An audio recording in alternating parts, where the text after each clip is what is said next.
Welcome to GunChannel.com, Breakfast and Lunch Hour. Make sure you guys support your Pro 2 users in the States and your own state. Also, make sure you guys hit up GunChannels.com. Jump in, it's free. Also, make sure you guys go register to go vote. Take your family members to go vote. Take them out to eat, then you take them to go vote. Give them a beer after they go vote. That's pretty much it. You guys have a good Friday. Hope you enjoy this. Thank you.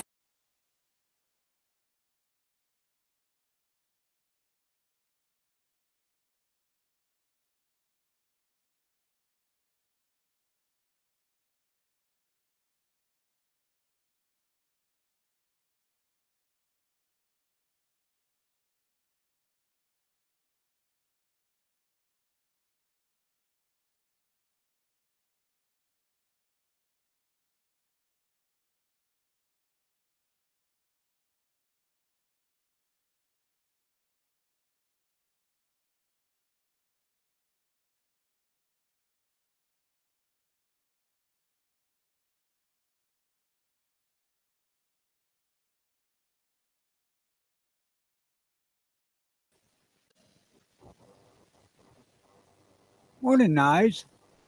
Hey, what's up, Uncle Tony? Not a lot. How the hell are you? It's a Friday. That don't mean shit to me. Except for there's nothing on TV tomorrow morning. I noticed that on Saturdays, so on Sundays it's worse. Sundays are great, man. Ag Days on or U.S. Farm Report, one of the two. Mystery Hunters, then Grizzly Adams. Sundays in the morning it's always cartoons, and after that it's a bunch of people trying to sell you shit that you don't need.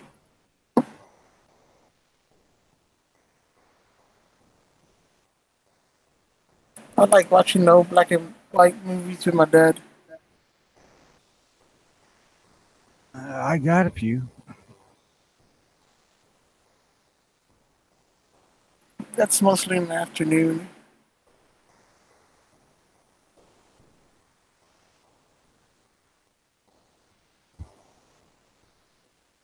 I don't know. I like to get up and go hunting on Saturday and Sunday morning. Yo, you ever seen the movie called An Eye for an Eye?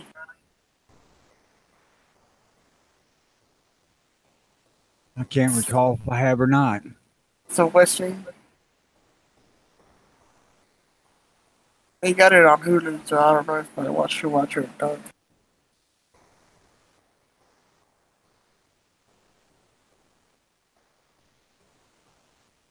I don't watch videos ever.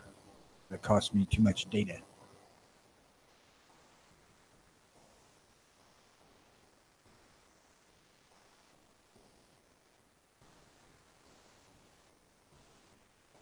Well, I guess I'm going to get my grandkids again in January for my daughter to deploy again. So I'm going to stay down at her house, and she's got high-speed wireless internet there. And I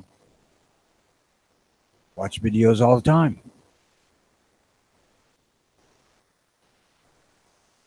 There you go.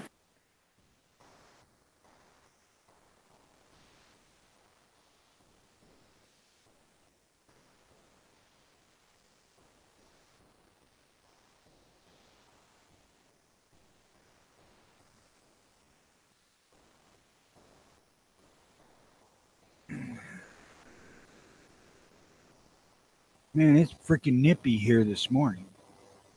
Yeah, here too.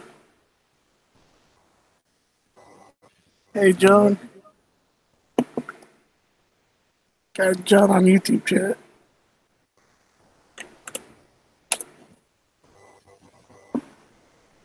It wasn't too bad when I got up at 5, but I think it was about 40, but I believe it's down there around 30 now. 32 maybe. No, goddamn, the weather says still 40. Sure don't feel that good out there.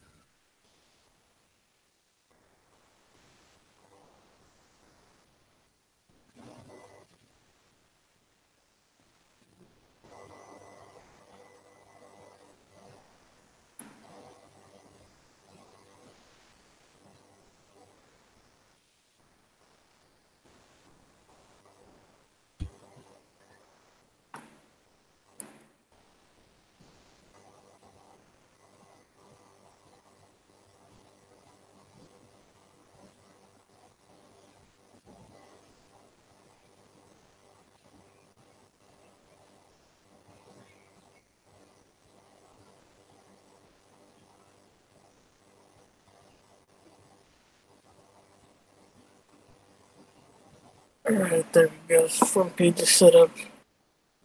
Do what? Setting up the front page on Good Journals. See, Dano posted a video on how to shoot like John Wick. And my first thought is, fuck, John Wick can't shoot like John Wick. That's all fake.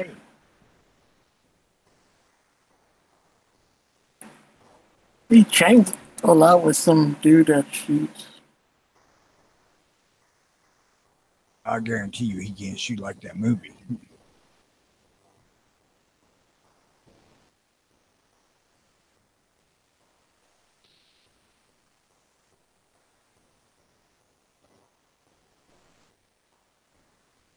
And that's not taking away anything from Keanu Reeves. I mean, it's just Hollywood enhances things for entertainment purposes. Bullets go where you intend them to go without thought, you know? They don't fucking work that way.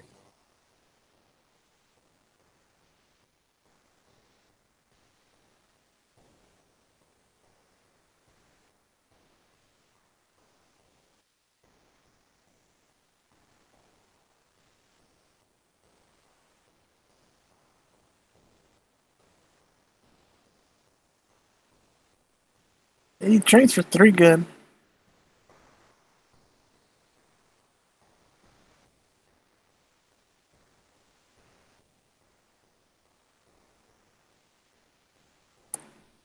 I'm saying, I'm not saying that he can't use a gun. I'm just saying he can't use it like that.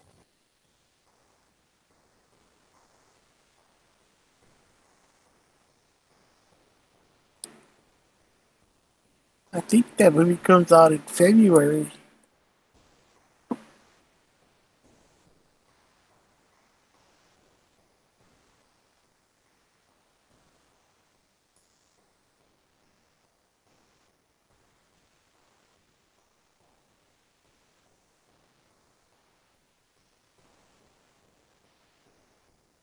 Oh, shoot fire.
I'm sitting here watching a movie called The Librarian. It's a TNT movie.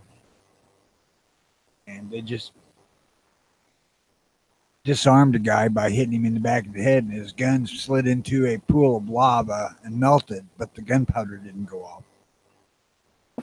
How does that work? That's what I'm getting at. Movies ain't real.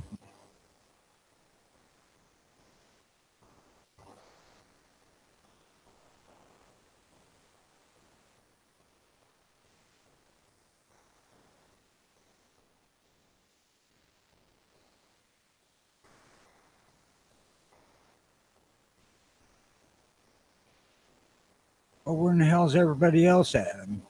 Maybe feel like bitching at people today. It's kind of early. Fuck, it ain't early. It's middle of the damn day.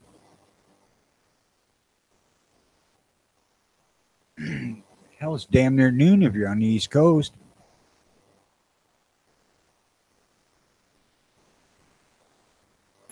8, 11.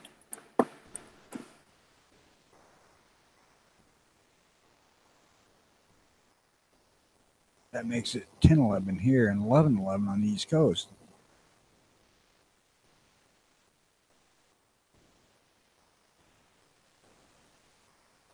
It's gonna be 60 degrees.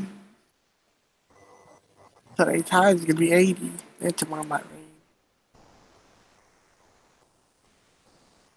I think today's high here is supposed to be 55.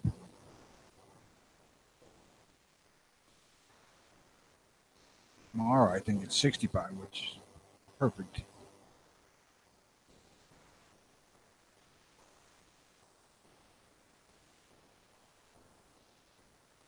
I could deal with perpetual 70 degrees, just day, night, year round. 75 degrees. I'm good.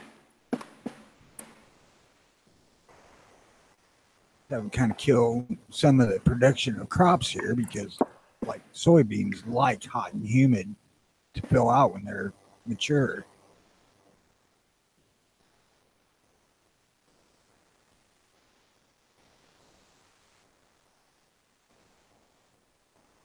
But we're talking what I want, so fuck that. Who cares?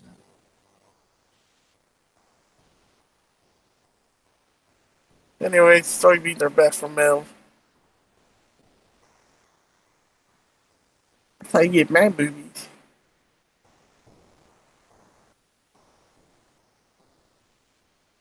What did you say? You had man boobs? Nah, soybeans make you get man boobies.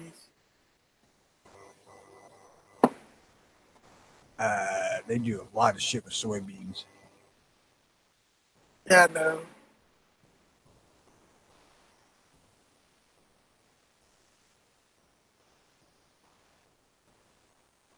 Squish the oil out of them and run your diesel on them.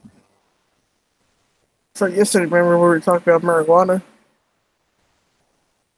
Up on YouTube channel, I got a bunch of marijuana recommendations.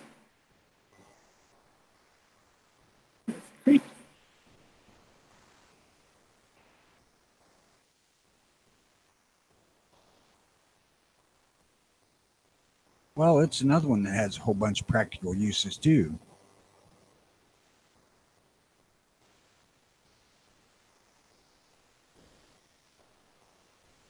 And hell, you can do stuff with corn. I mean, you can boil her down to make something to run your car on, or you can boil it down and make something to get your ass drunk on.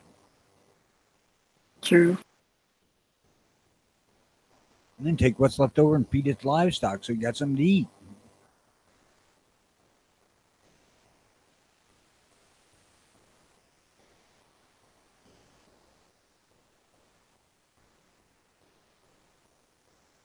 I wonder how the marinade would be on that though, on the steak. I don't need marinade on the steak. Some ribs. Salt, pepper, and the skillet.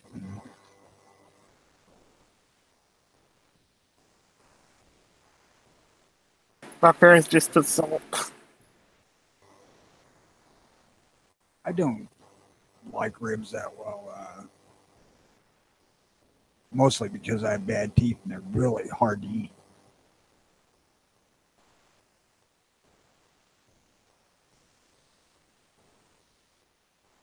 But steaks, roasts, stuff like that, man, I'm good with that.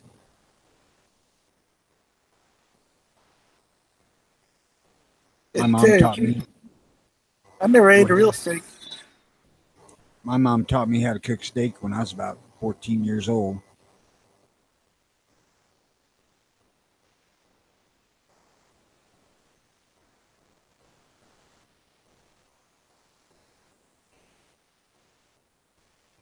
John Z says hello. Tell him to drag his ass in here. Yeah, you do what Tony says.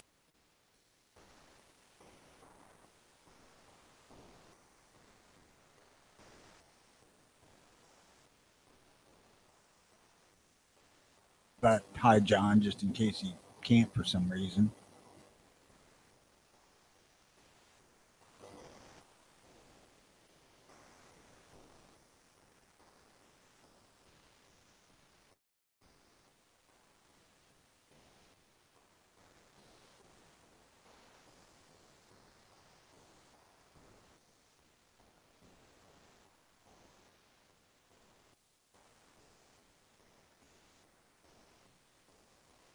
Oh, you said getting ready to do my DLT ASAT quartet class.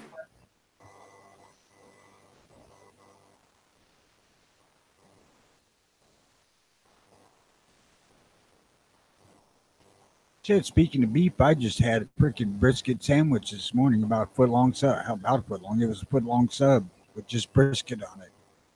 Just pure brisket, nothing else. Yep. Nothing else. Pure juice and meat. It wasn't very damn juicy, but it was still good.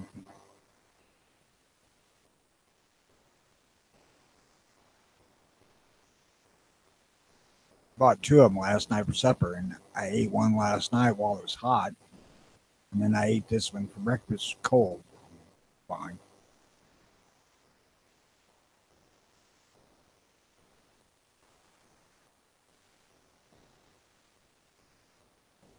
Makes me want to go out and buy a couple of briskets, though.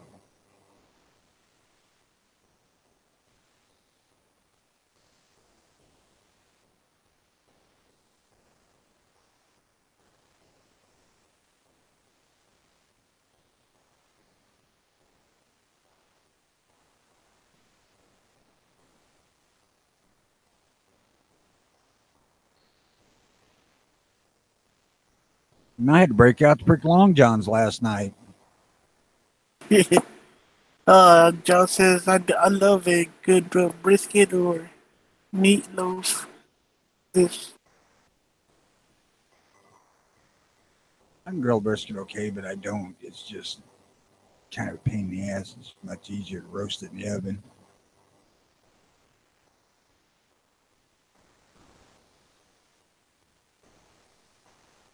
I ain't cooked a brisket in a few months, so I think I have to pick a couple of them up. John says I might pick some up on my way home. With some mashed potatoes. Oh, we're going out to eat today. Going to see the wife's aunt and then going out for dinner with my dad. So I don't have to worry about cooking today, but still think I'll swing by and pick up a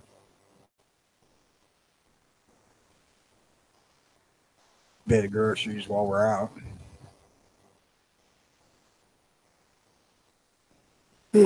John says, yeah, last night I chilled up, cracked my window, and opened these, and I slept good. That's why I'd break out the long johns, because I opened a freaking window and stuck a fan in it. Yeah, I had the big old box in. I got one of them rounded wind machines. And I might have had the window open just a little bit much because it was friggin' cold.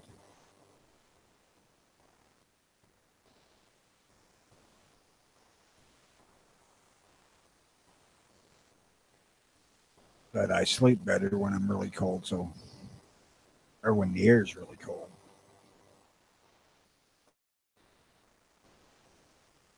Yeah, I do too. It's better when you take a shower too, and then you get a feel in the covers.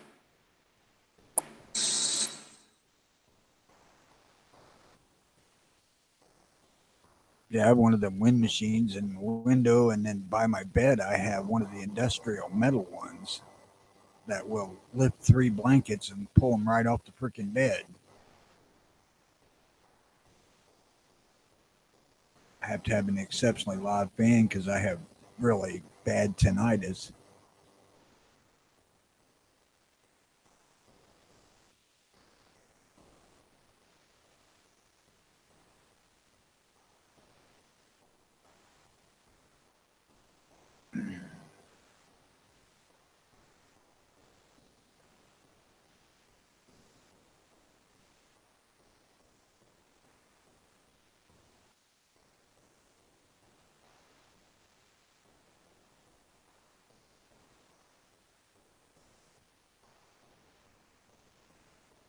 Anything in the news right now, Tony? Nothing really that interested me. Again, Megyn Kelly surprised me this morning. She's starting to call out the stupidity of political correctness.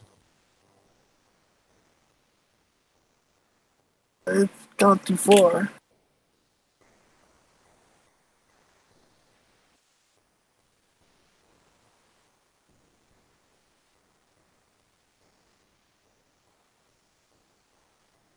See, what people need to do is take their kids and make them watch Blazing Saddles.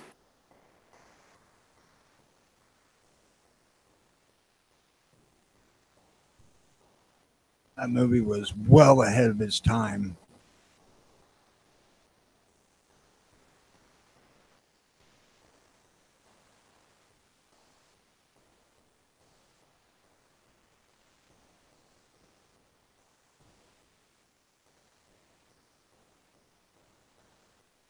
The mayor in that movie chasing around that lady around his office. That was Mel Brooks. He was the governor, not mayor. I think so.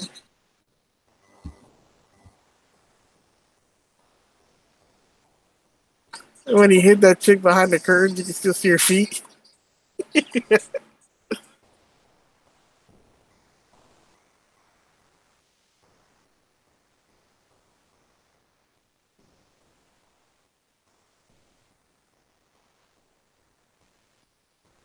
Yeah, that's a good movie. It's funny as hell, though. And it's even funny in the dubbed for TV one or edited for TV when they do the campfire scene and it's silent. Yeah.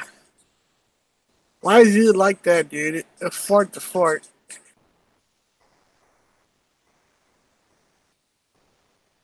It just, that's almost hysterical just for the stupidity.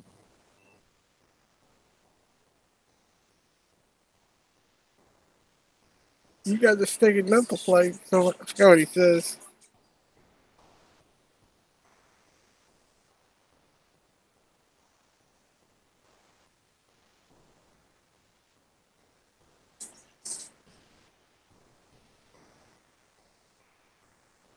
Mondo.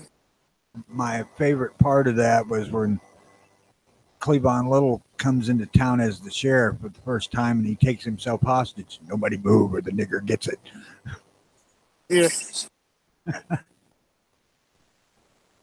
That or that. Excuse me while I whip this out.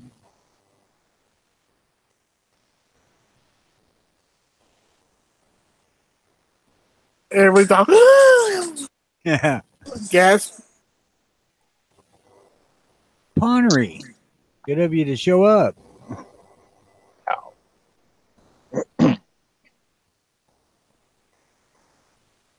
Allergies bad.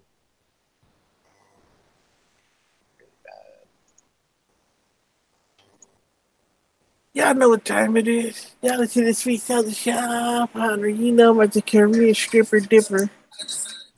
The Korean Omaha steak eater. And I forgot the rest. You know my DJ did it. I'll tell him why.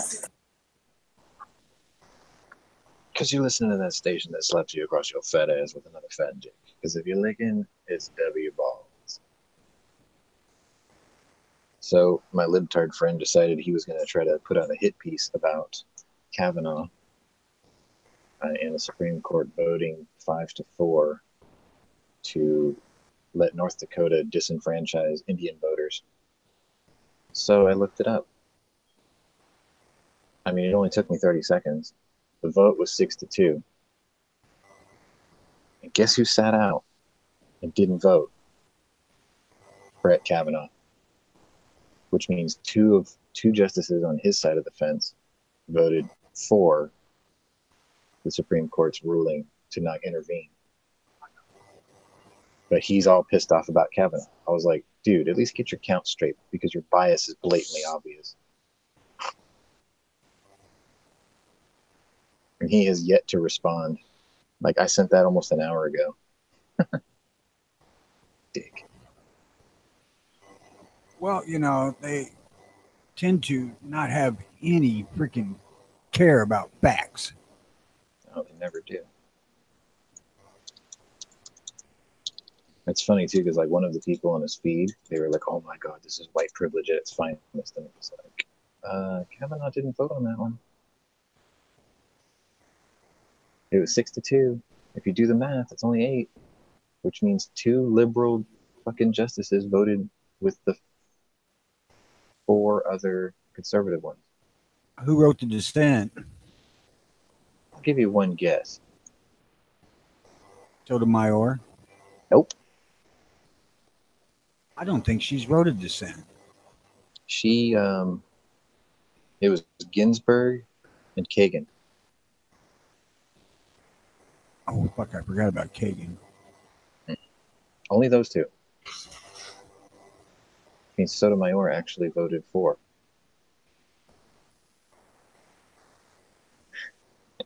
He doesn't have the face to answer. I know he won't. I know he won't.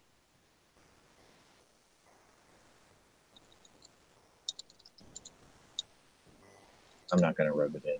I want to so bad, but I'm not gonna do it. Yeah, do you just read headlines or he just doesn't read the whole paragraph?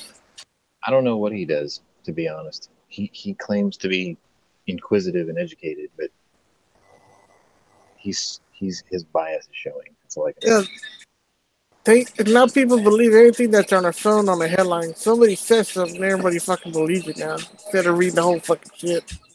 Yeah, and you know what's really funny is I felt guilty at first because I called him out 6-2 because I took the first 3 sources and I was like, that's good enough. I sent it, and the whole drive to work I was worried that I picked the wrong case. Like, did I fuck up? Is my bias showing? So when I got to work, I looked up Justice's vote or vote by justice, and it came up with the SCOTUS blog, the Supreme Court's actual blog, and it confirmed everything I read earlier. And I'm like, oh, I got him. Hey, Dano. Good morning, peeps. Hey, Dano, who said you could come up in here? I said I go where I want. We don't have Okay. any tape for you. Make sure you drag that shit with you when you leave. Yeah, we ain't got no tape. Sorry. I don't listen to anybody that's got a fat, wrinkly ass like yours. Hey, He's my into ass is that. voluptuous, motherfucker. Yeah, he's Hey, younger. how do Voluptuous is you what it know what was. his ass That's not looks what like? it is. Yeah, our fucking sweatpants that said juicy on it. Oh, Yeah, you and your camel pants and your camel toe. Yeah. Your little California mangina. yeah. Hey, fuck Uh, you. Oh, man. Hey, go ahead, Uncle Tony. I fucking don't know where to go, man. There's so many things here that are just troublesome. Mangina. No, how Dano knows what Knives' ass looks like, and Knives in a pair of juicy sweatpants. That's just creepy. Yeah.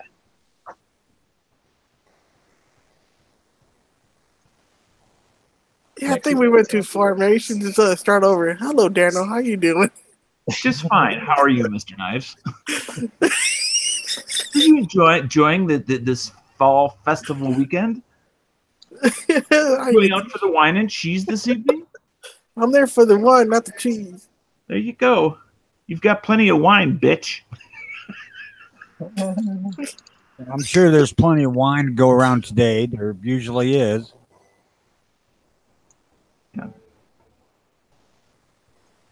I'll take me a few bottles home while they ain't looking. Wine's a waste of fucking time. You want to drink something to get you drunk in less than a bottle. This is the 1874 Cabernet. That would be grain alcohol. Well, a good scotch will work. Well, why play with the scotch when you got the real deal? Just go for the grain alcohol. I can't drink grain alcohol straight unless I'm drunk already. Okay.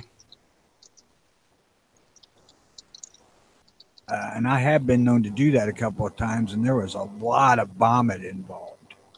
Yeah, I bet there was. Because that'll take you from drunk to puking in like 1.5 seconds. Well, I can tell you it took me there in half pint. Like, well, I got plenty of Kool-Aid. What do I do with this? Wait a minute. No, it was one of those stupid deals where my brother-in-law said, I bet you can't down that. And I was drunk enough to say, bullshit, I can too. I'm a man. I can drink anything. I can drink my own piss if I wanted to. That's what he should have bet you. You can't drink your own piss, Tony. Went down easier and stayed there. Well, I don't know about that.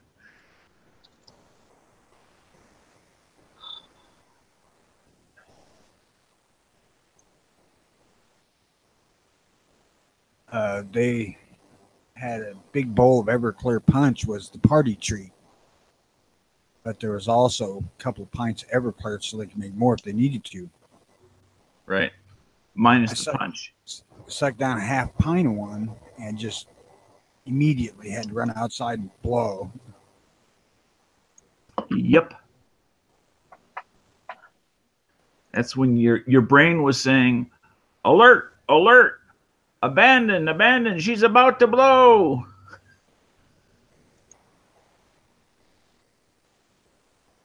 I think it was just saying, you stupid ass, you're too drunk to start with to do this ignorant shit. Drunk or not, it was a road with a definite end. Even if you start stone cold sober, you will not be after long. And to top it all off, I had to fucking drive home. Well, all that puking probably helped you get a little bit less drunk. Not much, but I do remember it. I drove home. It was probably 12 miles home. I drove home about 10 miles an hour. Throwing up after you drink a lot just stops the buildup. The alcohol's already in your blood. You just have to wait for your liver to do the rest. Right, but it also evacuates the alcohol that has not been absorbed into your system. Right. That's still It sitting in your stops the stomach. buildup. Like if you're already throwed, that's where you're going to stay. You know what I mean? You might be able to get that last drink and a half out. Yeah. That's not processed. Oh yeah. I Take it from a pro. Would have been in blackout had I not thrown up. I'm pretty sure. I'm like the master of vomit. So, although I can safely say that I have not intaked enough. I haven't taken in enough alcohol in excess to throw up probably since my 20s. Like even I know my limit. I'm like, yo, that's it. Well, hell, I was 20 when that happened.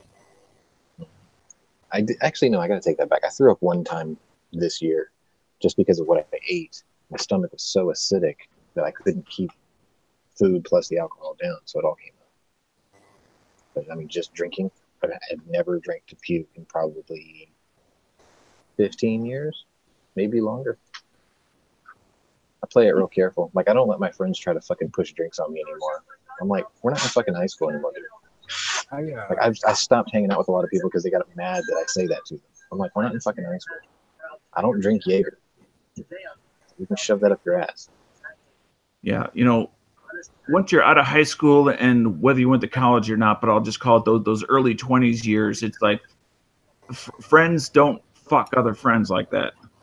Well, I got a friend who buys shots, right? He buys Jaeger shots, and he brings it up to me. He's like, oh, come on, man. He's like, your friend bought you a fucking drink. Aren't you going to have it? And I was like, if it was my friend, he would have asked what I wanted. Well, Yeah, he would know what I want.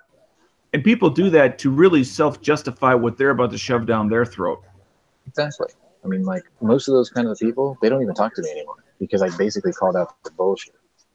Right. I'm like, there are certain things I do not drink anymore because I know what it's going to do to my insides, and I just don't like it.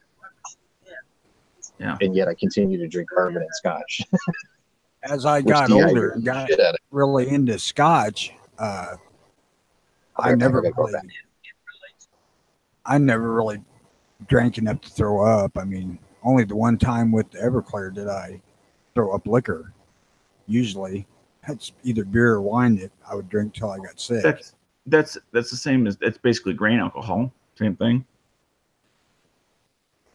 I mean, once you hit, what is it, 180 proof? I mean, you might as well pour it in the car. Yeah, that's Everclear. That's what that is. Believe me, it ain't great to drink. I'd much rather had scotch any day. Yeah. Oh, just as a heads up, I may have to go run silent, run deep. I got a workman coming over sometime this morning. So if I suddenly cut off in the middle of a conversation, you'll know why.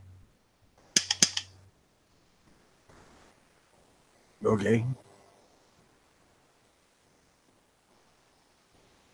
I was going to go to the range today, and I looked last night to check the chance of any precipitation, and it was fairly low. And then I got it this morning. For some reason, I flipped it on just to double check, and then I saw the temperature. Fucking 35 degrees. Damn, I'm not adjusted to that yet. It's supposed to be fall, not winter yet. I was working on adjustment last night. I stuck a fucking fan in the window. So I checked the 10-day forecast. Next week is supposed to be in the upper 40s, mid 50s. That's more fall weather for us. Not 35 degrees. I think we're supposed to be 53 here today.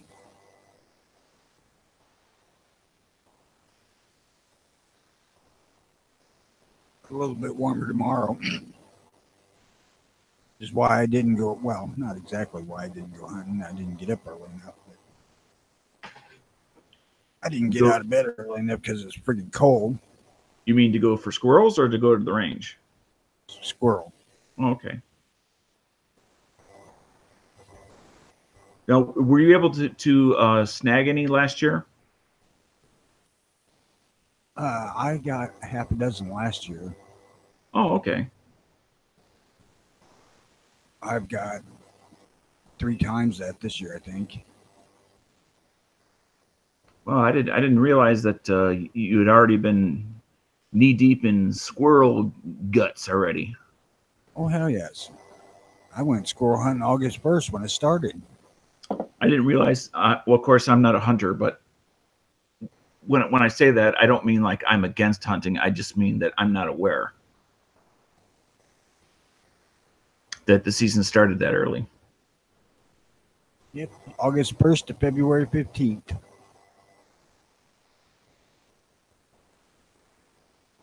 This year's been really good so far. Yeah, I would think by November the season for hunters would start trailing off, only because of the hibernation and the fact that it's just getting colder for hunters. Squirrels don't hibernate. They don't? Nope. I don't recall ever seeing squirrels in like December, January, February. I mean, when it's like really winter cold.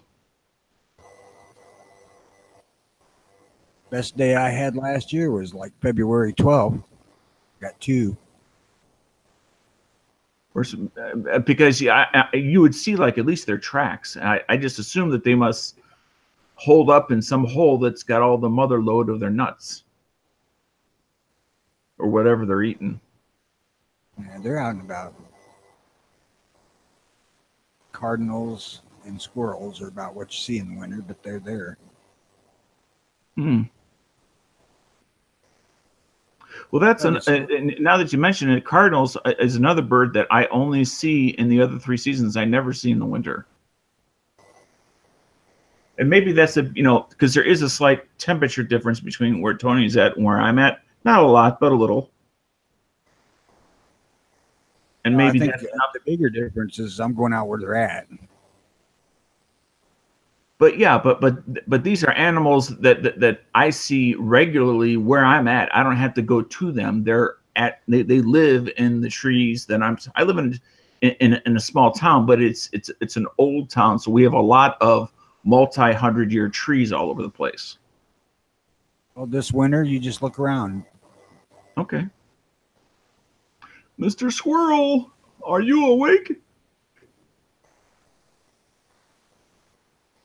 There was Boom. always an old wives' tale here that went through my family that you'd never find a coon footprint in snow.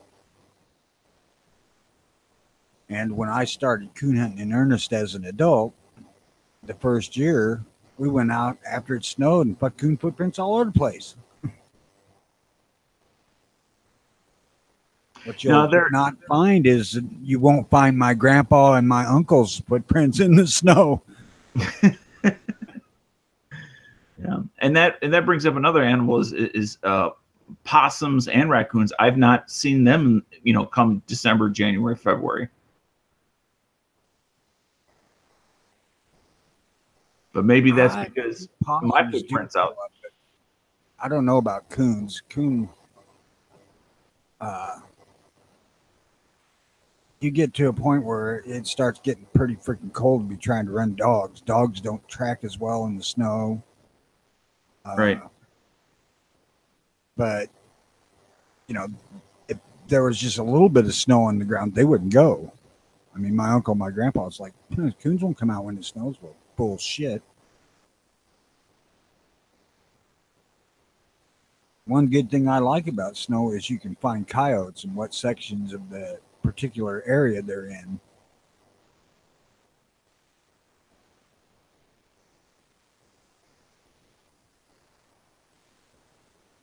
Get up when it first snows and go out and look for tracks across a road and then drive around till you see if they cross out of that particular section.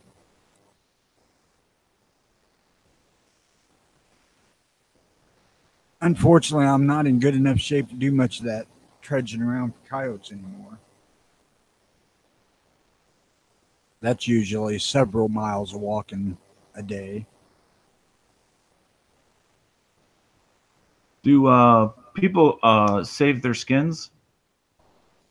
Dano, that was what we was doing when we was doing it. You'd sell them, because there was a place that buy skins in Lincoln. And you could make, God, $35 to $50 off a coon and probably $20, $25 off a coyote. And then there's all the trappable animals that you get around here, mink and weasel and shit like that. I didn't do trapping. Trapping is a cold son of a bitch.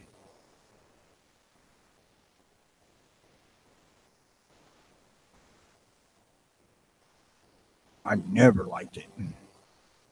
Although I had uncles and cousins that did it for years and years and years. I never got into it. I do not want to stick my hands in a freaking creek when it's 10 degrees outside.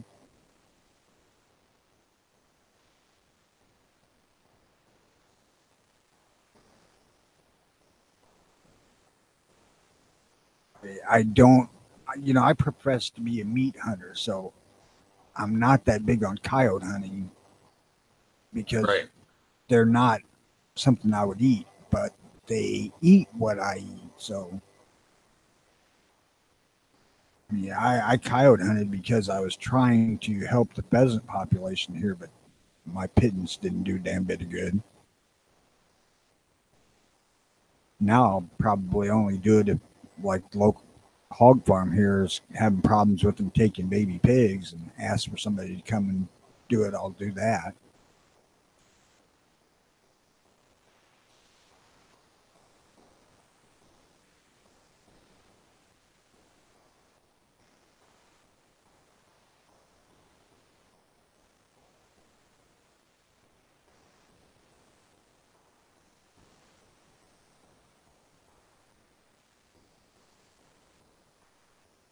Something I just found out 2 weeks ago when after my training class, it was held on a multi-family farm in Missouri, and the one farm, which was what I'll call kind of like the main farm, is where they did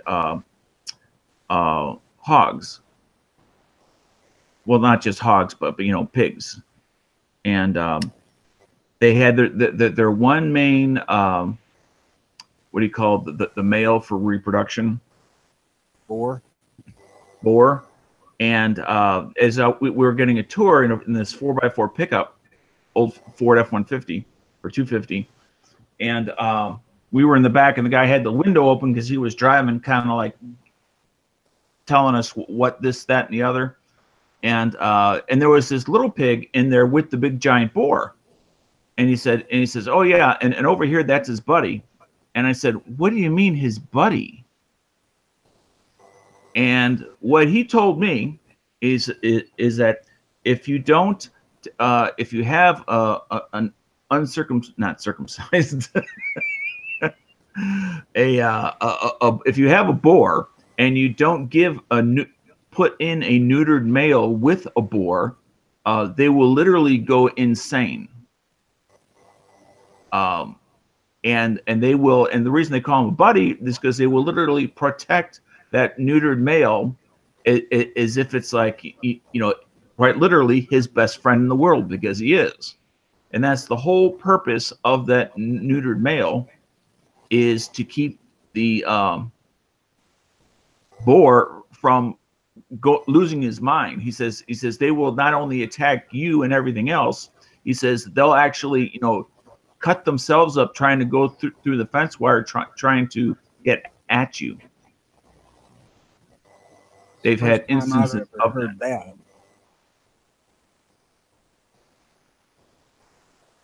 But yeah, I never heard of the needing a buddy. I mean, it makes sense. What's that? I haven't heard of that. It makes sense when you hear about like just humans and the claims that they say about it being inhumane treatment, solitary confinement.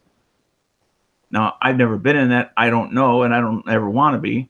But you know, if that is indeed true, I would expect it to be true in the wild population of animals as well.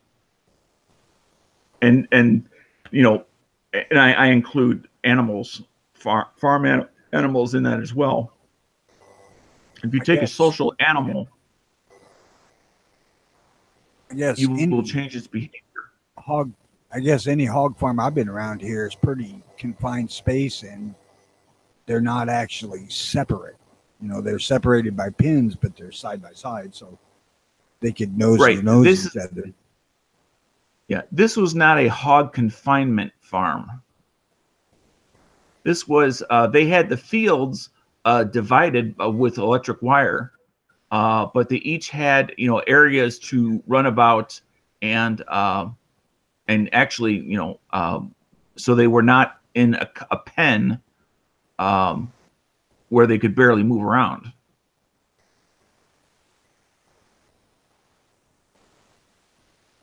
Oh no, that's no, I don't know if it's a cost issue or if it's just a different way of doing hogs or pigs. It's pre-feed. What? Pre-feed. They let them out in the fields and the land. Most livestock will eat corn stalks, you know, plus whatever the combine spills, which is more than you would think. The other thing that he mentioned when he mentioned about the male boars going psychotic, he says, and then you never give them like if you have, whether it's rotten or leftover or whatever, you never give hogs or pigs meat ever, because then they will get the taste for meat, any meat, including you, including other hogs. Yeah, I've seen sows eat their young,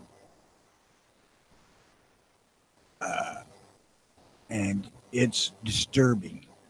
Yes. And you know, now what he was telling me, what I'm sure was his experience, not necessarily scientific fact, but that's no reason to think that it's not necessarily true, but that's been his experience. Yeah, that one I've seen personally. That's when you try to find out which sow it was, and you take her out of the breeding stock Right. completely. But he was of the opinion that was more common in farmers that had made the mistake of feeding. Let's say that they had some rancid meat and they just threw it over the fence, and supplemented their feed with excess rancid meat. I don't know. I do not know the sow in question's history. My uncle never fed them meat that I know of, but it's possible. But you see a freaking piglet crawling across the floor that's half gone in the farrowing house. You know what happened. Yeah, it's an image you'll never get out of your head. Yep. Unfortunately, we had to wait until she ate several more so we could identify the one that did it. Ooh. That's life on the farm, man. Yeah. Oh, well, yeah. I mean, the farm is not Disneyland. Well, it certainly isn't no Disney movie farm. Yeah.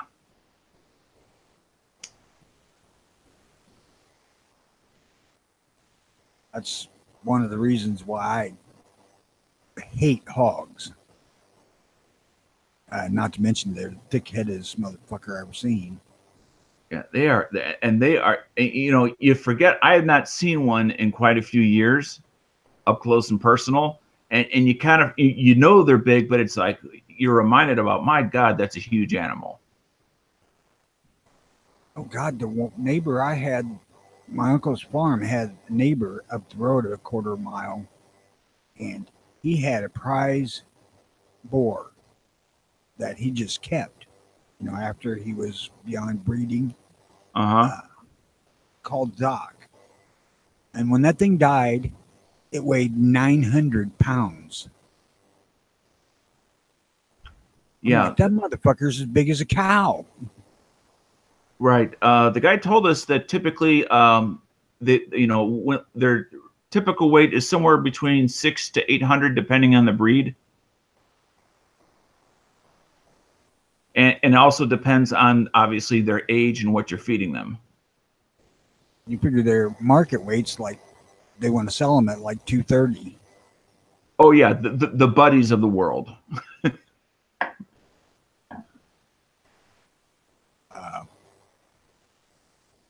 Farms ain't as, I don't know the word I want to use,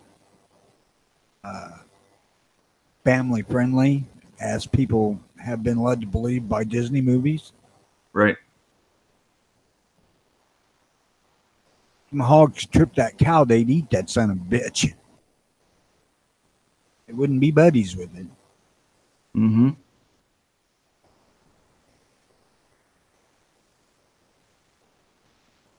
I never really minded being around cattle or horses. Even bulls, they get a bad rap. Most of the time, bulls are not really fucking interested in somebody being around them if you're not bothering them.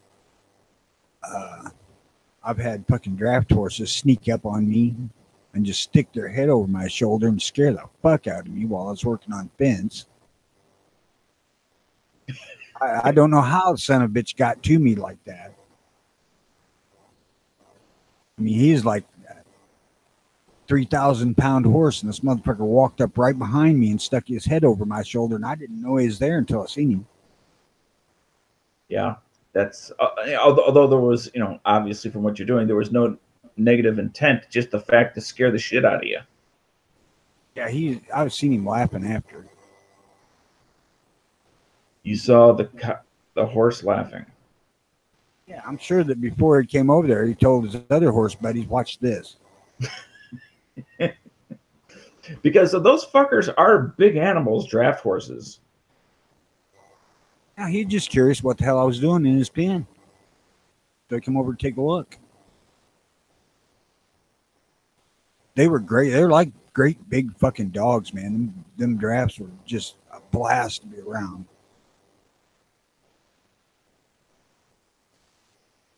They had distinct personalities. Mhm. You know, some of them really enjoyed interaction, you know, playful interaction. Others were kind of indifferent. I mean, they weren't annoyed or anything by you. They just didn't pay any attention.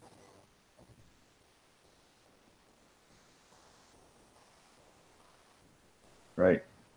I had no idea they could tiptoe, though. I was unaware of that till you mentioned it right now. I didn't know they could do that. I mean, because that's a lot of ankle strength. I don't When know that you look he at- actually tiptoed, but he got up behind me really quietly. Oh, okay. Well, I mean, in a meadow, it's nothing, and especially if the grass is still green, so it's very quiet. I mean, unless he has any tack gear on, he's gonna be very quiet when he walks. This was just plain dirt.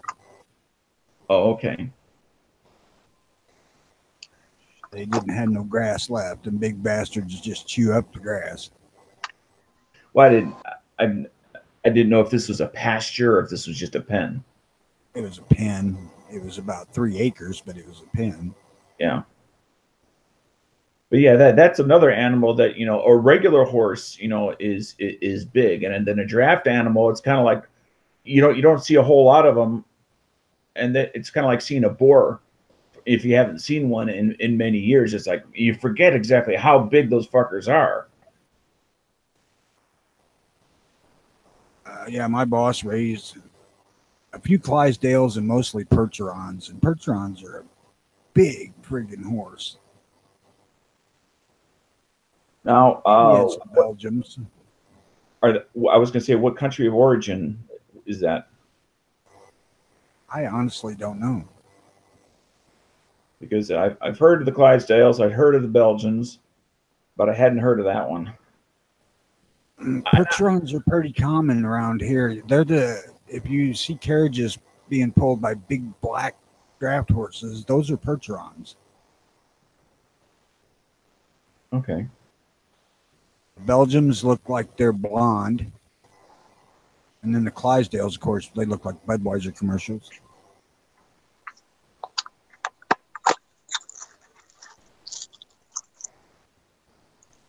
But it's interesting to be around them because they really go out of their way to not step on you. You can watch them very gently put each of their feet down in case they're on your foot.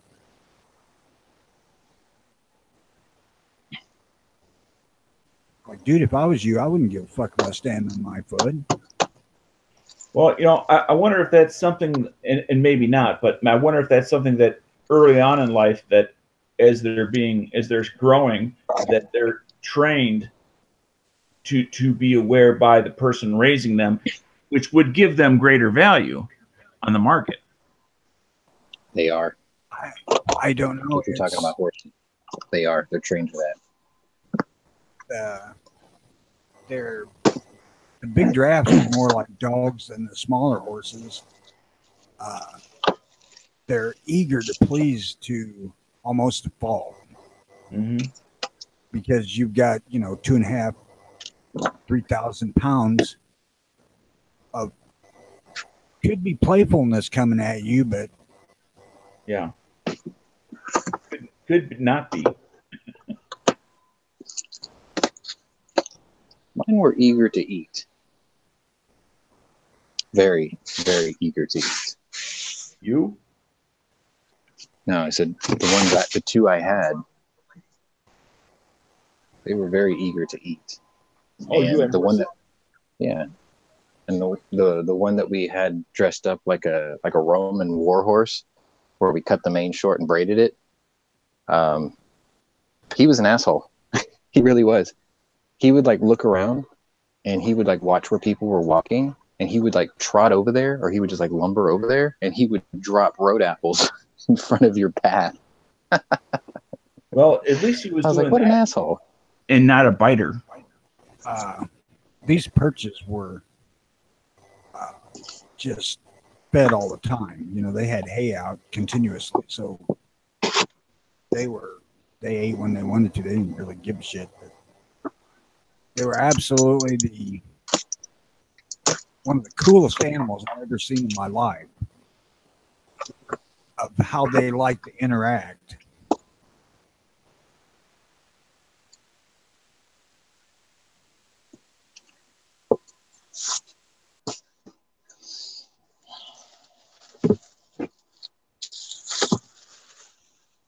Then another question I had is there's a channel I follow. It's this homesteading channel, and they raise these pygmy goats because the people are they're like in their 50s and 60s at this point, and they like getting milk, goat milk particular, and I guess the pygmy goats are a little bit easier to handle because of their size, but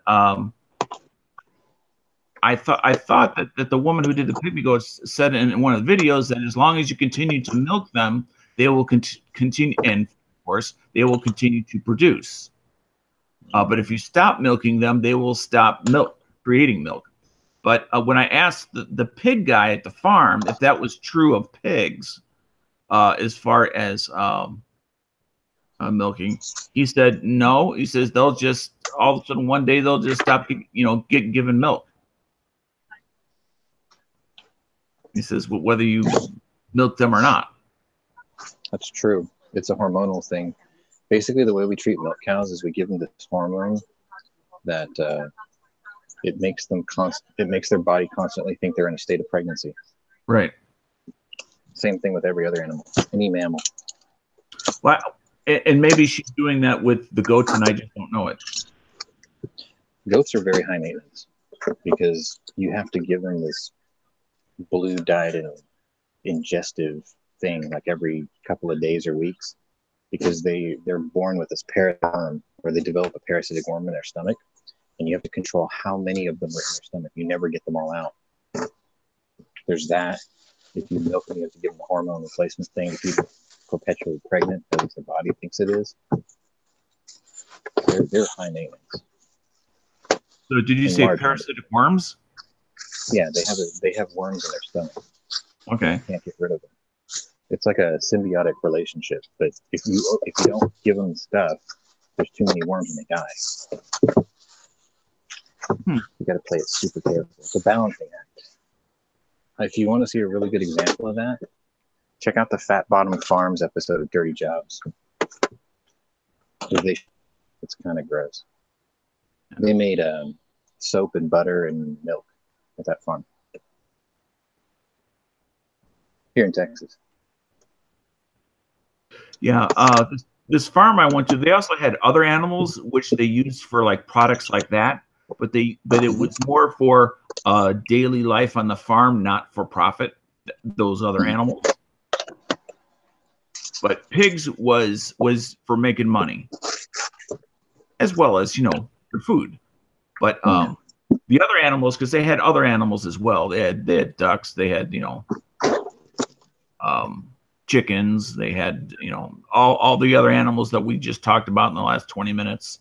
But those were for like I said, personal needs like creating soap on the farm, oil, lubricants.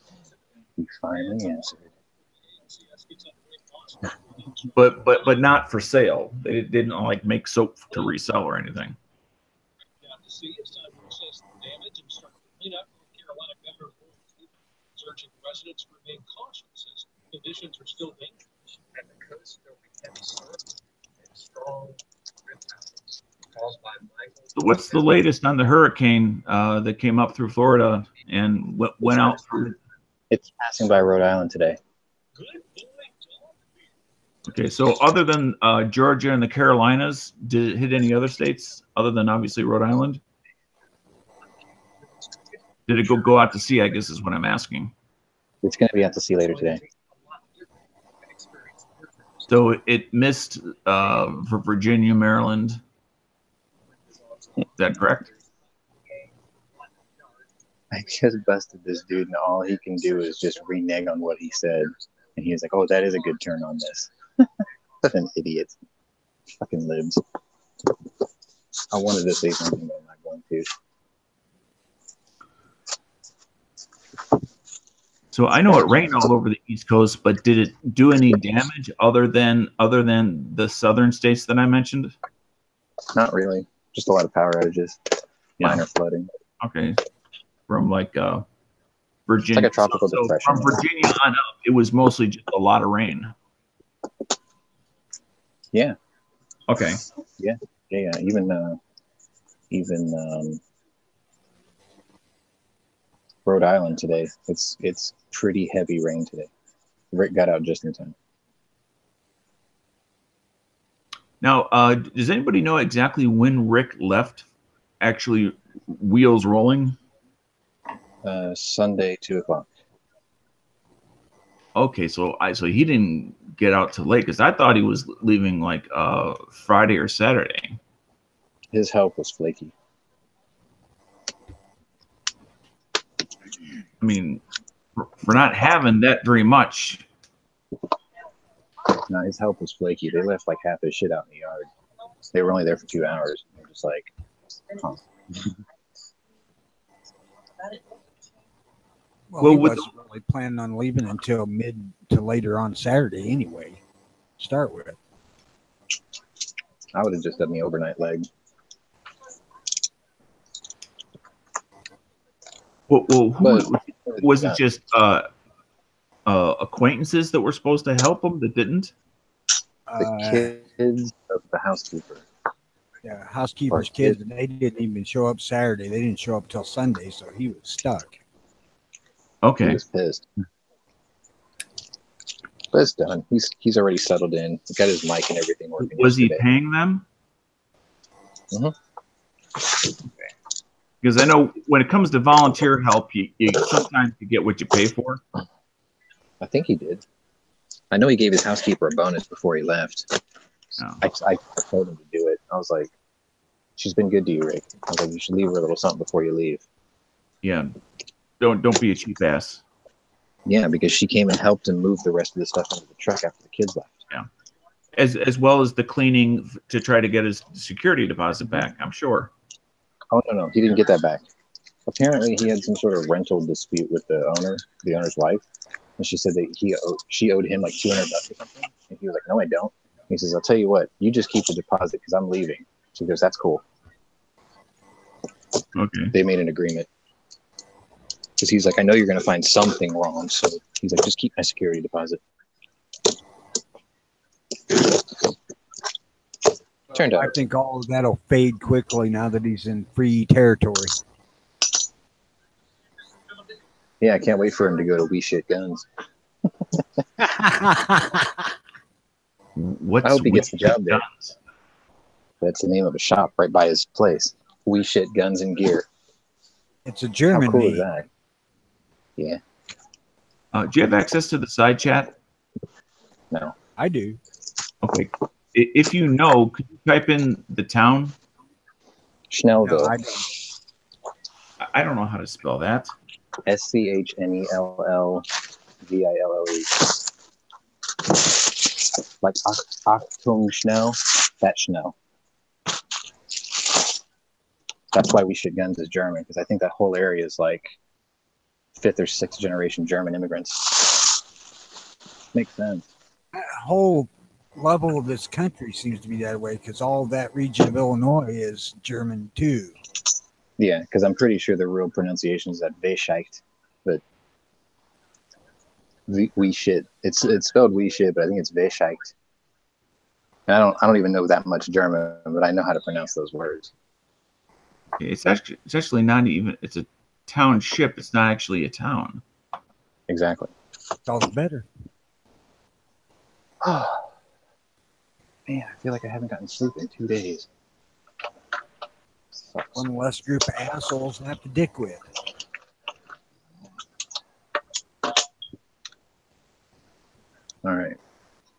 three of these. Three of these. There's going to be a little bit of drilling today, but not much.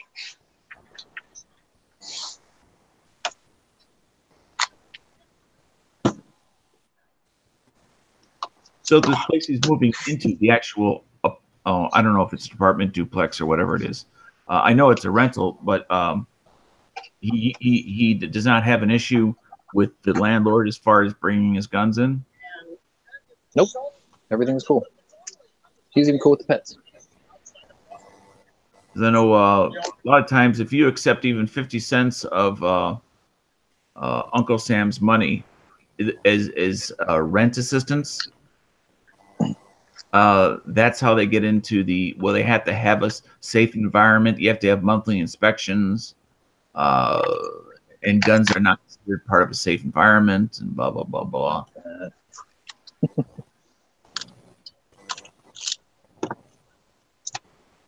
I just heard infringement. This is rural southern Illinois, Indiana, not Chicago, Illinois. No, but the federal guidelines for subsidized housing are the same. I don't think he's in subsidized housing. I think it's just cheap. Well, and that's fine. I was just wondering. I think he's kin to who owns the house. Well, that's good. Because while this guy is looking for his mindset, listen to this story. This is from the federal newspapers. Literal professor says hurricane victims deserve what they get because they support their government. But you think these clowns in Boston with zero in or something? I don't know that to be a fact, but he never mentioned looking for specifics like that when he was looking for a place.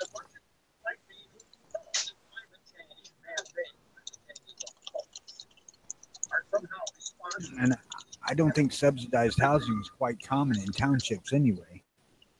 Could be wrong.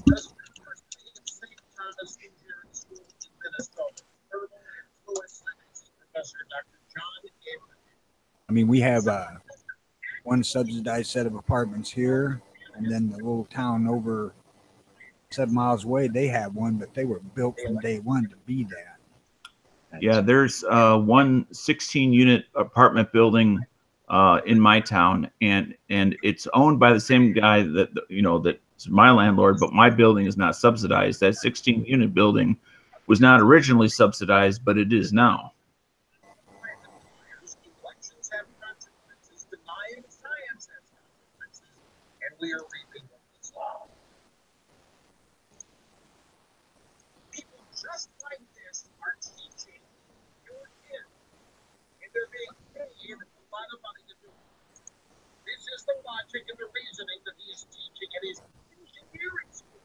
I thought it was open line Friday, and he's going freaking scorched earth right now.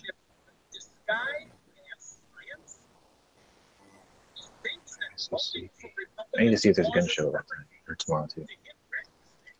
It would be interesting if he had some place to set his phone that he, check in. Okay, I'm 500 miles down the road or whatever. I think he was so focused on keeping that truck in a straight line because he didn't get the loading. He didn't shift the weight properly. He said it was a little squirrely, that he just didn't have time to reach for the phone. It's a shame I was because adamant about going through that process with him too. he was just in a rush to get the hell out. He sometimes has a tendency not to listen. I mean, he's listening, but he's not paying attention. Yo, he wasn't the one loading the fucking truck, man. He was the No, he wasn't. He was on Sunday at the end. at the end. I mean, you don't have to be a professional, but at least guidance on how to balance a load on a trailer. Oh, that's where Matt got that picture. I always wondered. I'm sure if I would have just told me. You know how Matt's got that backdrop of the black bullets with the copper jacketed rounds in them? The casing being black like that, that was actually a picture for Houston's high caliber gun show backdrop. I just saw it. I'm like, where have I seen this before? So this trailer, is it tongue heavy? Is it the opposite No, tailgate length? It was It's turned in tail and done. It's what? He's taking it back already. He's done. He's already done. He came on from his new living room yesterday. He had the bed was he had all the big stuff in the bed that squatted the rear end, and then he pendulumed the trailer. It was tongue heavy, so it was bowing the hitch in the front. He didn't put the heaviest shit over the axle. So what would happen is he would take off, and past 65, it would start to want to wander a little bit. So he just had to back off a little bit. I mean, Okay. So as long as he does 60 miles an hour, he's okay. Yeah, he said the whole trip took him 24 full hours because of stops and food and stuff like that. It was fine. Okay, so he's now in Indiana. Is that correct? Yes. Oh yeah, he's in his new place already. house. Okay, Done deal. I didn't know that. Already found 2 ranges to shoot at. Found V-shit guns. We shit guns, there's that, and then there's another gun shop right there, just right next to near his house. So he left on Sunday and got there what day? Monday. Late Monday. Okay. Did he end up driving straight through like you thought, or did he end up taking stops? Or? He took a 2-hour nap in the middle. Maybe more than once, but I know for sure once he stopped for 2 hours. Gotcha. I'm sure he stopped several times to let the cats out. Well, I know what you're doing. You're taking mental notes to kind of gauge how you're going to do it when it's your turn, right? Well, no, I'm just curious how it went versus how he planned it. It didn't go towards plan. The whole thing was like, it's a... When you rent a trailer and you load it, you want about 55% of the weight on the tongue side and 45% on the back. On the Then heaviest you thing. pull that fucker as fast as you want to go. Yeah. You want the heaviest thing right over the axle. Right.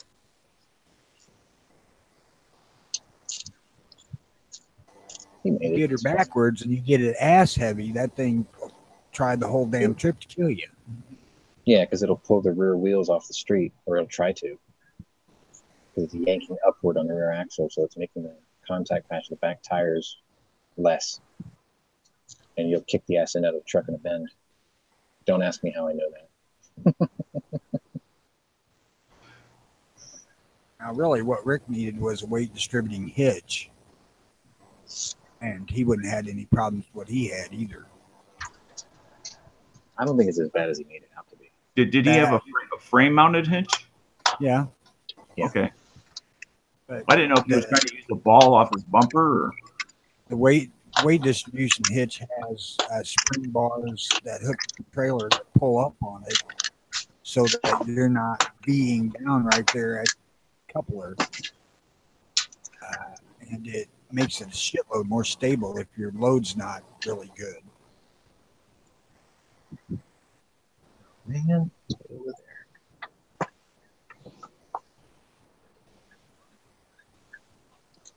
Nope, it all worked out just fine.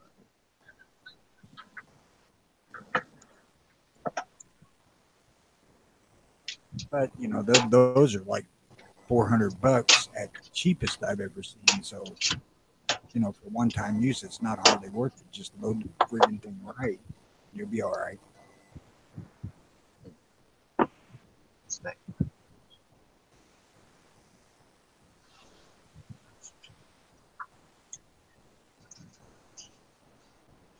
And I have woke up with a voracious appetite this morning. So does he have cable or internet yet? Yeah, he's got internet. He was on here yesterday. Oh, okay. From his living room.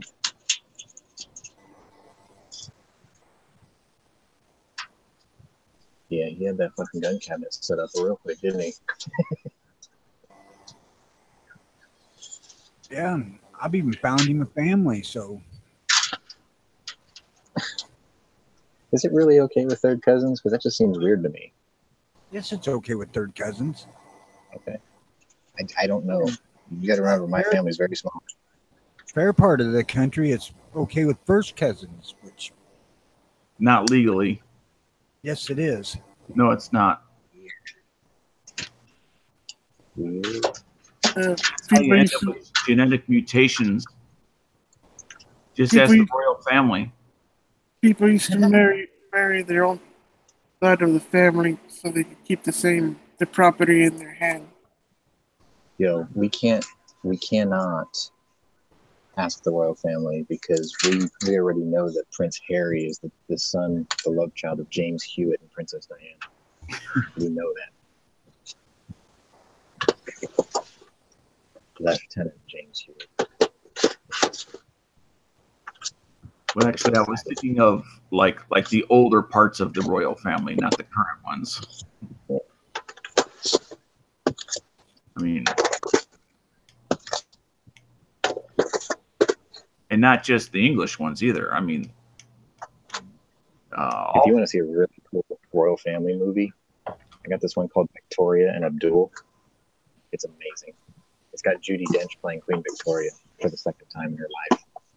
There's another movie called Mrs. Brown.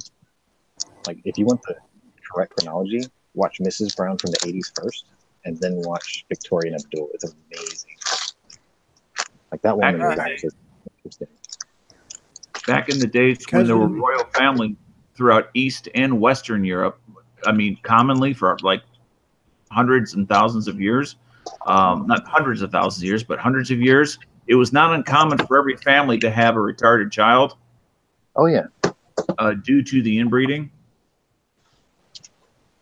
All right. First cousin marriage allowed. Alaska. Yes. Alabama. Ugh. Yes. California. Yes. Colorado. Yes. Connecticut. Yes. District of Columbia. Oh, wow. Yes. Florida. Yes. Georgia. Yes. Hawaii. Yes. Illinois. Only if both parties are 50 or older, or one is infertile. Indiana. Only if both parties are 65 or older. Ooh. That might shoot Rick's down because I think she was a lot younger than that. Yeah, but she's a third. Maryland's yes. Massachusetts is yes. And New Jersey, New Mexico, New York, North Carolina, yes. Rhode Island, Creepy. South Carolina, Tennessee, yes. Vermont, I'll be right back. Virginia. Mailman's here. Like I said, it's legal in large part of this country. That's creepy. I don't have any cousins that would trip my trigger. So, out of how many I know you included some districts and some territories, but how many in total did you read? Versus I'd say that it's more than half. That's It's already X'd out of it, so I can't tell you. still creepy.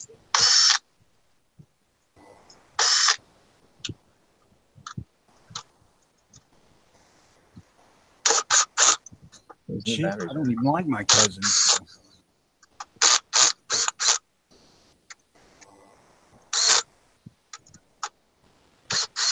You know, the other aspect is most of those laws were put in place before they truly understood genetics.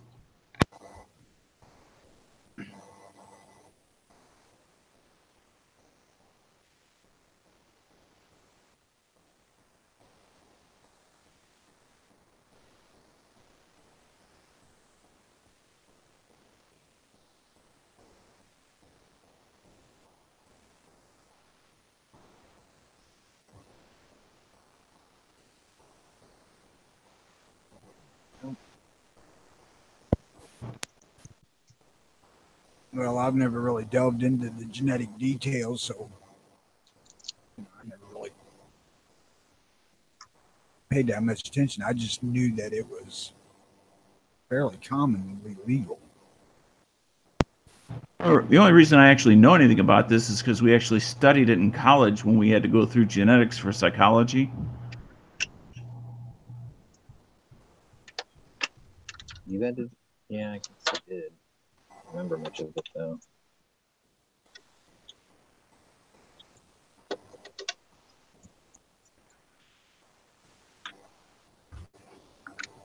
I suppose back in the earlier times in this country, cousin marriages were more common because there just wasn't a lot of people.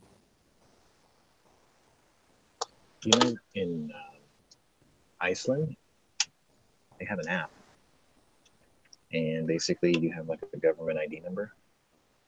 And if you find a person you're interested in dating, both of you log into this app, put in that ID number, and it'll tell you how genetically close you are, because most people there are all related. If it's more than 7 hops, you're okay. But anything less than 7 hops, you probably don't want to make the jump.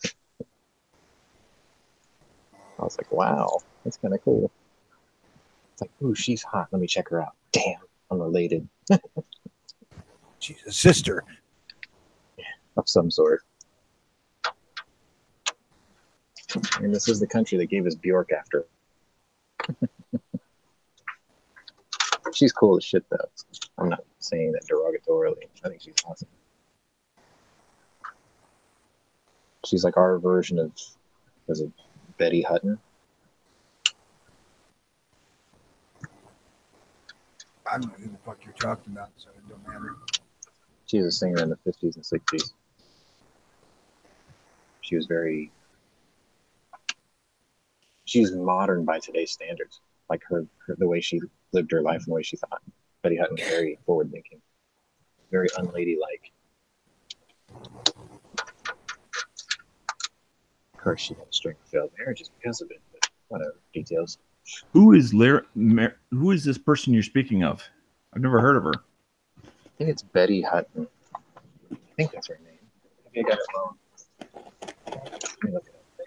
Actor, actress, Singer, actress. Yeah, it is Betty Hutton. musician. Actress, singer, TV, movie, everything. Like Bjork does this song called "It's Oh So Quiet," but it's actually just a cover of Betty Hutton's song.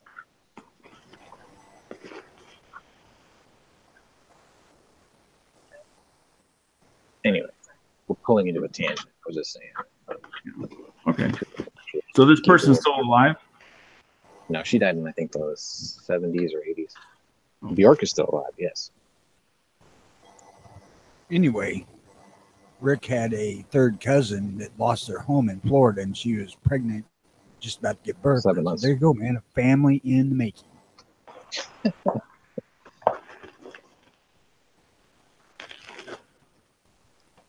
You got a trying second to bedroom so you can keep the looks right. I was trying to get Jimmy to go east, young man. Get him the fuck out of where he's in, because it ain't working there. Whatever he's doing over there, it ain't working. Well, it most likely work even less in Township, Indiana. Well, what if he landed a job at We Shit Guns and Beer? Or something like it. You know what I mean?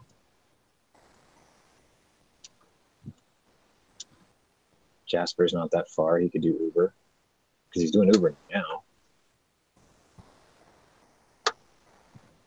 It just seems like the How is it that he opportunities. can't make a fucking nickel, but Dano's wealthy? Well, I mean, consider where he lives. He's actually doing Uber in Phoenix. But it's not exactly a huge city, market-wise. Well, Like even Dano was I'm talking sure about it's bigger Uber. than Rockford. Yeah, but Dano ventures past it, right? I was in the other room. Were you just talking about me, or did you have a question? We were talking about Uber market sizes. Oh, even then, it's not just the size; it's the makeup of the city. Like, is it a destination location for vacations? Is it just a place where a lot of people live and work? Is it a place where people tend to retire to? And that's the majority of the that determines because you're getting a different what do they call it? Different aspect of society. There's a better name for than what I just said. But demographic, yeah. I mean, there are demographics that are willing to try new things, and there are demographics that are not willing to try new things. Oh my God, you just described liberals and conservatives.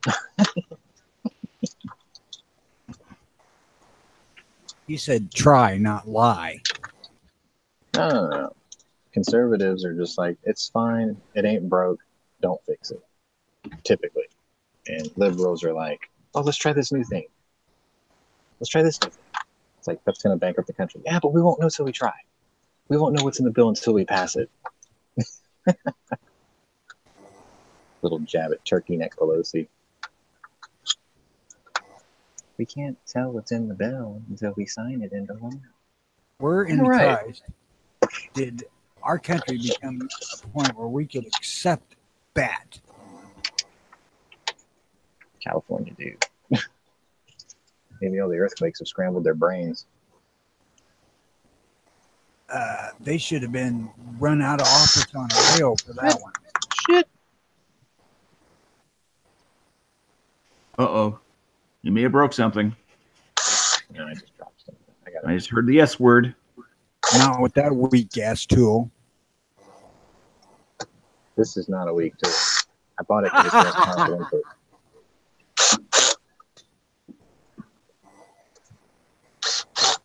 I forgot what the max torque on this was, but it was really up there for something this small. I'll put it to you this way. I was able to drill a hole through an 8x8 piece of ash with it. It's a non-ceiling fan. And you know ash is very stubborn. That's a good way to put it. Is ash the wood that burns very hot, hotter than normal? No, I don't think so. I'm not sure. There's certain woods that burn abnormally hot compared to cheap wood, and I can't remember. Osage orange. Sage, yeah, sage is one of them for sure. Pine burns really hot. Or a more common term, hedge. Mm-hmm. A hedge is one that'll melt the iron stove if you're not really fucking careful. Pitch pine will, Yes, not all in fact, pine. Speaking of that, there are iron stoves that, unless there's this higher rating called coal rated, which means a higher temperature, and if it's coal rated, you can burn that kind of wood in it. But if it's not coal rated, because coal burns at a higher temperature, it will, as you're saying, it will warp and destroy your, whether it's an oven or whether it's just a furnace, it will by its heat. Usually works out all right if you mix like softwood with it, you know. This thing's misbehaving. Yeah, if you're just like, mixing in a little bit.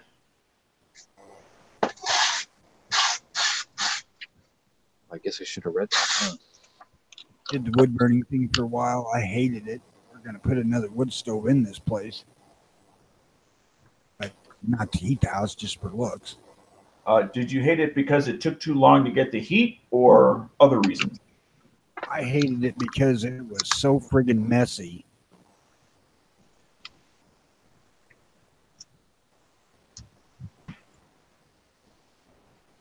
You're carrying freaking wood in and out of your house, in pieces and out in ashes. You get more mess than a natural gas furnace in the basement that runs. God damn it. These new batteries have done something to my drill. Now I have to stage the trigger differently. Fuck. Do you need to adjust the clutch? No, I have to pull the trigger further before it does something now, for some reason. How in the hell would the batteries do that? Over amperage probably fried it.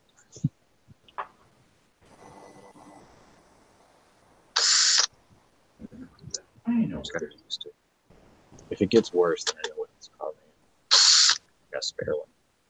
Oh, shit. I got to go out to dinner today and go up and buy a battery for the truck and try to get it out of my brother's house yard. Chicken and whiskey?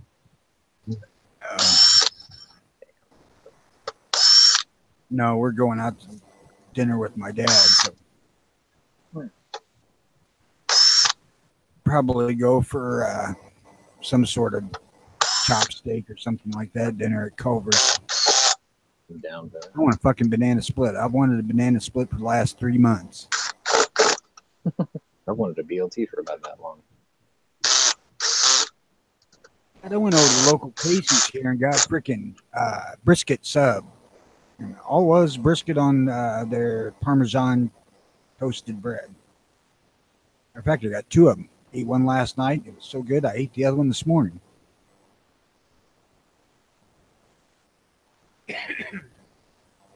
They're expensive as hell, but they're good.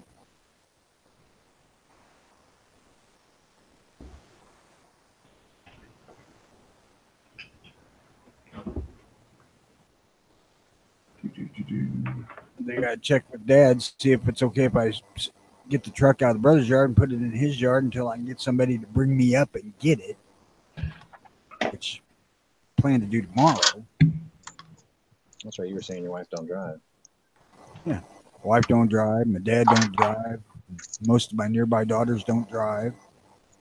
Why not? Brother, my wife doesn't like to. Well, I understand that, but I mean, but the kids. 2 of them didn't want to learn.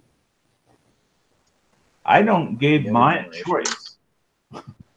The younger generation is not as car centric as your generation and my generation. Like I'm a car guy through and through. And I understand that. My son is not like thrilled and ooh, look at the cool cars, but it is it's like using toilet paper. It's a requirement of life.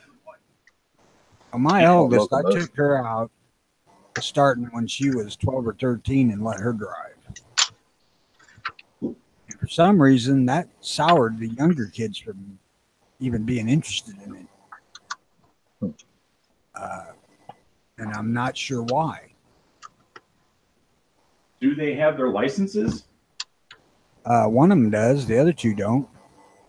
I mean, my son was not excited to take the class, didn't enjoy it, but I said, well, enjoy it or not, you're taking it because you have to learn how to drive in this world. We are a society driven by automobiles and trucks. You must learn how to drive. All of my kids went through driver's ed and had their permits. They just didn't want to follow through and get licensed. Okay.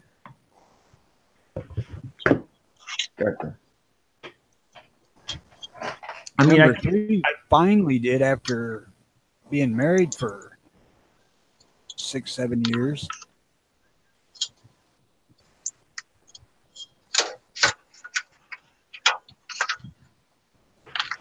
I'm like, we live in a rural part of Illinois, man. You just about have to be able to fucking drive.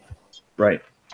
I mean, even though I don't live in an area with a lot of like boating and activities and things like that, I still feel that it's a life skill to know how to swim. Because whether it's your first time and you're 22 and you're out with your friends drinking and you're out at the river and all of a sudden the water gets higher, you don't know when that moment's going to come where you need to swim to save your life. You do if that asshole pushed you into the river. Exactly. Your boyfriend thought it was funny.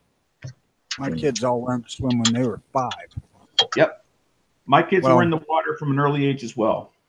Actually, number three because she was kind of ahead of the curve. She could swim when she was 3.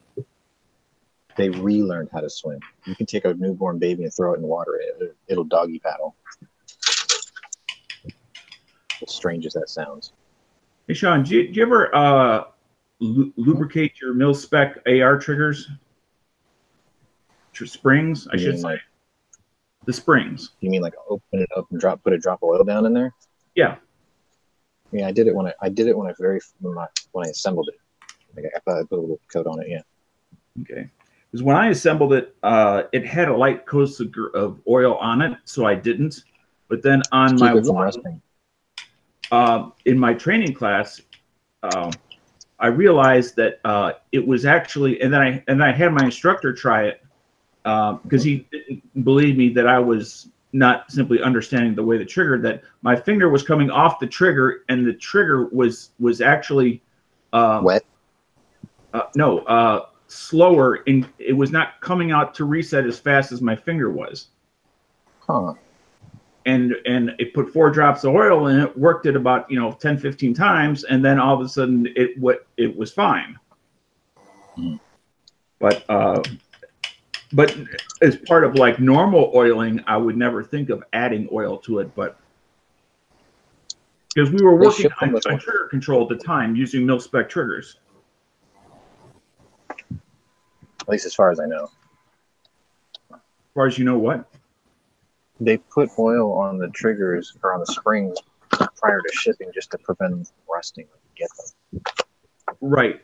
During shipment or sitting on the shelf in the warehouse or, yep. Yeah. And that's Any what I moving- would. Any Go ahead. moving part that touches another part in its movement needs lubricating. Right. I had made the bad assumption that the oil, that they were using something better than REM oil at the point of assembly. There ain't nothing better than rim oil. They actually improved their own formula by adding Teflon to it. I use both. I use regular and I got the new Teflon stuff, and it looks really good. I just got a new Rim Oil Pro, and I think it's all right. It Is it the clear does stuff? good about rust. Is it What, the clear Sean? stuff or the yellow? I believe it's clear. Okay. Yeah, it's probably the Teflon stuff in there. I like it. It works great. What? Wah. What did Sean just say? Oh, I the don't new know. I wasn't Teflon- listening. The new Teflon infused rim oil works really good. Oh, okay. I've Clear. never not seen that. Does it say If it's with clear, Teflon on it? I On the believe bottle, it. yeah. Says, what I got's just Rim Oil Pro. on the back it'll say like infused with Teflon or something. You can tell like the original stuff's kind of yellowish and the new stuff is clear. Super clear. I'm sorry, let me mute myself. But the bottle looks the same every time. Building an AR? I don't know. I just couldn't get the old Damn it. anymore, so not in Son of a 9 ounce. bitch. Fucking bend, man. Huh. Cardboard's way too thick.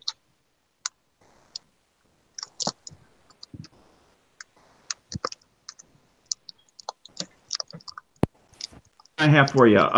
As I'm sitting here, as I'm oiling my springs for apparently the first time, should I leave it in the hammer up position or the hammer down position overnight? Or does it matter? How do you store it typically? Store it what? How do you store your ARs typically?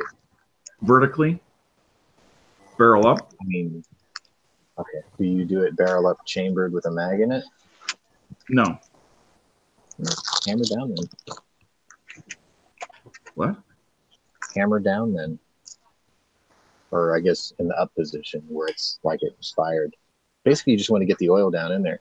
Springs Right. don't wear. Springs don't actually wear if you lock them down into their tension position.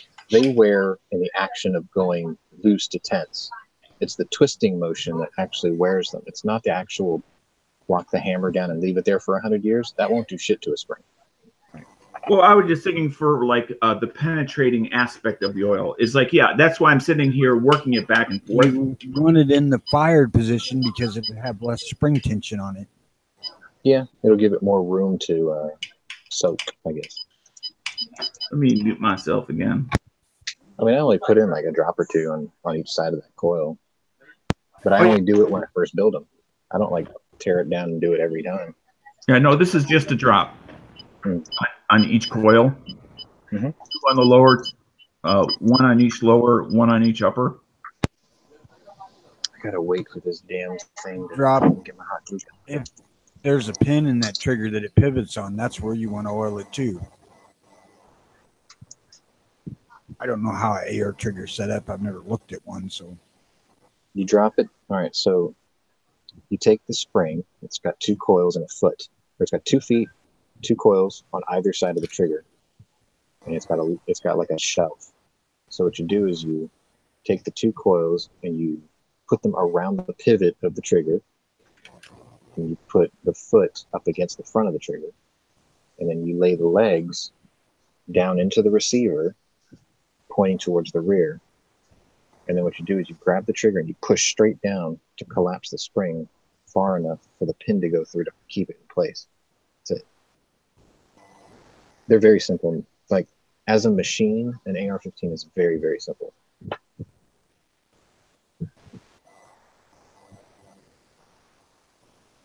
Like the Marlin has a more complicated trigger. Actually, no, I can't say that. The Marlin's Got just more joints in it. Yeah, if you don't get the what do they call it? The trigger happy kit, then yeah, you have a 2-piece trigger and sear arrangement, which is a little weird feeling. I know this one guy, he gets around that problem by super gluing the sear and the trigger solid, so it feels like one of those $100 kits. He says it lasts a couple of months, and then you got to take it apart and do it again. Like, no, I'll buy the kit. At this point, they don't bother me. I mean, the brake is still fine, and I can tell when it's going to. So It's kind of funny because I'll grab the Marlin trigger and I'll wiggle it like a loose tooth. I'm like, look, Dad, wiggle, wiggle, wiggle, wiggle. He's like, what the fuck? Is it broken? I'm like, oh, it's supposed to do that. Yep, both of mine do Like that. it.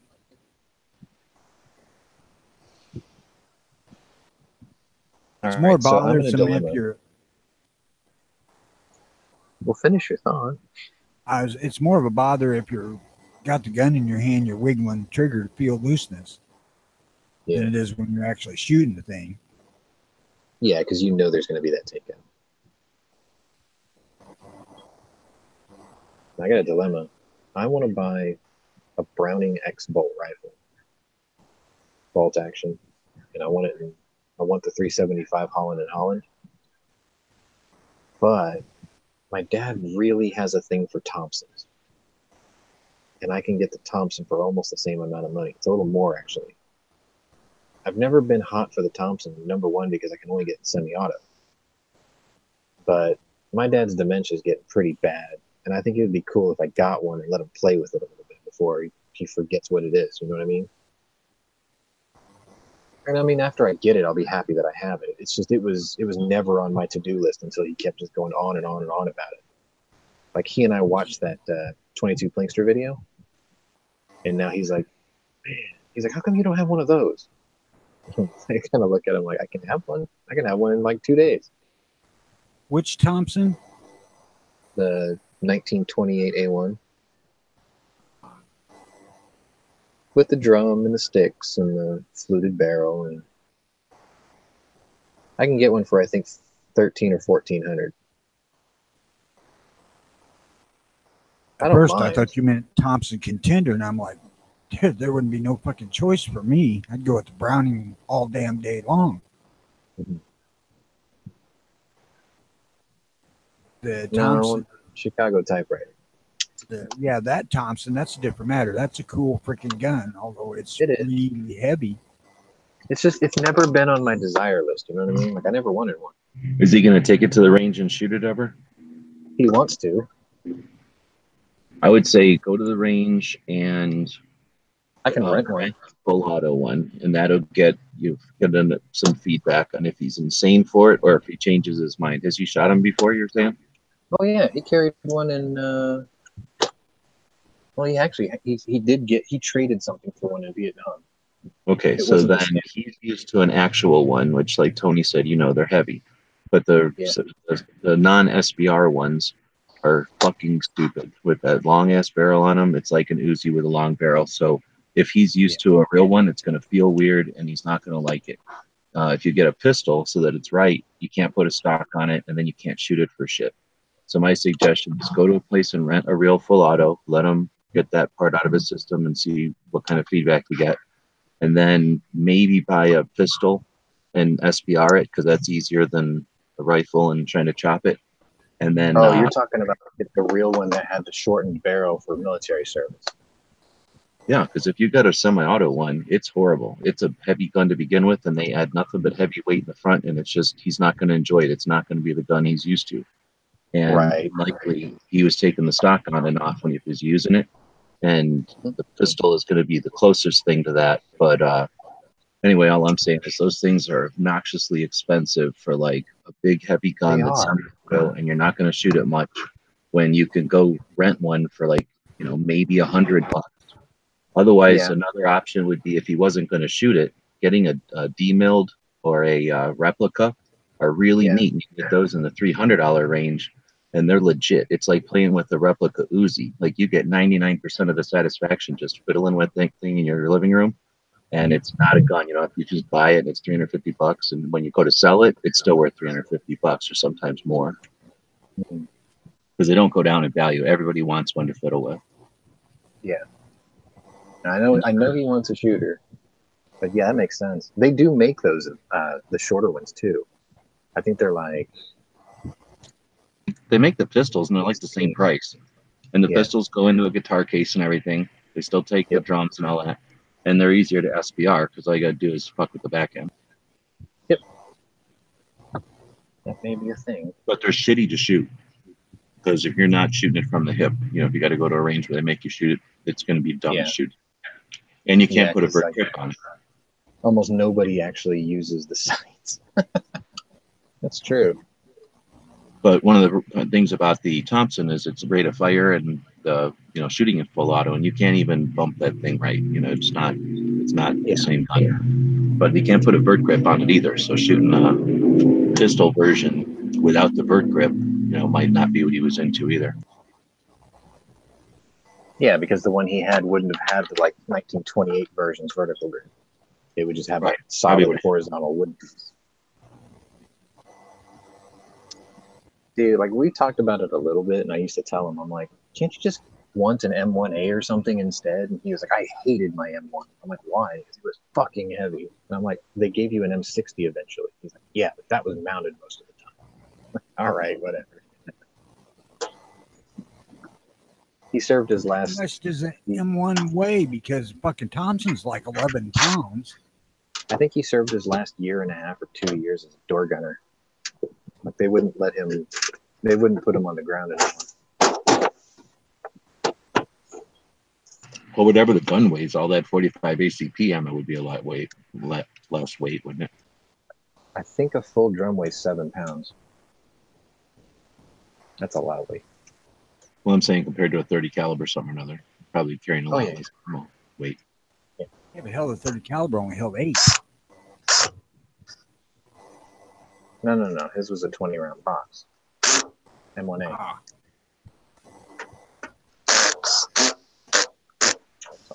was that 30 or is that 30-06?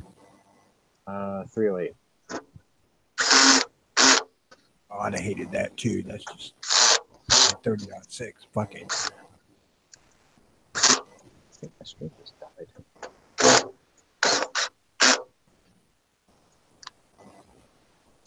That looked quiet over there. You can tell I don't know shit about military weaponry, except for some reason I knew how much the Thompsons weighed. They're heavy.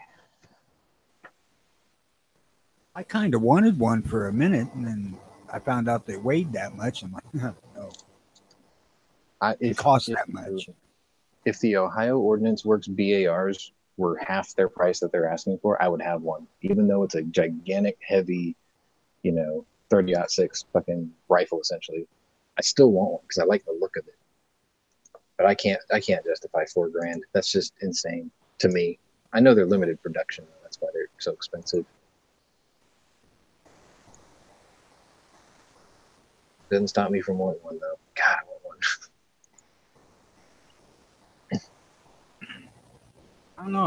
I'm not in a position to want anything, really. I mean, I want to get a coach gun. I want to get a 73 Winchester and 86. Do you ever watch Forgotten Weapons? No.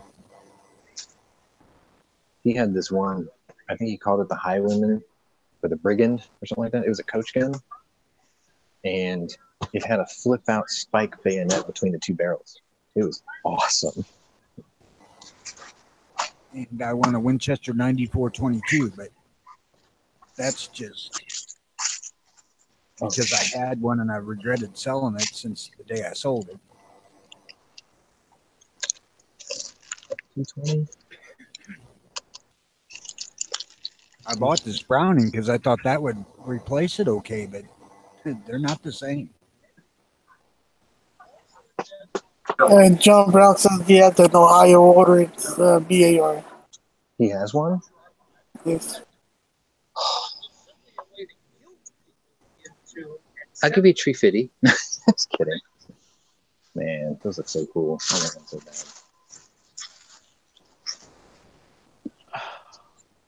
Because, like, for that kind of money, realistically speaking, I'd probably buy a Scar Heavy and pocket the rest. For the 17, I'd probably get 17. Oh, yeah, it looks like my Wanamaker next spring is canceled. What? My daughter's say getting yours? deployed in January. And I'm going to have the kids. Bring them with you? No.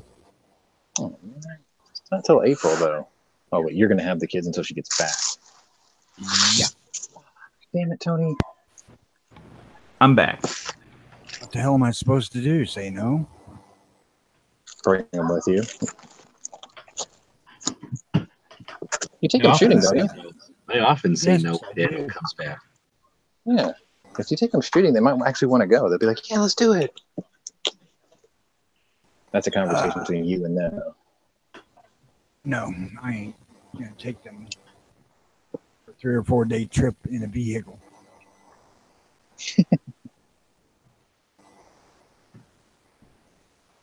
Hey, Sean, you ever heard of a guy called Relaxing End on YouTube?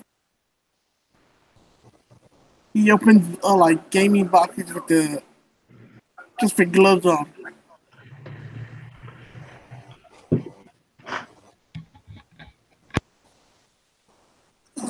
I'll put it up on the side chat or out chat too. What was the What's name? everybody up to today? Relaxing End.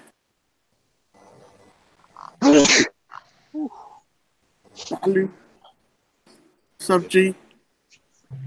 How much? What's everybody up to? Chilling? Working? I was going to go to the range this morning. I got everything set up last night, got up, and it was 35 degrees. Oh, fuck. And my body is not ready for winter yet. God damn it. Really? So next Monday or Tuesday, it should be 50 degrees, which will be a whole lot more tolerable. Yeah, dude, we've been doing good reviews all wrong lately, dude. 2.5 million views just for opening boxes.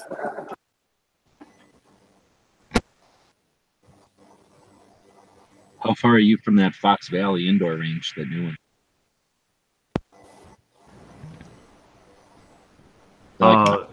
You're referring to the one? You mean Gat Guns? No, there's a new one called Fox Valley. I'm not sure. If you put the address in the side, I can try to figure it out. Why is it? See if I got the pictures on my phone. I might have already done a review of it. I think I might have. I don't remember if I did. It was after gun rights, like right before I went up to Wisconsin, I think. Anyway, it's called Foxville. But anyway, I think it's like an hour from here. Anyway, it's not worth driving an hour or whatever it is to Gats to shoot indoors, to then pay to shoot indoors. It better be pretty special. 2 hours, the fee, and that's assuming that they let me take pictures.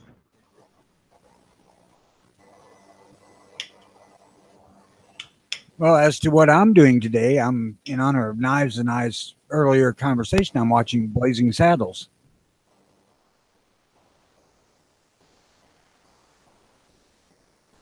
Mondo.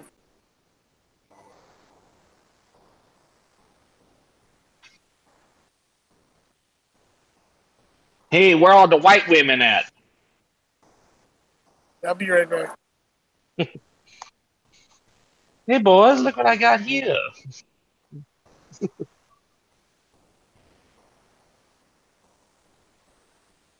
Blazing Saddles, that is a funny movie.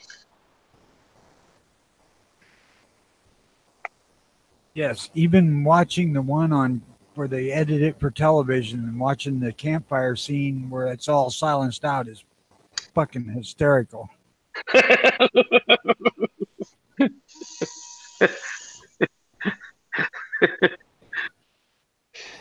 Uh,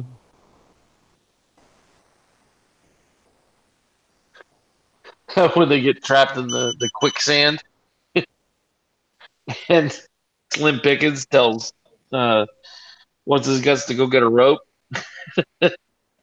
And when they finally get the hand card out, they go, "Whoa, that was close. We almost lost a two hand card." They're looking at the directions of where the railroad's supposed to go, and the other two guys are sinking in the quicksand. Yeah. Send letter to tell him I said, ow. Ow! Yeah.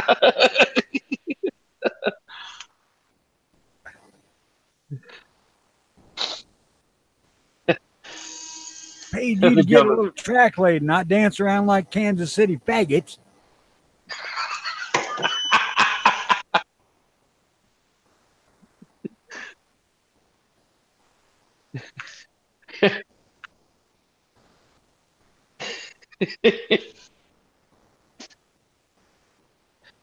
Oh, Good down because I can't listen to it or I'll be giggling too much.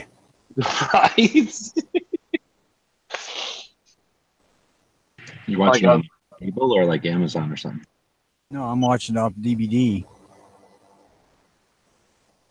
Oh, you have a DVD that's got the stuff edited out? No. I have just seen it on TV with it edited out. Oh, okay. No, this doesn't have anything edited out.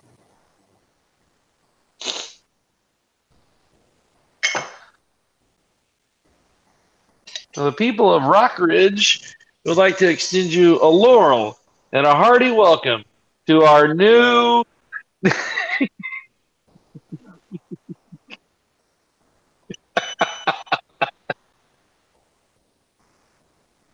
Excuse me while I whip this out. But he's watched that fucker a lot. Yeah, it's funny. I love that movie.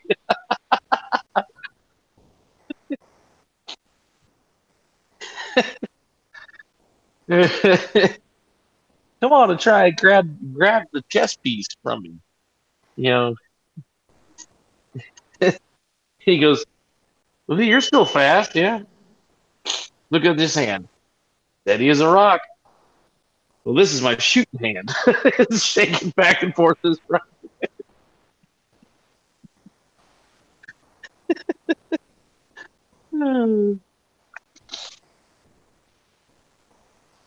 Easy now, much more quoting and we're going to get copyright struck. Right?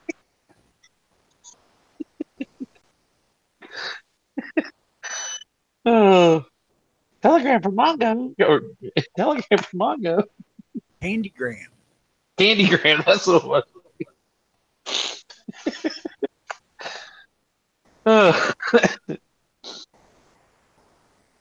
I tell you, they could not make that movie today at all. Oh, heck no.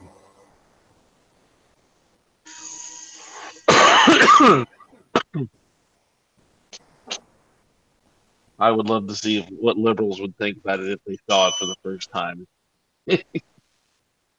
Back in my days of playing in bands and whatnot, I had a number of guys that were black that I associated with here and there, and every one of them thought it was funny as fuck. Oh yeah, yeah. We had a guy I worked with. He quit.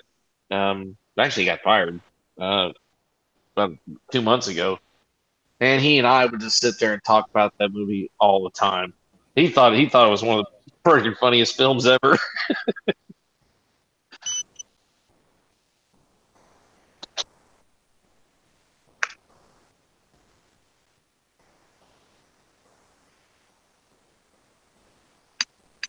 That surprised me that they found it so funny, but I guess they understood what Brooks was trying to do. Yeah.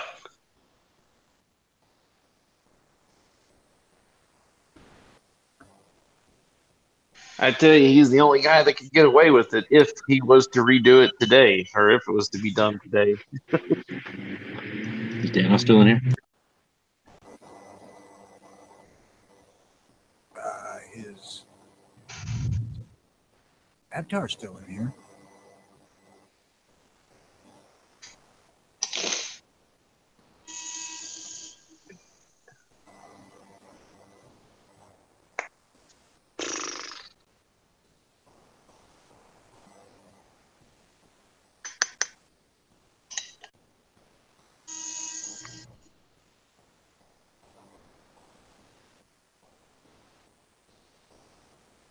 Did anybody happen to watch Dano's video on the main page? No, not yet. I saw the title of it, How to Shoot Like John Wick. Yeah, that one. I was going to ask him what it's about, but he's not here. It's about how to be cool.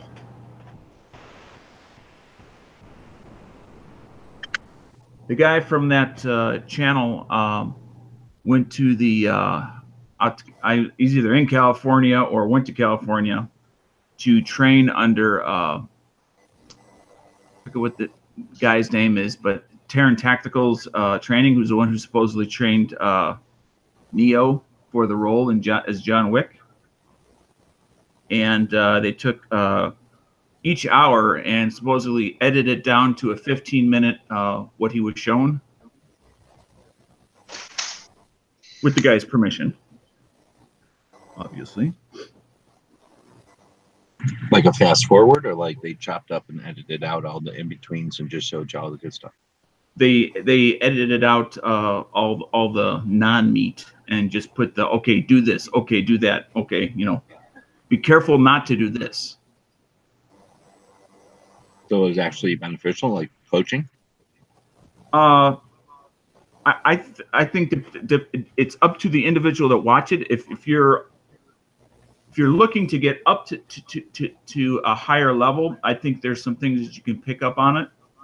If you're already at a higher level, it's gonna be That's like me. because there's no clear definition of what even a higher level means. I like to think of it as elite, superior, faster and better, more accurate.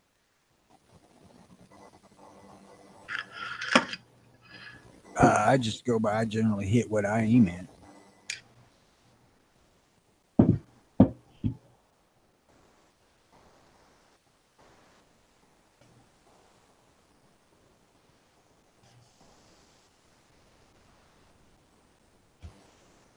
Anyway, I thought it was interesting, and I watched it because I want to be like John Wick too.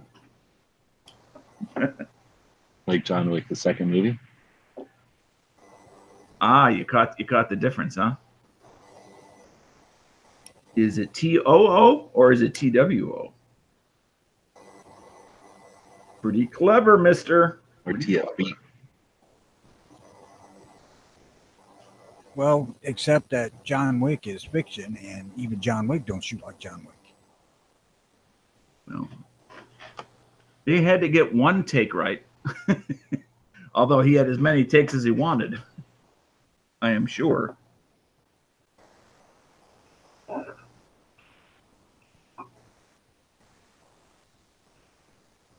mean, if I was going to try to learn a movie skill, I think I would go for the dodging bullets bit out of the Matrix. Oh, the Neo skill? Yeah. Make the bullets just fall away.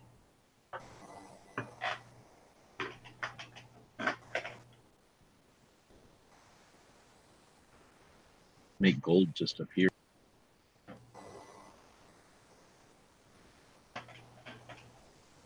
I can't keep on microphone.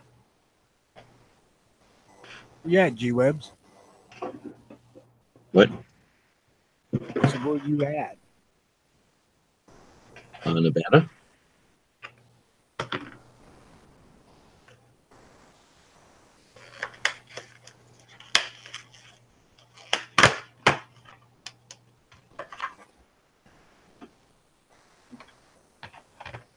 Try to think of something interesting to discuss about Nevada, but I can't think of nothing. Right now, the main thing is the weather's nice.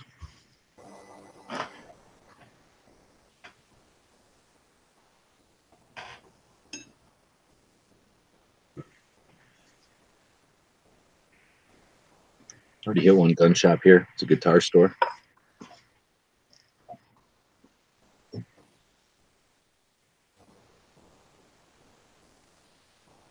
Guns and guitars. Yeah. I was like, "Do you got any picks with your name on it?" And they got 'cause they got a cool logo, and they had a business card that has 4 picks that pop out of it. So it's like a plastic business card. It's pretty cool.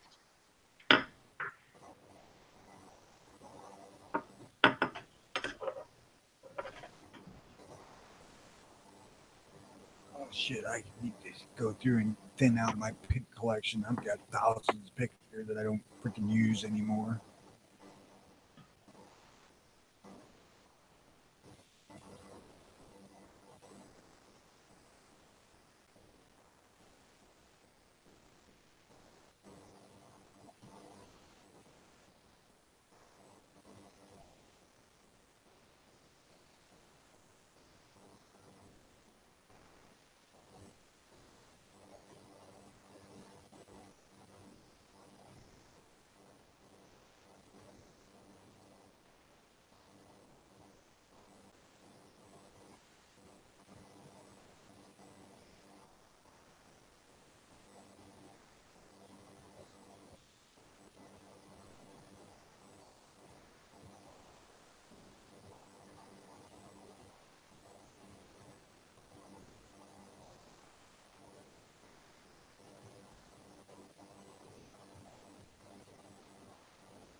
A talkative bunch today.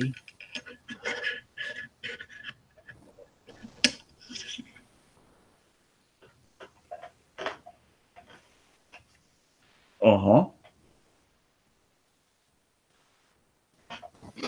Oh, damn, it is a sultry 44 degrees right now.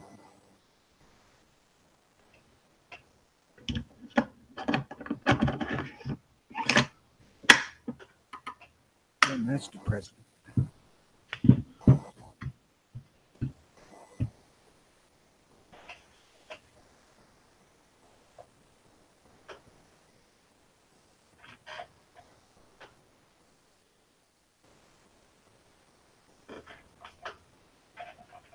Okay, which one am I looking for? I'm looking for this one.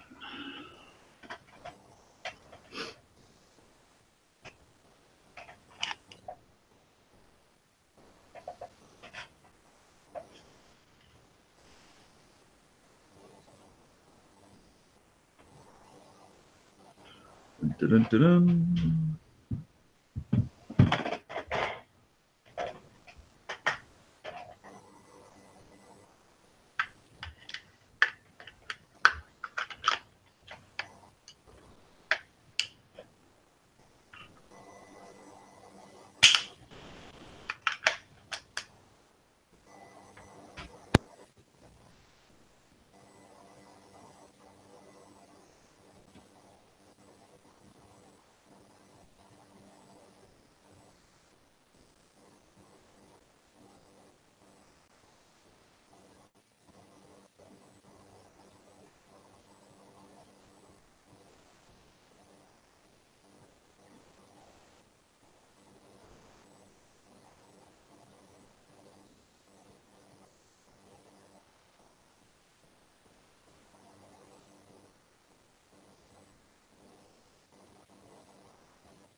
If you do it with the camera on, it wouldn't actually be an assembly video. Since you're not saying what you're doing.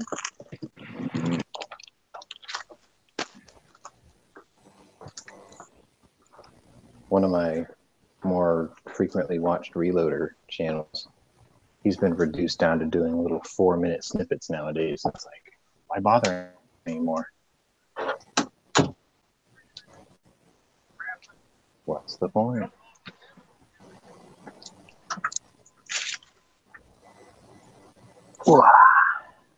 I don't know. Watching reloading is boring. Talking Well, about it for is those who great. don't know what they're doing, procedural parts are important.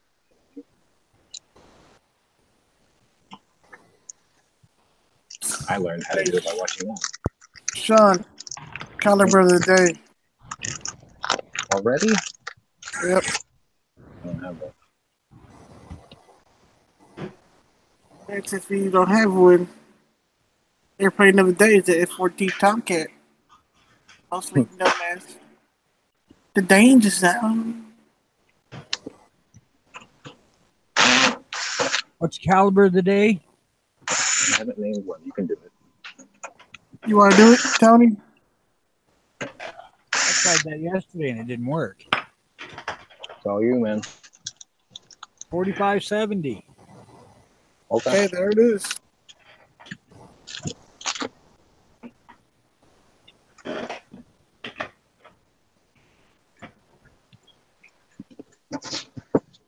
Especially if you got the cojones to shoot it in a revolver. Which I don't. I'll do it.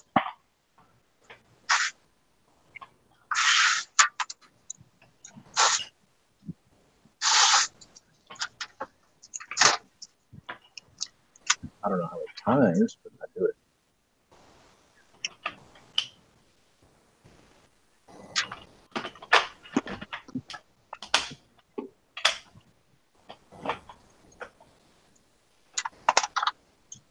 I still need to go up and see if I can find me a box of my pins.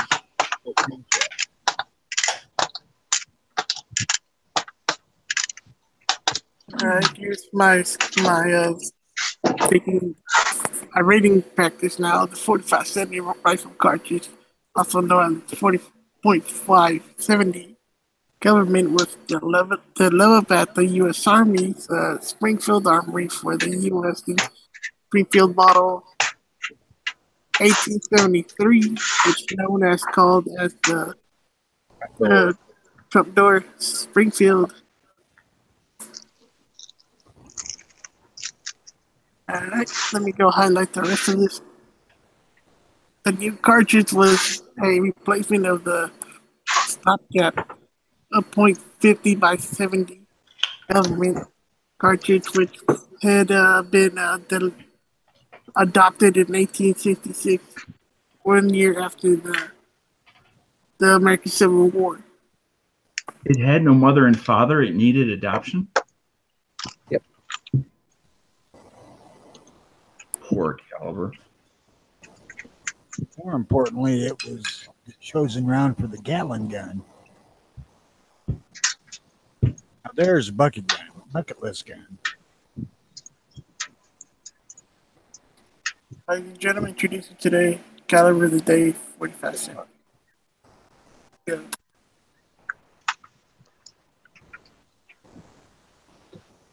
Sure, just pull up to the gate. We'll get it open for you. You can fit. Either way. You'd have to back out. It's kind of a straight shot in. If you want to back up, we can get the gate open for you. Okay.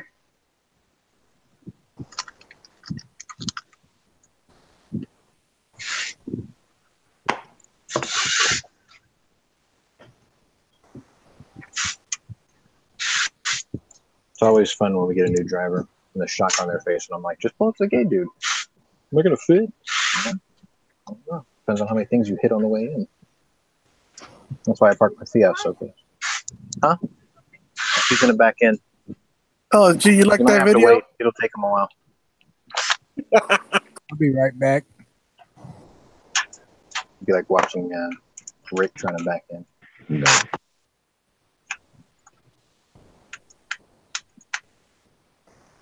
That's all he does. Probably do that with firearms.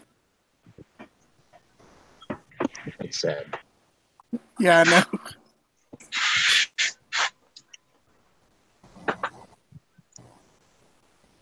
Oh, look. It's a procedural video. Dun, dun, dun, dun. I sense ammunition in the mix. Reloading the next generation. The first of Playing the many. Star Trek. I gotta go Star Trek: The Next Generation. You young Padawan, I pass the knowledge. Oh my god. What you doing?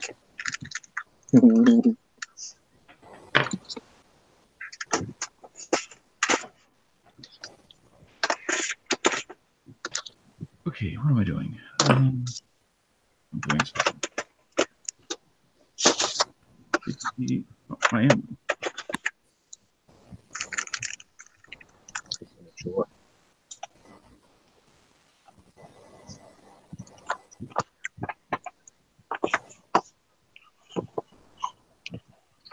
We shall call this segment "A Pew is Born."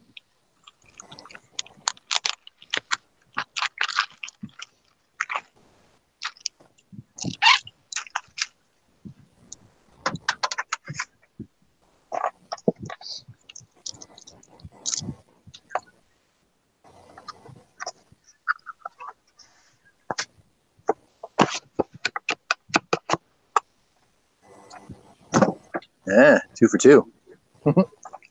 2 to go.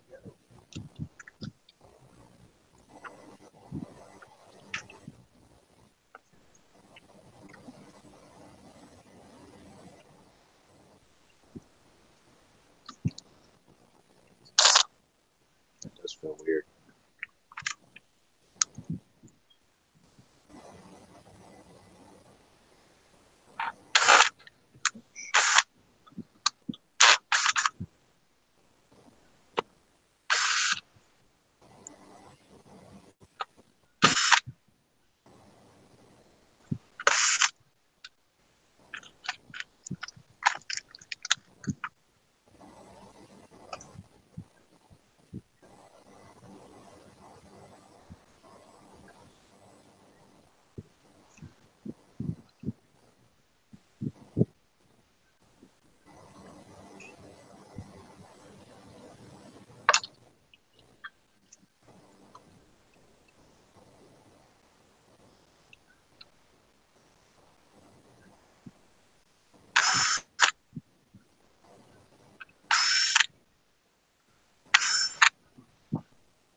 Yeah, I'll be right back.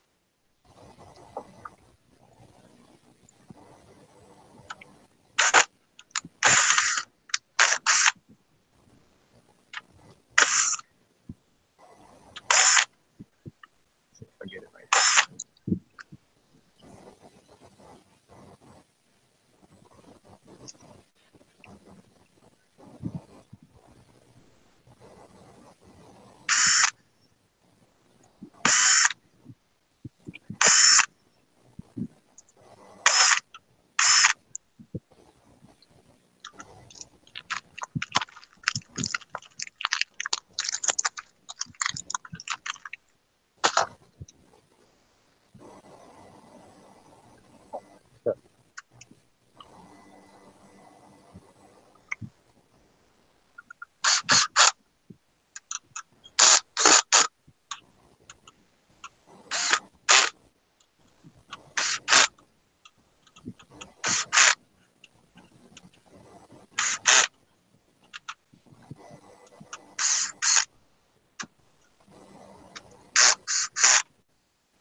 You're listening to the aggregate sounds of ponies eating pretzels.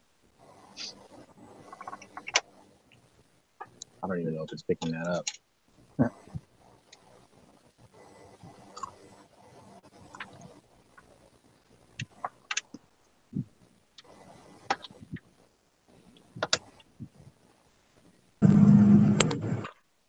Oh, snap.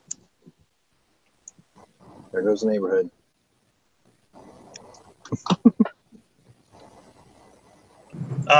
Full disclosure, I did not check first to see if G-Webs was in the chat. So if you'd like me to leave so he can return, I don't have a problem with that.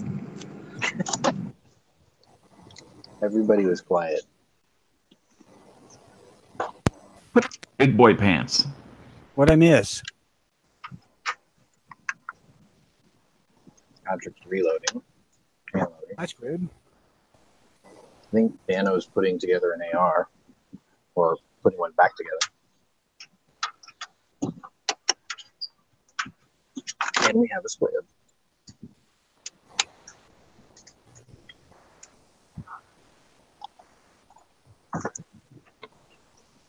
So I just wanted to make an observation.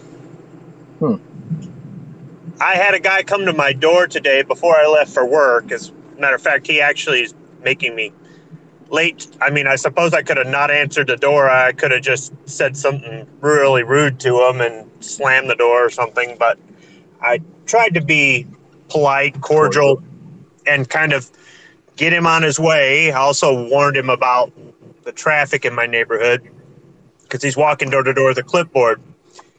So he was trying to get me to vote on a proposal on the ballot in November that would split up the way they can redistrict our state. He says that on every 10-year census, whatever political party is in power gets to decide how to district the state. And his proposal, or he wanted me to vote on this proposal, and it would split it up so there'd be a more even vote or decision. Yeah. So what he said was, right now we have 18 districts. 15 are controlled by Republicans and 3 are controlled by Democrats. This proposal states that 4 would be controlled by Democrats, 4 by Republicans, and 5 by independents. And I'm like, wait a minute, dude, your math doesn't even add up. So 8 and 5 is 13, not 18. So who's getting the other 5? So first off, he didn't have his numbers right. Then secondly, I told him, I said, look, you realize that because there are 15 of the 18 are Republican, that means that the 3 that are Democrat are obviously the 3 big cities in Michigan. Those 15 counteract the 3 so that we don't turn into California. And he goes, oh, I can tell you're a Republican. And I'm thinking, yeah, and I can tell you're a Democrat. Right. Or turn into an Illinois.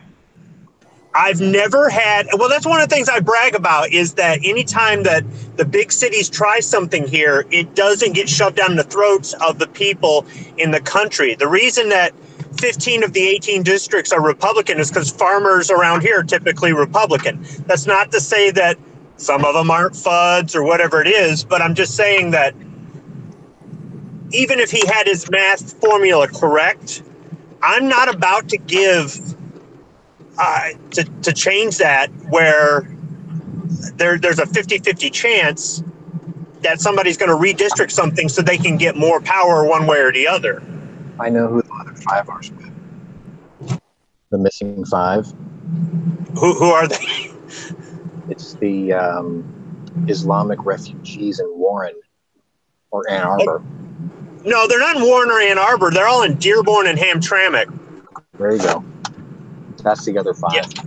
I mean, there are Islamic refugees all over, but they were here before the Second Gulf War and all that stuff. So, and what's funny is Hamtramck was traditionally a Polish town, right there within the borders of Detroit, more or less, a small Polish town. And moved in there and built a temple, and everybody bailed. All these old families that had been living there for generations. I mean, they're packed in. The houses are packed in. It looks like the opening to All in the Family, where the houses are all stacked up against each other and real tight up and down the streets. Yep. All the Polish people that had been living there for decades and decades and decades bailed, because when they put in that mosque, they started playing the call to prayer, and it was scaring the living crap out of people. And they tried to get it blocked. They tried to say that it was a noise ordinance violation, but the city council caved and said, no, because if we don't allow them to blare this stuff, it's going to deny their freedom of religion. So all the people that had been living there traditionally for decades bailed because it scared the hell out of them. I mean, if you think about it, if you want to take over an entire city, all you have to do is put a mosque in there and blare that stuff, and people will leave in droves. And it's not much different than when people left Detroit in the late 60s because of the race riots. They wanted to get their families out of there because it was just too damn dangerous. You don't know that. My dad saw a guy pay for a billboard. This is racist as fuck. It's not what I'm believing in. It's just this. He told me this story. Some guy in Detroit in 1954, I think it was, put up a sign and he said, "Will the last white man who leaves Detroit please turn the lights out?" I had heard that before. There was a urban legend of a billboard along one of the expressways going into either Ohio or Indiana saying, "Will the last person out of Michigan please turn out the lights?"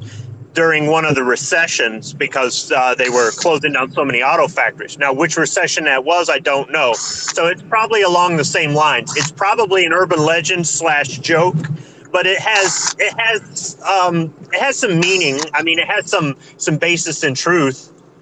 My dad swears he saw it. You know, there are people with enough money to do that, though. I remember when I used to have a cabin in northern Michigan, when I drive up there on the weekends, there was a big billboard that had a picture of Hitler doing the Heil salute, and it said Michigan DNR.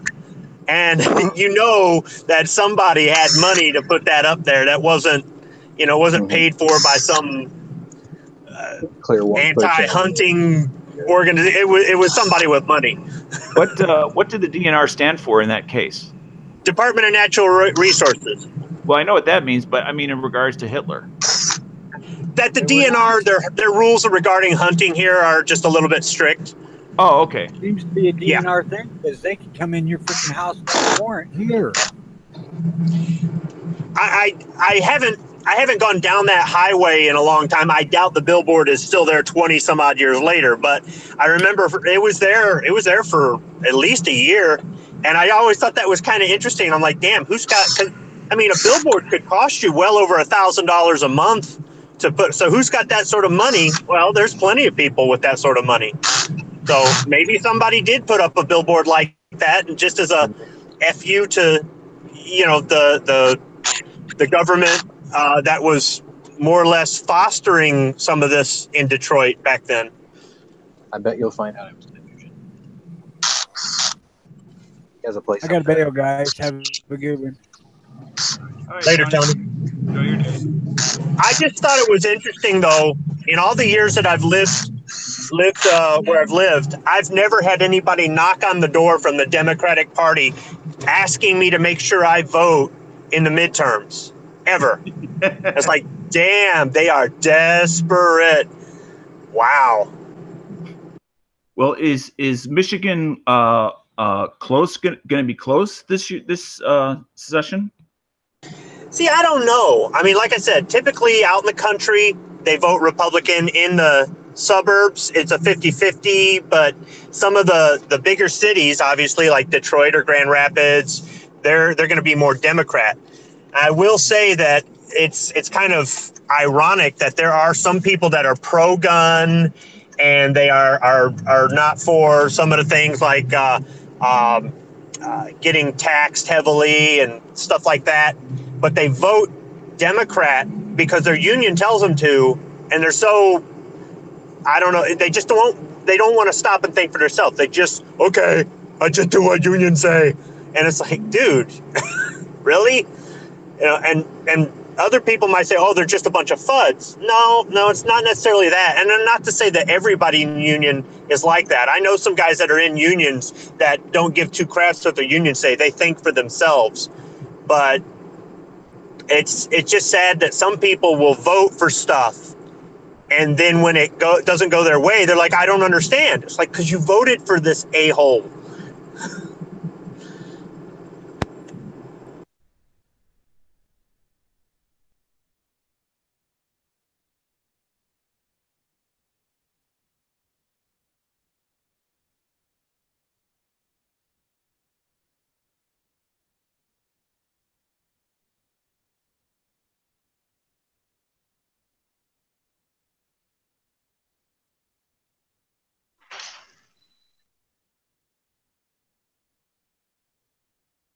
Did I robot?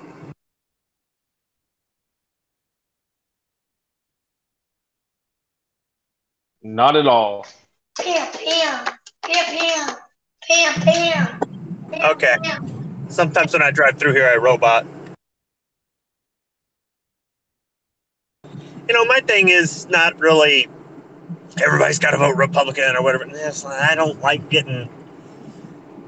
If there were some good independents out there, I mean, there's people that say they vote Democrat, but they're pro-gun, or they're liberal, but they're pro-gun. But it's just like, how can you... I don't know.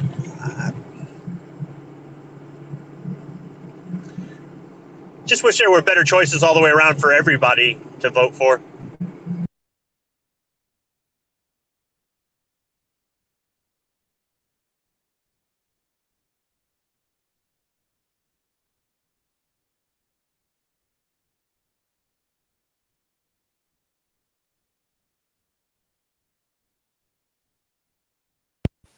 All of a sudden, it got very quiet.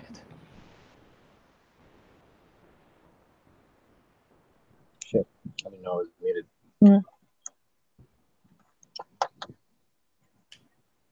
What's the name of Mr. Knives' backup channel, anyhow?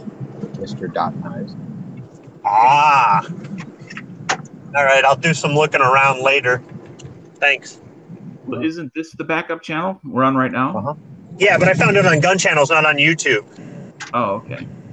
So I'm not subscribed. I don't get a notification.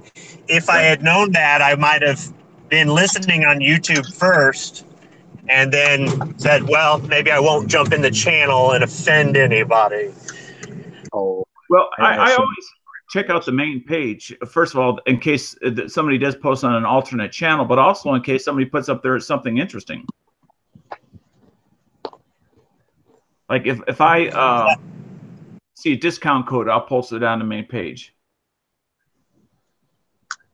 or something like that. I've had so much trouble with the site that I don't use it very often anymore, and I just sooner or later bugs will get worked out, and maybe I'll use it more. I don't know.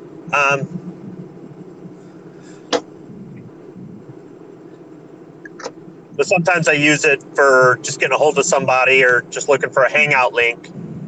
Because just because your YouTube channel changes doesn't mean that your membership profile changes. Mm-hmm. Right.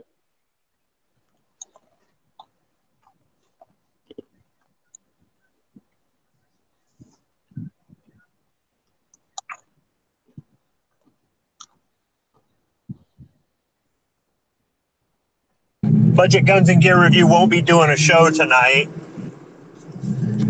Yeah, I saw that. You know, I didn't know he was going out to do this. I forget how he framed it.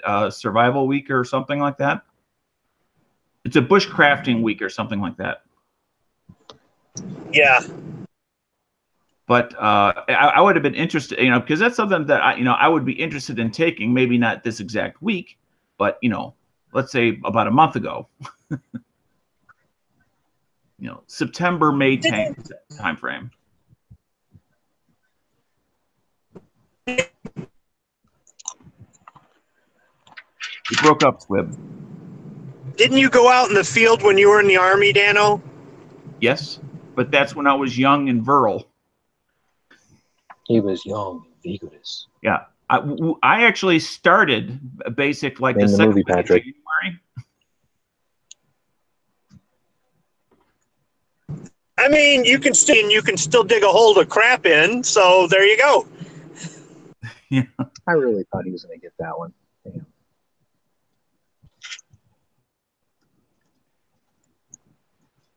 I think I stumped him.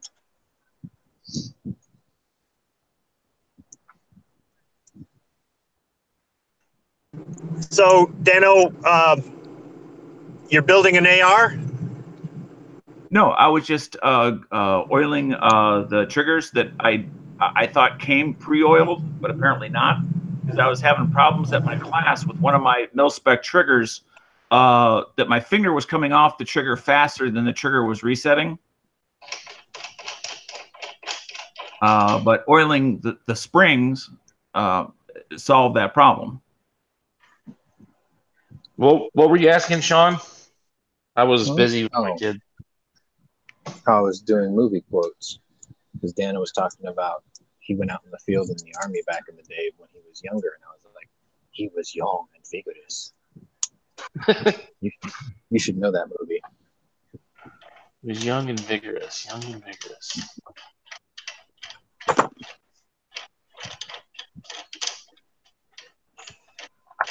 Yeah, we were fairly fortunate.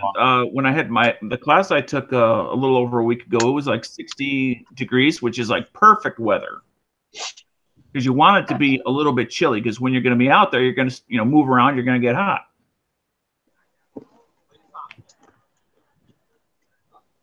As long as it's not windy.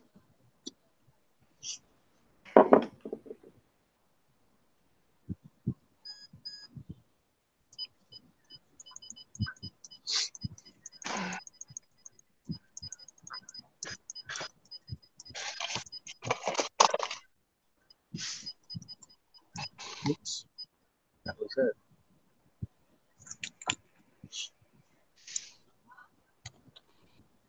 Okay, so I got these Lee Quick Trim dies.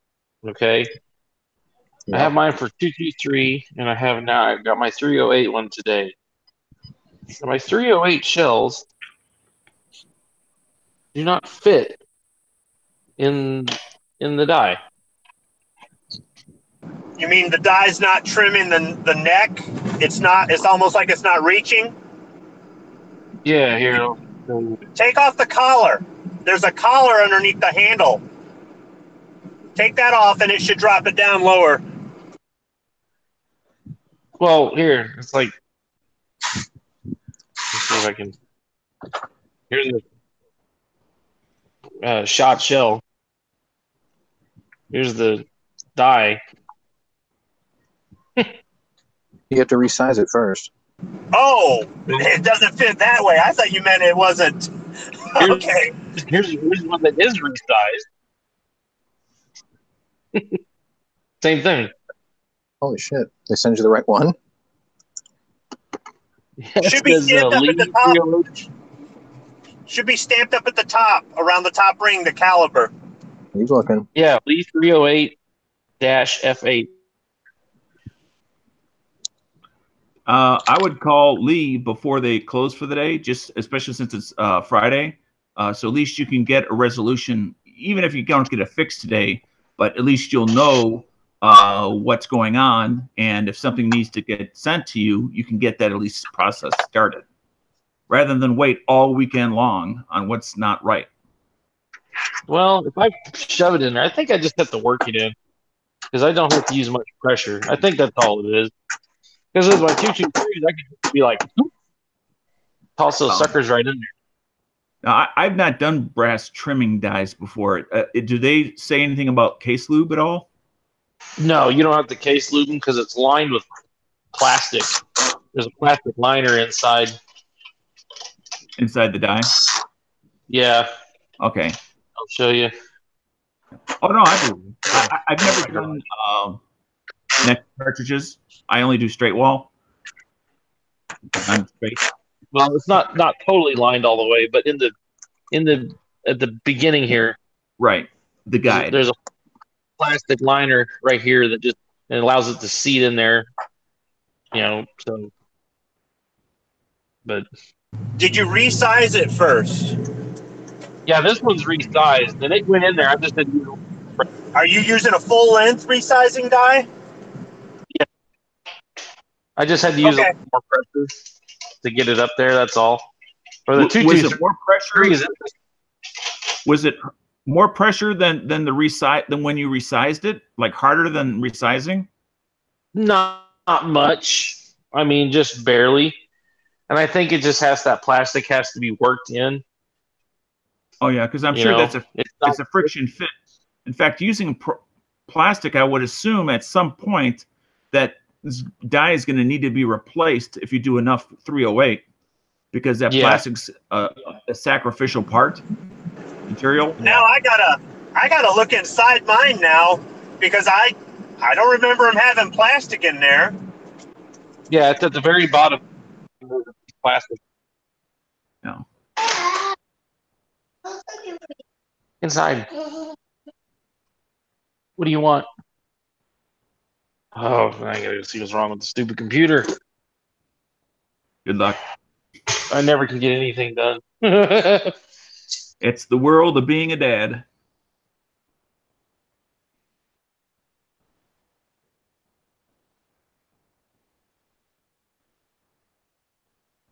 Well, everybody, good luck with your endeavors. Everybody have a good, safe weekend, and I'll see you around the interwebs. Yep. You're just getting done with lunch? What? Are you just getting done with lunch? No, I'm almost to work. Oh, okay. Oh, that's right. I forget you're in a different time zone. Yes. Wednesday's just starting. All right. Have a good one, Squib. Later. See you, Squib.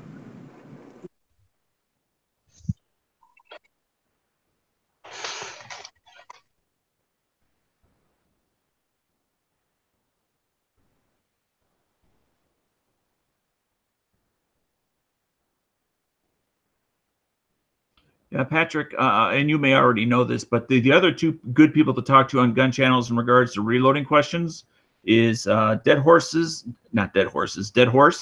and a guy named Russ. That's actually his name that comes up on it. Both those guys know quite a bit, and they're here fairly regularly. Another guy, but he's not here quite as regularly, is a guy named Fuss, Fuss. Oh, yeah, I know all of them. Yep. Yeah. Yeah, and actually, Dead Horse is the one that told me about the quick trim dies because I got a ton of brass to trim.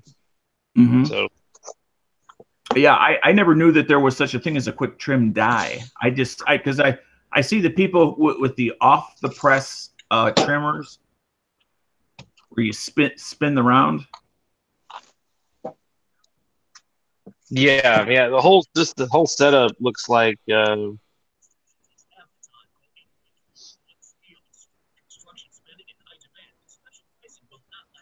It looks like this. So you have your die here, and then the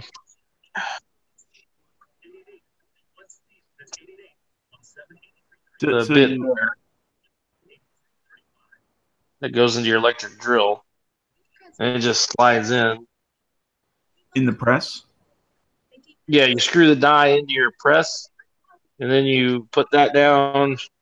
Could you lower the camera just a little bit? I can't see what it's getting into. Oh, you're doing it with a drill. Yeah. Or maybe I'll turn it this way. Okay, I can see it. Okay, so you're spinning the die to do the cutting with the drill. No.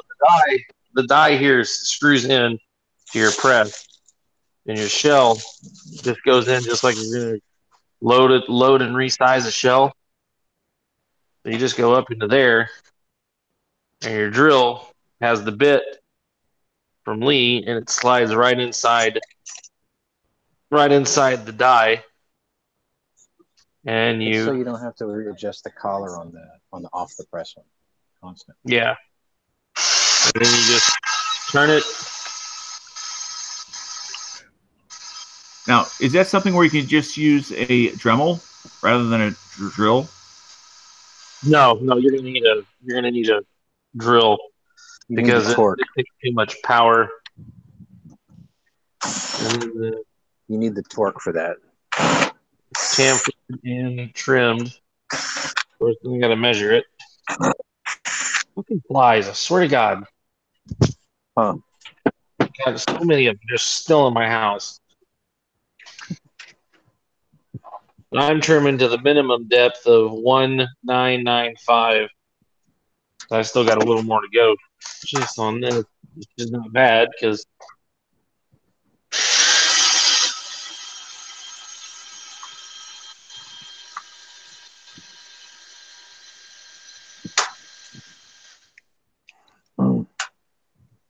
Now, can you hear the drill change pitch when it's like done cutting? a little bit. Sometimes it's hard to guess because I mean, if I'm trimming, see, these really are made to only trim, very little amount of brass off. It's not made to trim a whole lot, so it's kind of difficult. Seems to be going quicker with 308 than it did with 223.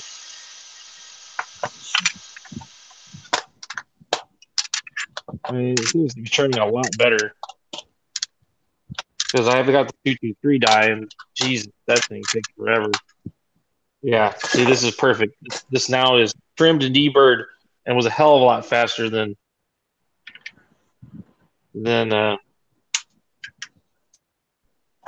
my 223. Now, any idea? And I'm sure it ranges. How many times those shells have been reloaded, refired? Quite a bit.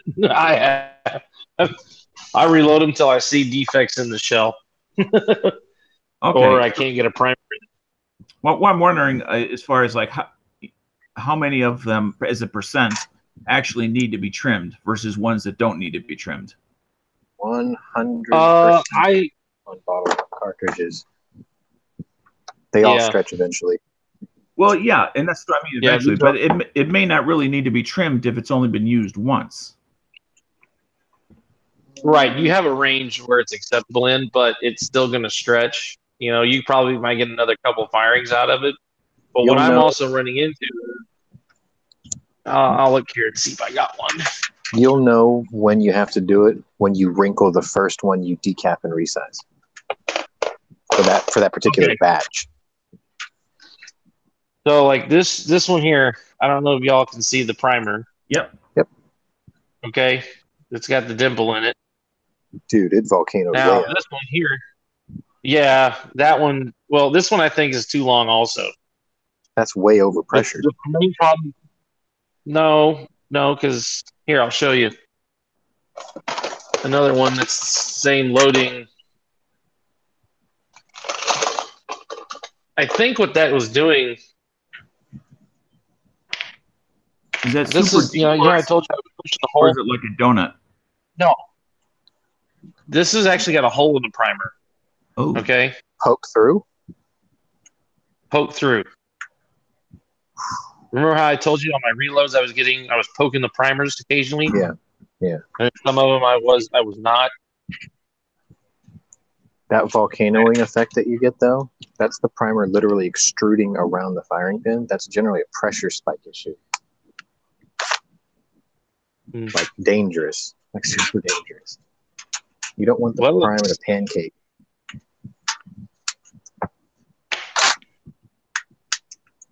Well, I was also wondering if maybe that was also the leftover primer piece that, like, say, the hole from here, the metal, stuck on the end of the pin and impregnating on here. You should be able to chip it off with your fingernails then. You should, but I never really tried. Wait, show me around the edge of the primer again.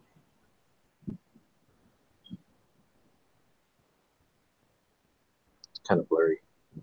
Oh, yeah, I'm just gonna give it a second to focus.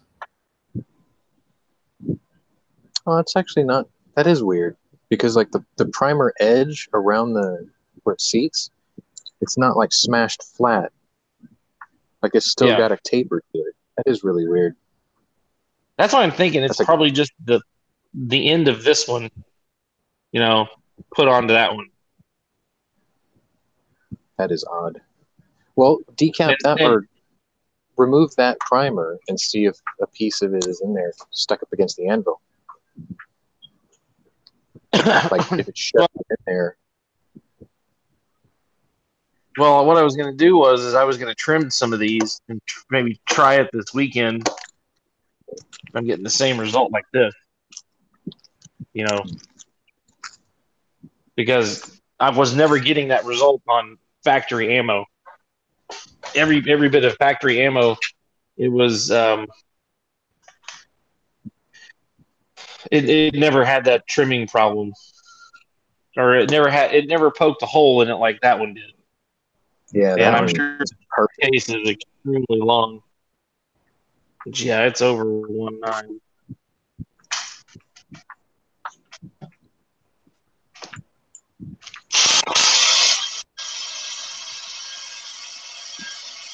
Generally, if the case is too long when you chamber it, though, it's going to crush the taper at the shoulder. You'll see it collapse in on itself. I still think that looks like a pressure issue, but the outside edges of that primer don't indicate that. It doesn't look like it, though. That's kind of weird. Like the volcanoing looks like it, but the rest of it looks fine. It's really bizarre. No, we're running over the max charge weight on any of these. I'm going off what Hodgson says. And so, as a percentage, what would you say you're seeing as far as ones that have pierced primers? Every one of these cases that I've shot a lot. So it's a high reloaded case. Case has been reloaded a lot. Okay.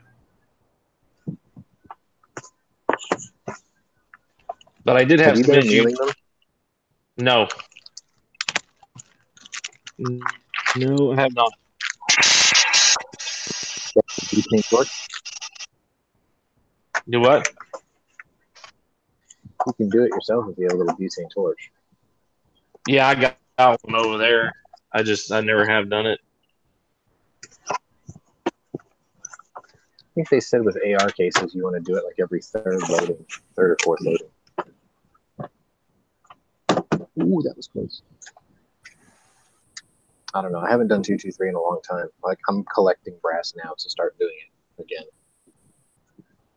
Well, I just trimmed all my 223s, and I've got 5.56s to do. I've just trimmed all those to 173 to 174. Like what Dead Horse was telling me.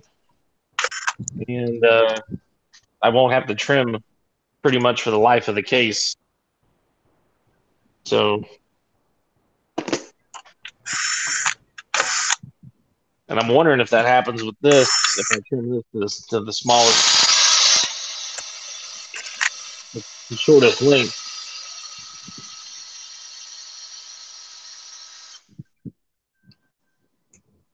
We are at the top of the hour.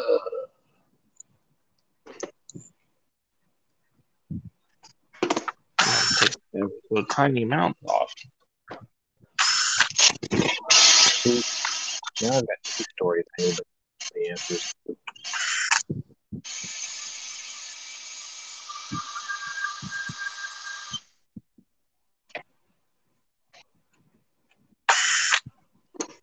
But I've got a lot of these 308 fills to trim. A ton.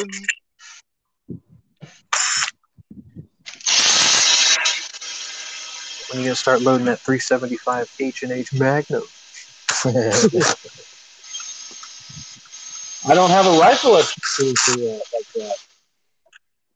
And there you go. Now you know what to get next. Well, no, if I was smart, I'd get a 44 auto mag and just cut these little 308s down.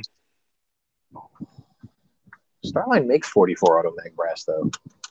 I know, but I've got 308 I can just cut. I like a real headstand for it. I like to puzzle somebody when they're like, huh? A 308 with no bottleneck? How's that?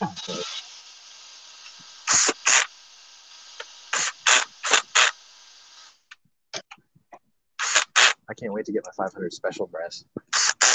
You know how many years I've been waiting for that? How many years? Like since 2009. Oh. Be right back. I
Today's word is legs. Go out and spread the word. That's right, children. Go out and spread the word. Yes, go out and spread the word. Spread that word very wide. Let everybody come and enjoy it.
Oh man, I love that meme. I hate my country wife. Have you seen the KFC marquee meme about the Taylor Swift special yet? No, not at all. All right, so it's the marquee sign, KFC. Taylor Swift special. 2 bony thighs, 2 small breasts, and a giant left wing. Man, damn you, That's country funny. wife. That's hilarious. You know how stupid we am right now? I was trimming cases that have not been resized and deprimed. Good job. I only did about 4 of them. Illinois is officially a sanctuary state for immigrants, thanks to Governor Bruce Rauner. Awesome.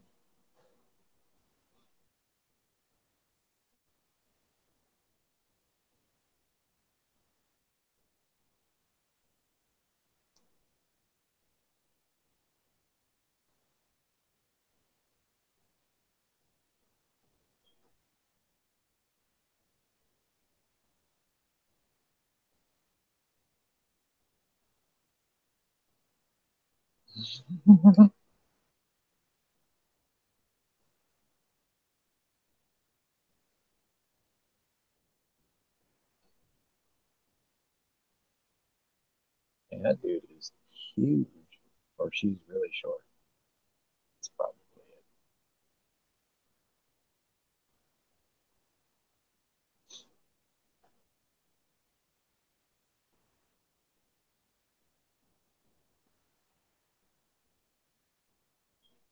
ABC executives regret firing Roseanne. Fears the spin-off series will flop. Well, duh. Yeah, Roseanne's going to flop because Roseanne's not in it. Yeah. I mean, I'm not saying John Goodman can't have his own show, but it isn't going to do what her show did because people wanted to see her. The only reason he came back in the first place was because she asked him to. It wasn't his idea, it was her idea.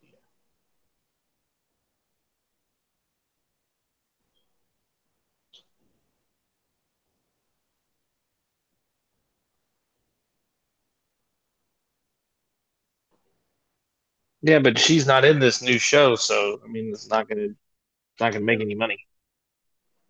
Meanwhile, doubt Last Man Standing is doing fantastic. Yeah, yeah. Funny how those shows they kill and they want to get rid of go to other networks and thrive with thrilling success and lots of money. Amazing.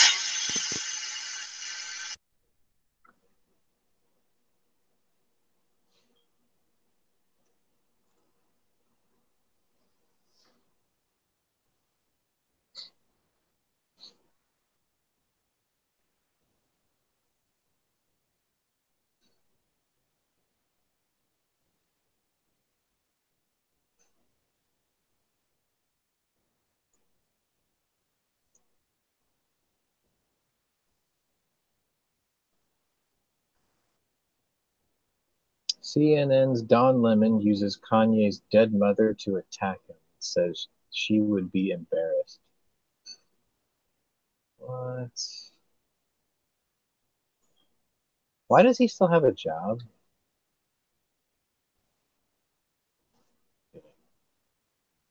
Yeah, didn't he go buy a fully automatic AR-15 illegally? Why does he still have a job? How come he's not arrested and in jail? Why is he not in jail? It does fuck with your eyesight a bit, doesn't it?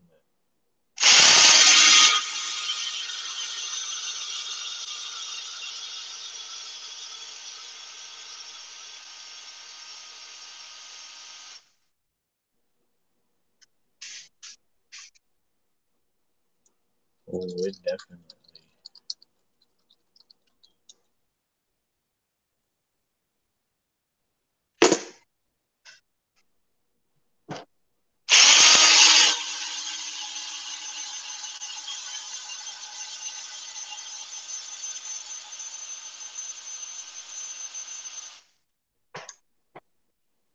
Yeah, this works way better for 308s than it did for 223s. I wonder if they could really do that. Trump Do gets what? impeached. Well, okay, here's the situation. Trump gets impeached. Pence becomes president. Pence pardons Trump and appoints him vice president. Pence resigns. Trump becomes president and appoints Pence as his vice president. Liberal heads explode. I'm pretty sure it doesn't work that way.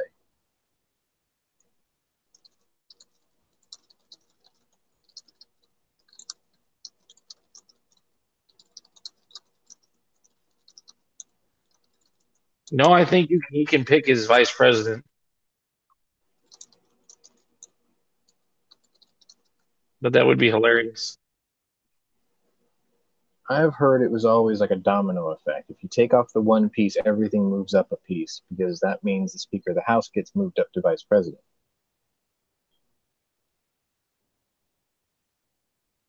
No, Speaker of the House is just third in line, period, in case the Right. president So and the vice president are if dead the or vice not. president moves up, the Speaker moves up to the VP's position. But Or you're just talking the about vice president position is picked by the president.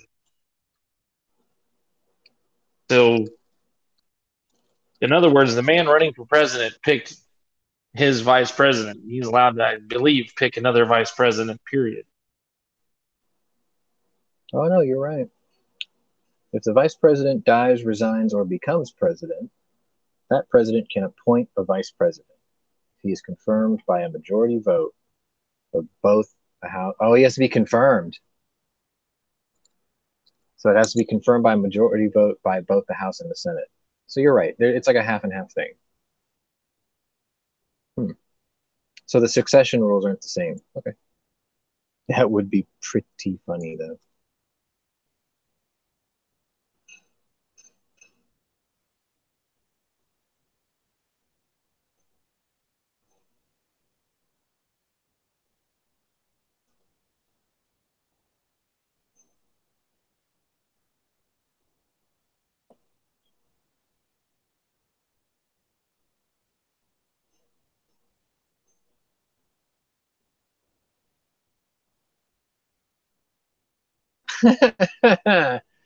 Does anyone else find it creepy that Nancy Pelosi talks about reproductive rights? Wasn't her last period back when the typewriter was invented?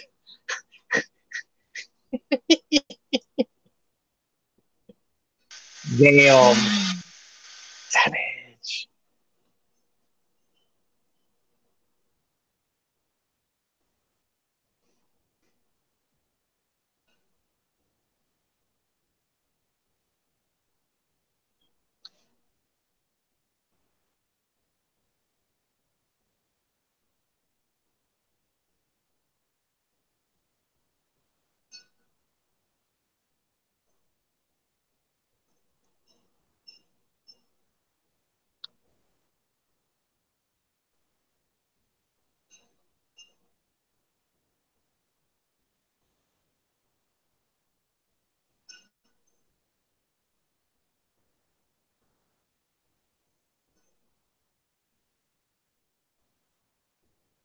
Oh. Sandra Bullock is pro-Trump. Imagine that.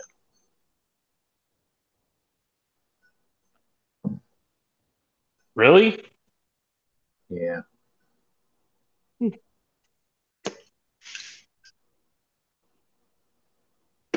Well, she never really stuck her head out there as a big giant feminist, anyways.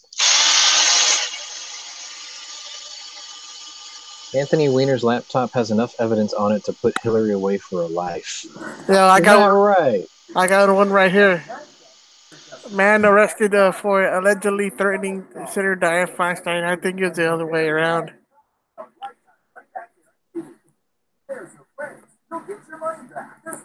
California pro-choice activist proudly breaks the world record by getting her 27th abortion. She got to Look, be locked I in know this is prison, killing I 27. know this is going to sound really weird, like really, really weird. As right leaning as I am, I actually like if someone asked me what my opinion on abortion is, I tell them, well, seeing as how I am not a woman, I don't feel like I'm entitled to an opinion about it, right? That's my way to duck out of like having to answer that. But if it really came down to it, I can think of several situations that would make it okay. But I think for people who are just so irresponsible with promiscuity that you can let them have two. And on the third one, you give them a hysterectomy. You just sterilize them. Because the fact of the matter is they're never going to change their ways, right? So it's like, you can let them have it twice as a, I fucked up here, oops, I'm not ready for this, right? But on the third one, you sterilize them. Then you can just be like, look, think about it on the bright side. You never have to pay for one of these again. You never have to worry about it again. And now you can do whatever you want. I mean, it's not like I'm trying to fucking sterilize them because I think they're horrible people. Some people would say that. I'm just saying, help them to the means, or, guide their means to the end that they actually really want. How is that going to be accepted by society, though? You know what I mean? Are they going to get mad that I say, you're sterilizing people? I'm like, well, because they actually lack self-control. They have no restraint. And they're spending thousands of dollars getting this done, and they're offending a lot of people who believe that they shouldn't be able to have any. I said, at least I'm letting you have two. See, that's my compromise. Anything beyond that, you never have to get it again. I mean, look, I've solved your problem for you. You know what I mean? That's the way I would take it. It's like, rapes, incests, stuff like that. Obviously, yeah, don't worry, because you're not repeatedly in that situation in most cases. You're gonna file a criminal case, and you're gonna get the person who did this to you busted and all that. You're not gonna wait 36 years and say it happened at a party. You can't remember where it was, who took you there, and how you got home.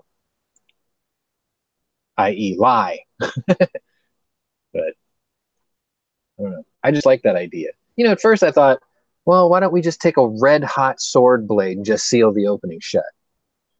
That's obviously mean, cruel, and unusual, right? But if you give them a hysterectomy, they'd be like, hey, we solved your little problem for you. What do you mean? Well, we'll never be seeing you here again. What do you mean? Well, we gave you a hysterectomy. Now you can have as much sex as you want with anybody you want, as many times as you want, and you never have to worry about coming back in here again. You won't be harassed by people outside. You won't be harassed by your friends. You won't be judged by anybody anymore. You'll be like, you took my ability away. You took my ability to have children away?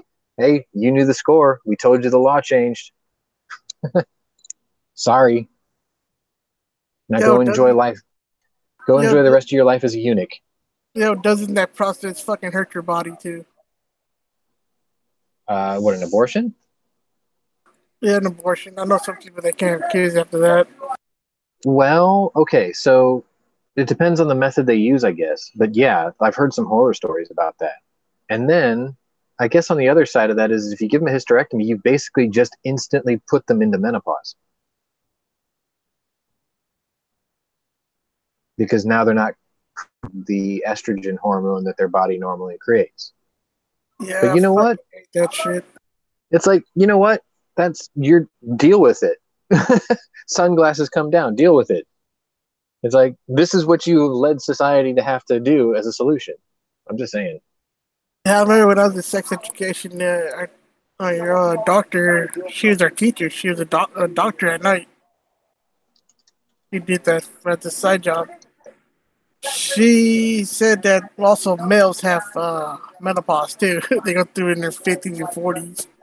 They get what's called irritable male syndrome. It's actually a real thing. It's the extreme end of low T. Yeah, little turtle. My dad went through that a couple of years ago, actually. And it was pretty bad.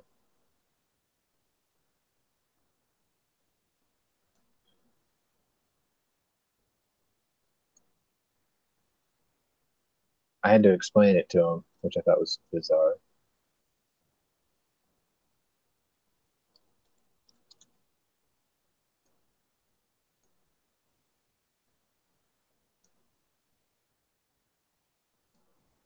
Doo-doo-doo.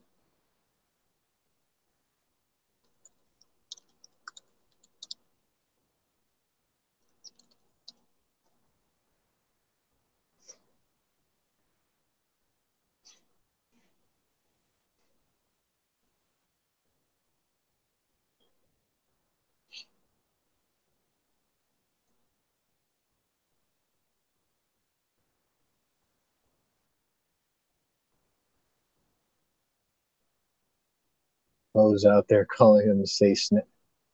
What? Hoes sit there calling themselves snacks. Okay, Horeo. That's pretty mean. Quite mean.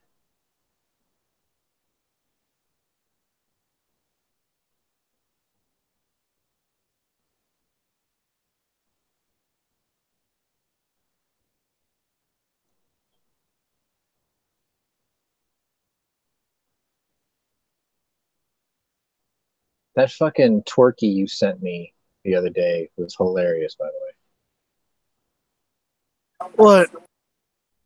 Oh, Patrick's not here. Damn it. He sent me this video called The Twerky.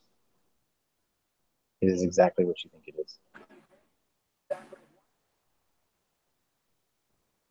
There we go.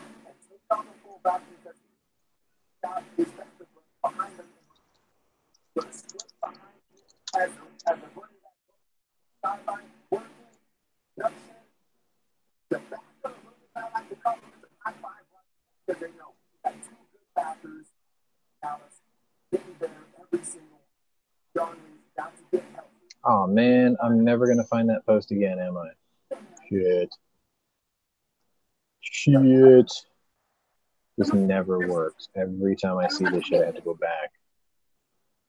Yeah.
Excavators, skid steers. We're at the bottom of the hour.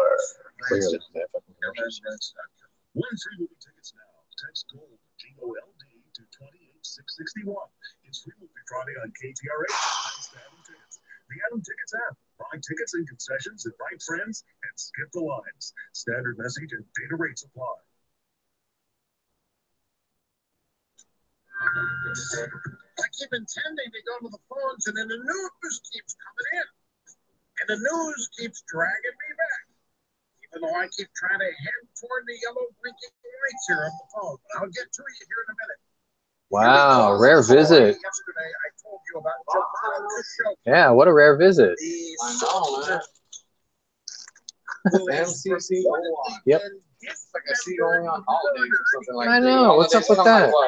I got lied to.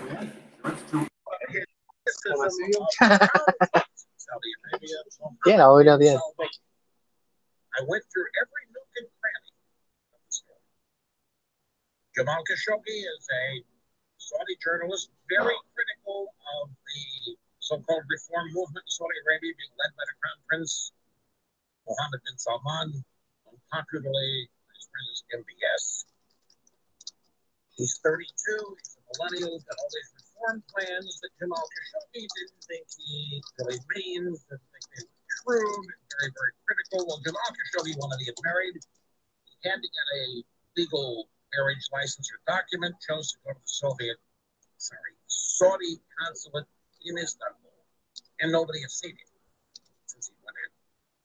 And now the master with a long pause. Yep. Audio recordings that prove he was murdered inside. The President of the United States has talked about this. It's a very serious thing, but says, look, we have outstanding deals with the Saudis that we cannot derail just because of this. This is outrage.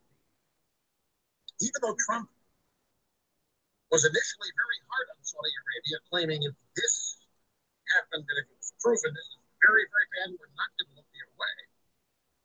Well, here is a development, and this is one of these things I shoot myself. I shoot figure for not having predicted this yesterday when I told you the story. We have a tweet here from a guy named Daniel Clayton. Now, he's the editor-in-chief at Yahoo. Yahoo News. Here's his tweet. A close friend of Washington Post columnist Jamal Khashoggi tells Michael Isikoff NB that the Saudi Crown Prince Mohammed bin Salman may have felt emboldened, parentheses, to murder the journalist. Infinity War is the most ambitious crossover in history. Trump hates journalists. Hold my beer. Ass spinner, fidget spinner, anal plug. No. Oh, yeah. Jamal Khashoggi. Dude, no. Who said this? That was a good movie, though, dude. In the consul's backyard. And the consul is not. Oh, I gotta get fucking. The consul is there. Damn it. All right, let me see. And search or dig I don't think I'm gonna be able to get all of it before they get back from lunch. So now, Yahoo News, the American media, Is there anything new? is attempting here to blame Donald Trump. Donald Trump and his open disdain and criticism of the media is said to have made Mohammed bin Salman comfortable with the fact that he could get away because Donald Trump made him think it would be okay. This is what the American media is now. Yes. Okay. I wish these guys would have fucking just made a batch file. That would have been Don't be better. surprised if this starts blowing up from this point forward right now. 3-0. Breaking news 24/7 from the Gallery Furniture Made in America studios. This is News Radio 740 KTRH, Houston's news, weather, traffic, and iHeart radio station. As the debris clears, searchers are finding more bodies. Ew. I heard the count was up to 11. For what? Dead people from Hurricane Michael. I was between the Woodlands and Conroe, and an accident at 242 in Needham. It's blocked to the right lane and shoulder. Oh, fuck. I think I fucked up my back again. We're also blocked to the left lane on the frontage road. How'd you do that? And you got some construction. I was trying to fix the table. Tighter. That's blocking off your left lane. I think you landed in the Hey, what's up, Taylor? Yo. What are you doing, bro? In the southwest, on my way to work. From the Gulf of California into Mexico and headed for North Texas with some rainfall this weekend.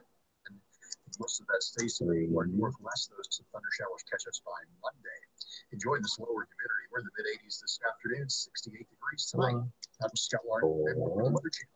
Oh man, you were playing Car Simulator last night? I wasn't. What was that? Teddy was playing Car Simulator last night. Teddy was. Sure was. Oh, Tater. I like watching that shit. That shit's awesome. I thought you guys got tired of it. That's why I stopped doing it. I like that one. I pick it up and put it down just like any video games. I'll go 2 I or do 3 or too. 4 months without playing any video games, and then I'll play for a week and then put it down for a while. Yeah, I did that with Dragon Quest XI. Like, I beat the main story, and then they have an epilogue story after. And, like, I haven't played it yet. Like, I figured I'd give myself something to do later.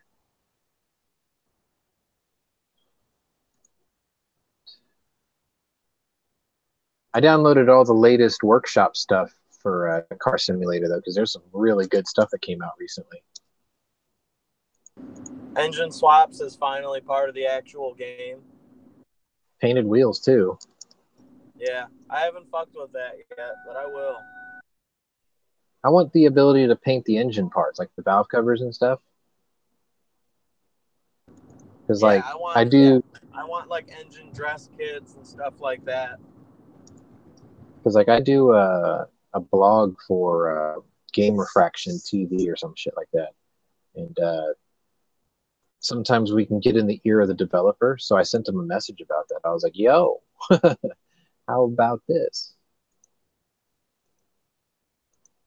I wish somebody could make like something like Redline, something like that, so we can mess around with the suspension. You remember that game, spring Sean? rates?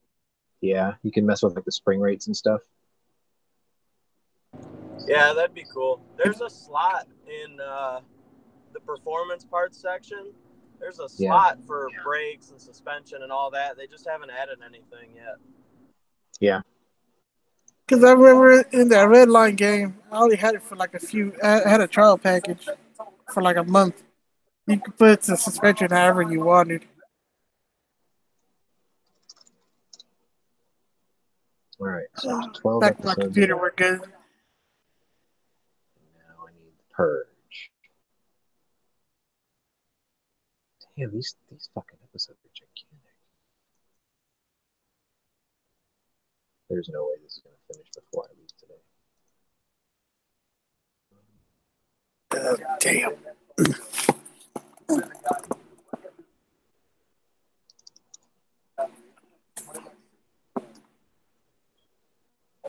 Sweet.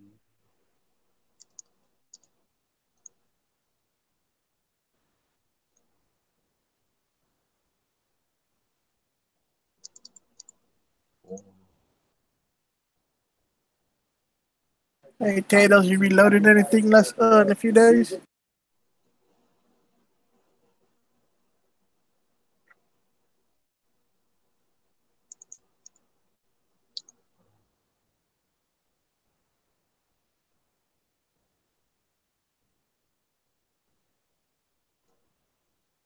I need to.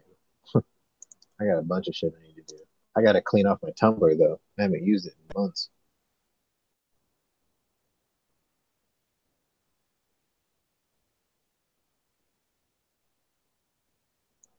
Yeah, what is that classic firearms thing over? Oh, it ended today. Yeah, for that rifle that comes apart or whatever, that ended today. I'm guessing I didn't win because nobody jumped in here going, God damn you! But what? Yeah, I'm waiting for somebody on GC wins, man. Then I'll believe it. Somebody from Pittsburgh. Why is it always the East Coast, man? Oh. It's not always Because the West, there's a lot of blue in the West. Yeah, I know. I do want that bolt action, though. Yeah, thanks for bolt actions. If you buy a 9130 Mosin from Classic, you get you get 2 mag pouches, a cleaning kit, an oil bottle, and the mil-spec Sling. And the bayonet. And a kitchen sink. Oh, you get the bayonet too? Yeah. That's awesome. You get Oh, the yeah. full kit. Everything but the oil bottle. I saw the oil bottle too. Oh, really? Yeah. It's at the bottom right corner of the last picture. How much? Holy shit, that's not bad. Oh, they're out. The only thing they've got left is Ishvest or Ishevsk round receivers. I'll be right back. $2.99. That's actually not bad, especially if you get all that other stuff with it, you know? Do I want a Mosin?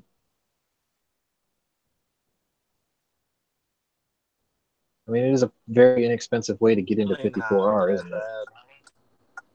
I wouldn't pay that for it, but well, I mean, they're selling for like $4.50 at my local shows now. I'm halfway interested in 54R is because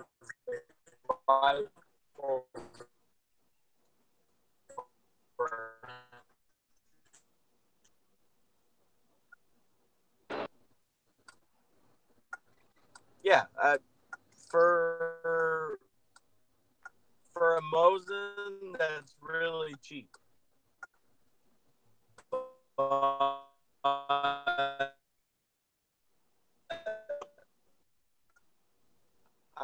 don't care about a Mosin.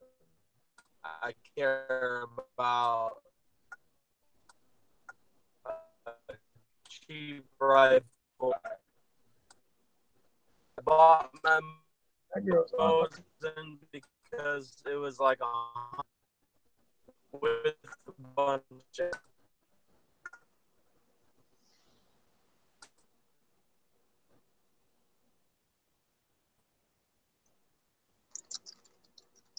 once got ridiculous.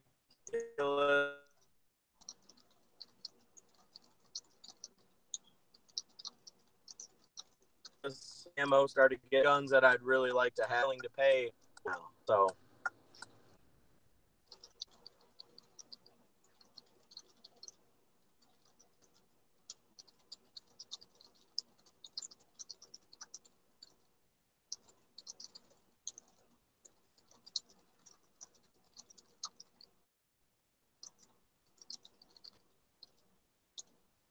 The problem with classic firearms is that they sell out a lot faster than they used to.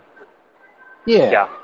Before they started putting videos on YouTube, you could see something there and come back to it the following month when you had money and buy it. They started doing bids on batches of this, or you know, we just got this from a private collection or whatever it was, and then they started putting videos on YouTube. Then all of a sudden, it's like all these people figured out who classic firearms were. I mean, I don't want to say they were a secret, but they just, I don't know, something about hyping up their sales pitch, and now they're constantly out of stock. Well, do you suspect that maybe that's not the case? Maybe they actually buy like 10 crates of Mosins, but they say they only got one to like artificially short the inventory to make you like want to pay the extra? I bought from them before they started hyping and after they started hyping. And what I noticed was how quickly things get snatched up. It's almost like people don't know where to go buy stuff, and then suddenly it's on YouTube. And now everybody knows, you know, it's like it's like having a place where you get reload supplies from that they carry stuff that other people don't, or they've got better pricing or whatever it is. And then, you know, suddenly it gets out there to everybody. And then when you go on there to get supplies, they're always out of stock. And you're like, hey, what the heck? I thought this was my little secret. Right, but on an internet seller like Classic, you can't actually verify inventory. I'm saying maybe they have a lot more than they say they do, and then they just release it on a timed system. They're like, oh, yeah, we got another crate, and then that way they can justify hyping up the cost. Well, you remember when they had the M39s, They got them right now. Or no, sorry, Okay, they have but initially they had one tractor trailer load of them, Okay. right? And those Yeah. sold pretty quick, but they didn't sell out same day. Then they got a All right. second tractor trailer load, and those sold like in an hour. And then they got 7 more tractor trailer loads of them. He initially started out saying they just had 1 truckload. When it was all tallied, they ended up getting 9 truckloads of the same gun. So in that sense, yes, they might lie about what they've got in order to hype up, but that's kind of I don't know, some of the other stuff, it just seems, I mean, they have bought some private collections where, somebody's got a collection of Mausers and they've got 1 of each or 2 of each or something like that. And I wouldn't expect that to go so quick, but 9 tractor trailer loads of guns. After the first batch, every sale after that was quick. I mean, they can even release a video saying, tomorrow we're going to put this up for sale. If you're sitting at your computer at noon, before 10 after 12, it's all sold out. So, and not everybody has the ability to set at their computer.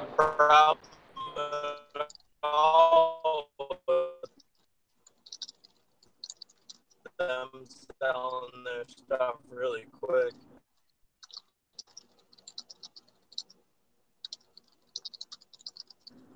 They're not in business to make sure they have everything you want when you want it. You know what I'm saying? They're in business for themselves to make money. Quicker they can sell all their stuff, I think good for them. Yeah, as far as their business model is profitable. They don't have a store. If you show up to their warehouse, they're going to throw you out. There's no will call. There's no nothing. They save on overhead that way. I mean, I could see them potentially having a storefront at some point, maybe. But for right now, just having a warehouse, using YouTube, and having their website, it's in, it's out, it's just in time, right? It's almost like JIT manufacturing for car parts. I'm inventory in, inventory out. It's not even in their warehouse long enough for them to pay taxes on it. So yeah, from the standpoint of them making money, it's great.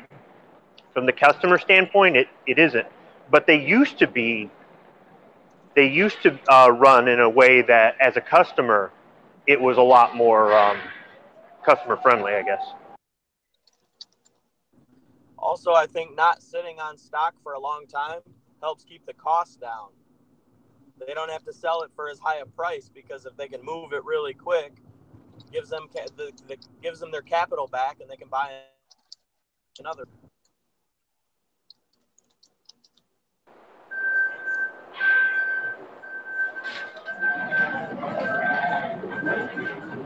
I think it's more about not having a store. Keeping everything in a warehouse and doing internet sales only. I mean, yes, in the sense that they advertise the way they do now, helps them get inventory in, inventory out. They're not setting on it anymore, which is good for business. But I'm not saying I'll never buy from them again. I will. It's just now I have been buying less from them than in the past because of the way they hype it up, sell it fast. They sell it for a good price. They hype it up, they sell it fast, and, it's like, okay, I'm ready to buy. Oh, it's gone. I will tell you this. Every time I've ordered from them, whether it be guns, parts, or a combination of the both, it's 2 weeks. They'll take the money off your credit card right away, but you won't see the stuff for 2 weeks. It's not as bad as Optics Planet, but it's up there. Yeah, the shipping time is kind of slow. But I mean, yep. In my experience, so is Brownells, Midway USA, and places like that. And I mean, you remember back in the day, it was like a 6 week process to buy shit online or through the mail back in the day. I don't. Well, through the mail, yeah, but it's where you fill out a form and get a money order, and stick it in an envelope and whatnot. But Brownells and Midway, I usually get it same week. But you know, it just usually takes at least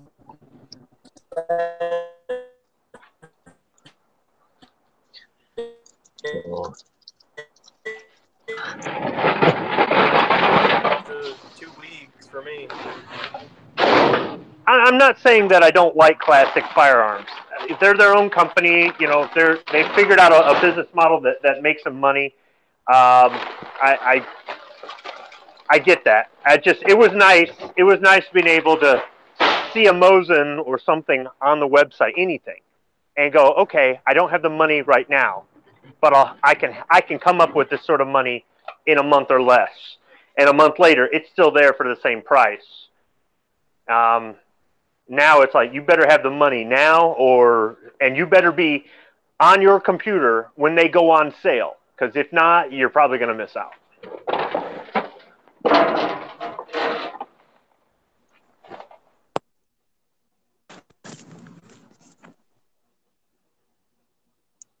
What the hell is this baby shark dance everyone keeps talking about? What the fuck is this? It's a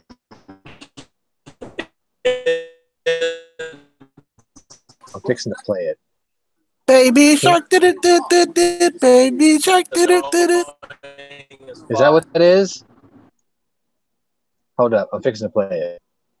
Because I gotta know what this is. Everyone's crazy.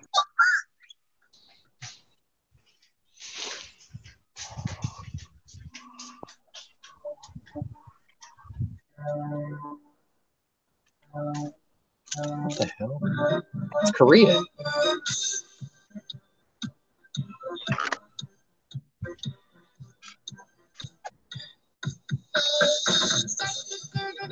Oh God! What? Take it down. Copyright What the strike. hell? Knives channel number 2. Are you kidding? Yeah, I told you what it was. My little nephew comes and plays it all the time. Baby shark. I can order from Midway, and I ordered stuff from Midway this week on Tuesday, and I just got it today. They're pretty quick. What the hell is this? Midway doesn't do quick anymore. They use Mail Innovations now. No, it gets. I used to get everything in 2 days. Oh well, I mean, I still ordered it on Tuesday, late Tuesday. You got it today? Wednesday. Yeah, I got it today, so it shipped Wednesday. Yeah, Midways, Brownells, Natchez, Mid-South, Graff & Sons. Yeah, all of those tend to ship to me usually within a week. I used to get everything from Midway for a few days. Now it takes 6.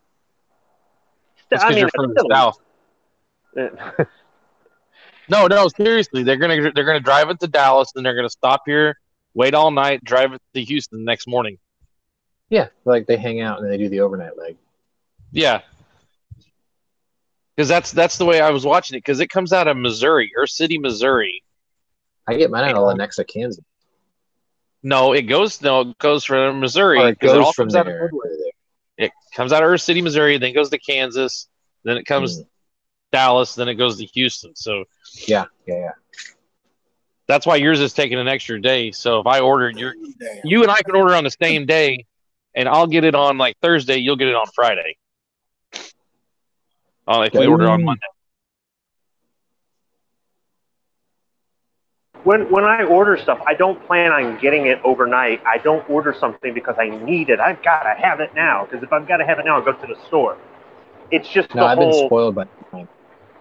It's the whole, okay, you hype this thing up. I've got to jump through hoops to get it. I'm one of the lucky ones to get it. And now you're not even going to ship it for 2 weeks? Yeah. Yo. Oh, no, yeah. That's the way Sportsman's Outdoor Superstore was with my AR-10. I was like, God dang. I ordered it and I haven't even started working on it yet. Y'all ever heard of a car company called Mitsuoka? Nope. If you've ever watched Top Gear, you've seen a couple of them. They take everyday cars, right? And they put these lavish, extravagant supercar-looking bodies on them. But they're very affordable because underneath, like they had this one, it looked like a supercar, but it was a Toyota Camry underneath, right? So it drove decent. They did this other one that I think it was a Ford Mondeo or something, and it looked like a Rolls Royce on the outside. Stuff like that, right? They came out with this new car called the Rockstar.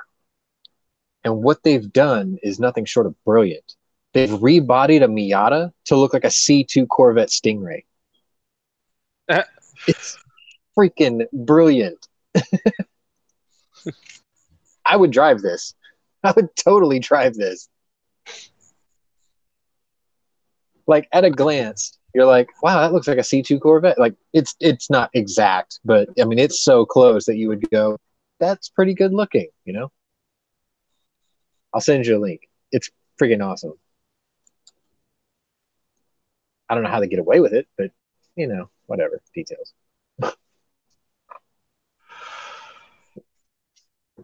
Let's see.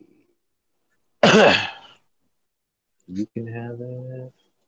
Oh, God. I'm wondering if they're going to cancel the air show tomorrow. You're not here. I gotta snap like this. It says you're not on. There you Huh? go. Bam. Uh-huh. I just PM'd it to you. Oh yeah, now it shows you. It's weird.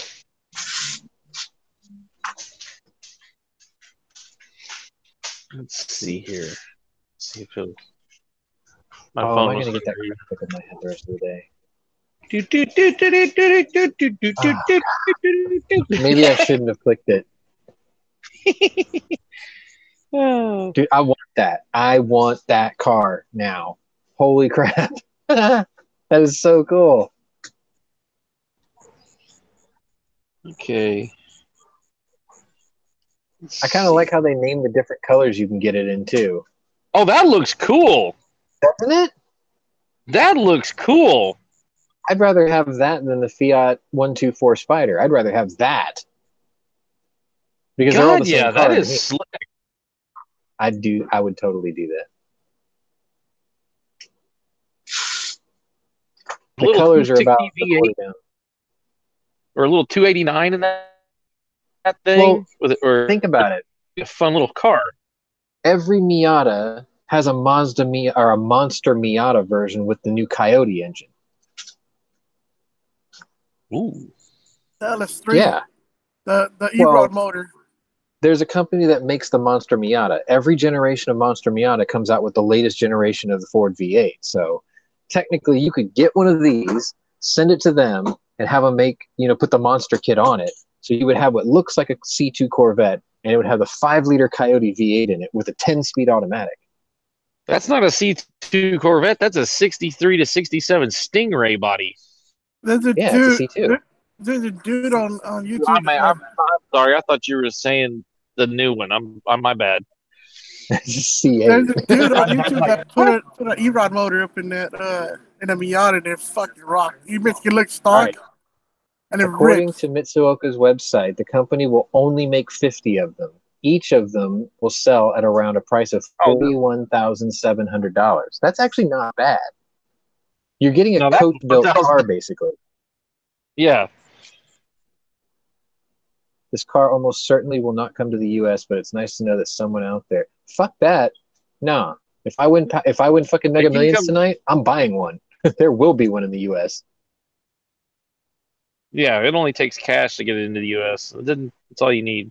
Oh, $41,700 for the base car, right? Have them send it straight to the company that does the Monster conversion.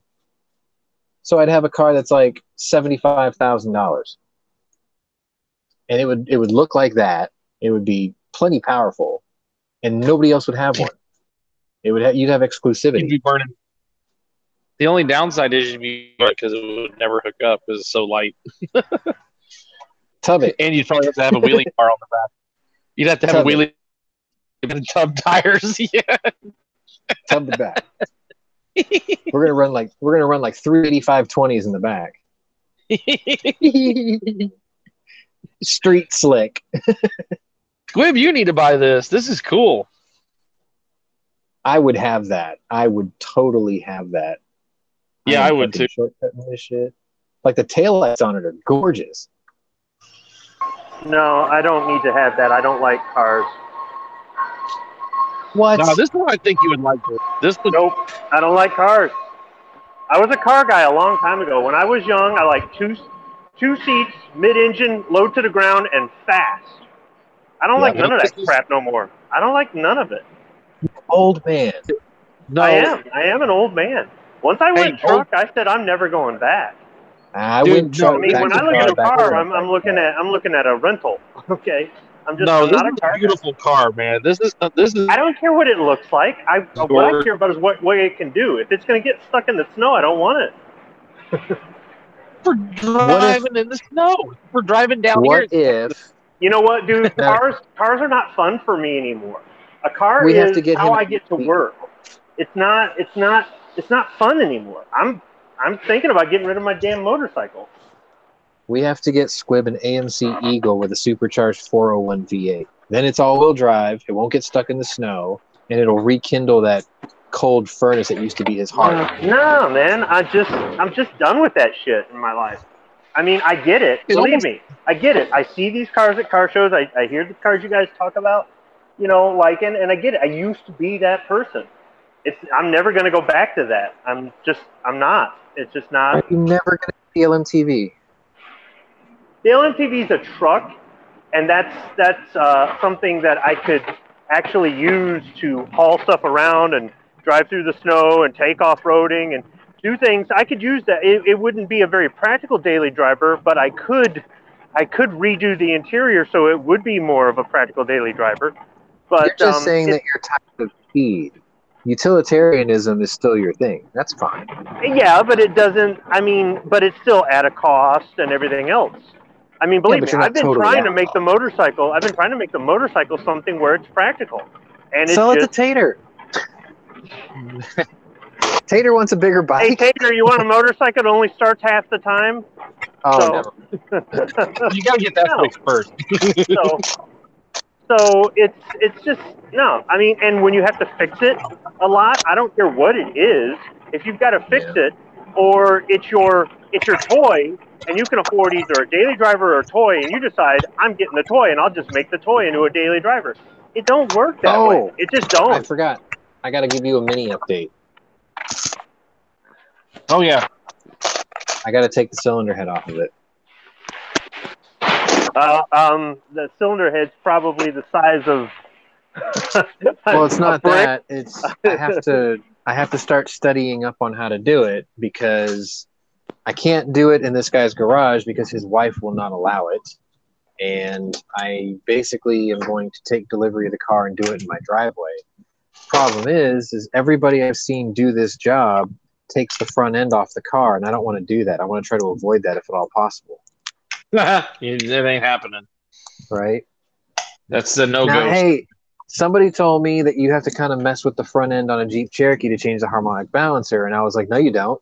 Basically, what I did was I took the license plate mount off, and I drilled a 1-inch hole through the bumper so I can get the socket in there to take the harmonic balancer off. Oh. So, are you okay? You have to pull the front end off because that's the only way to access the head, Parts of the or front. would you consider dropping the motor? No, God, you have to take the front end off to drop the motor. Dude, I mean, the thing is, what is it, like 70 cubic inches or some bullshit? If I had to doesn't matter. You have to the whole motor. You have to take the front end off a Mini to do any work to the Mini engine, other than short of a valve cover gasket and an air filter change. Well, you can change the turbo without doing it. Wait a minute. Are you, the turbo. Mini or the Fiat? I thought you got a Fiat. I'm fixing someone else's car, not mine. Oh, okay. Sorry. Well, even the Mini, still. The motor in something like that can't be any bigger than the motor in my motorcycle. Like 1.4, 1.6 liter or something. Yeah, I mean, really that's not even 100 cubic inches. But it's the problem is the it's not a big plumbing. engine. It's just it has to come off. It's the plumbing that's going to be an issue. So I mean, I don't know. Some stuff on the front clip might be hard to get essentially to. the You might headlight- need like 3 swivels on a socket to get it in there. No, I'm thinking the headlights that grow on the bumper shell have to come off. I worked at a Beamer dealer who we had a mini dealer also, and I did Yeah. stations in the mini shop all the time, and the front ends were off every single car for everything. So they must not be very hard to get off then. No, they're not hard to get off. They come off fairly quickly, but it's still just the front end has to come off. Yeah. Like down to the core support, fenders can stay on. Yeah, the fenders stay on. It's the whole front bumper, headlights, I'm just taking radiator. It all comes out as one whole unit. Okay, so it is face off. Yes. Yo, how come LMTV looks like a fucking trash truck? Like a what? Trash truck. It looks like the one that goes by here every day. Trash trucks are made by a company called Autocar. It looks like this one. Yeah, it might look like a trash truck or garbage or a dump truck or a street sweeper or maybe even a fire truck. I mean, depending on how it's configured. Hey, what up, Rick? Hey, how's it going?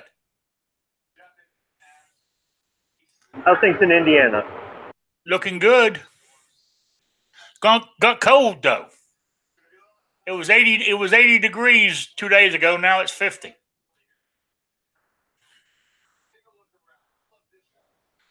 Can you guys hear me? Oh, really, Loud really and clear. Okay, thanks.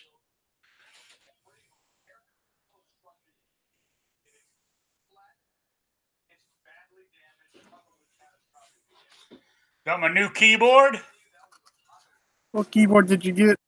A replacement for my laptop here. Oh, okay. Yeah, I spilt my tea on it last month. I managed to, I had a paper towel in my hand, so I managed to sop it up, but a little bit got through and it didn't work right. I let it dry overnight, took it out, got the old vacuum out, sucked everything out of it, and put it all back together, and it worked, except for the / key. I couldn't get that one to work. I said, hell, this computer has a touchscreen keyboard too. So I thought, well, if I need a / I used, the onboard one. So anyway, 2 days ago, went to use it, and it wasn't working at all. I popped it out, didn't unplug it, just popped it out, started working. Put it back in, wouldn't work. Popped it out, it worked. So I had it laying across the machine here, using it until the new one arrived. I just put the new one in, and it's working like a charm. $20 delivered. Amazon.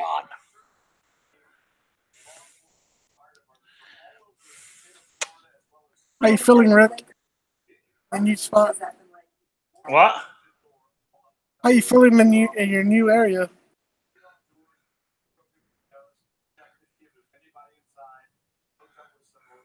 I said, how you feeling in your new area? Oh, how am I feeling? All right.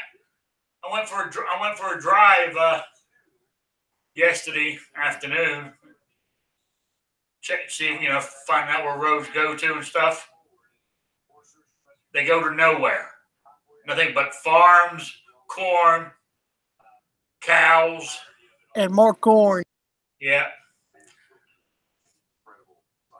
Corn, number corn. Hey, it's okay. And I was wrong. This town does have a shop. It's True Value hardware store. What? Has a hardware store. Did you walk up in there? No, I ain't been in it yet. I should have. I check it out, see they sell ammo.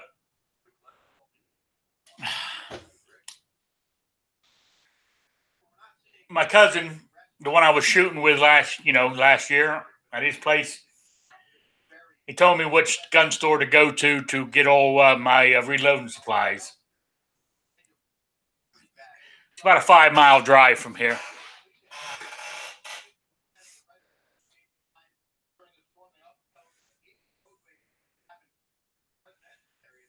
Not that far. Nope. How the cat's doing?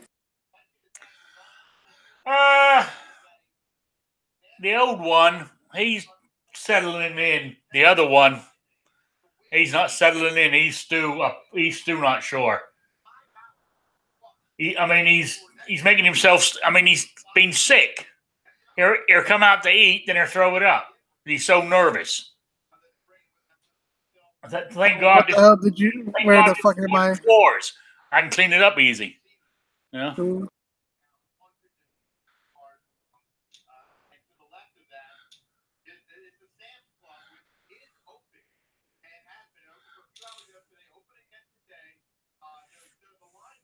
It sounds like you settled in real good. Yeah, this morning I finally got all the kitchen done. I haven't done my computer room here. When I go live tomorrow afternoon, it might not be ready, but I'll be doing my show. You know? So.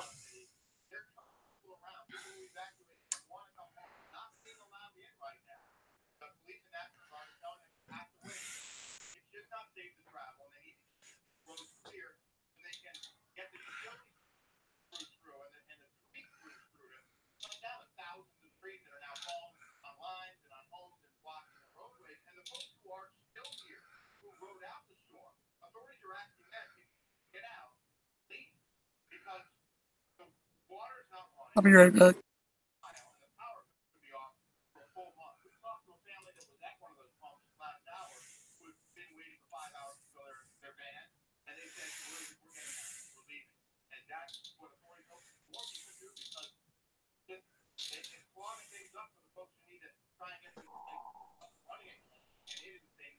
Wah, wah, wah, wah. Got ourselves a bit of Spotted Rick, Dewey, from the crossroads of America. How you doing? Yeah. Coming at you live from the crossroads of America, where you have champagne dreams and caviar fantasies. Tomorrow we'll be returning with Rick's life as I say it.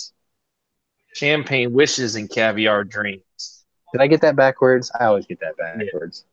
It's okay. We can say it now because Robin Leach is dead. So I was going to say, I'm your host, Robin Leach, coming at you from beyond the grave. That's what you ought to do, Rick. I always get that backwards. My mom used to watch that show so much. I'll tell you what, that era when my mom used to watch that show, I was trying to get a Yorkshire Terrier, but I adopted an Australian Silky Terrier, which looks like a Yorkie. It just doesn't have the black stripe down the back, right? So I adopted one of those for my mom, and she named it Freeway, which was the name of the Yorkshire Terrier in Heart to Heart. That was the era she was watching. Lifestyles of the rich and famous.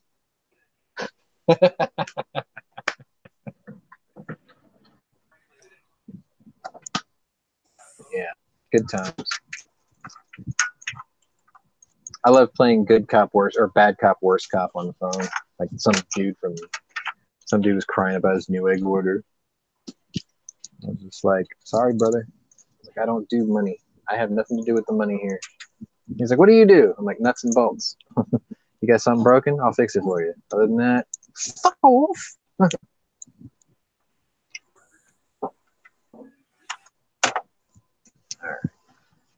It's Friday afternoon, so fuck them. Exactly. Now it's just the matter of, will it be beer or will it be bourbon? Gotta be bourbon. I'm thinking about it. See, the thing is I need to go to the grocery store, and that's where my beer is. So then if I want to go to the liquor store, I have to go across the state highway at rush hour. And I'm really not. I haven't slept good for the last 2 days, so it's like I don't know if I want to put myself through that because I'll wake up in the middle of the night 1,000 times with dehydration. I think it's going to be beer. Gonna have to be. There's no gun shows this weekend, so I'll probably get a spot of reloading done.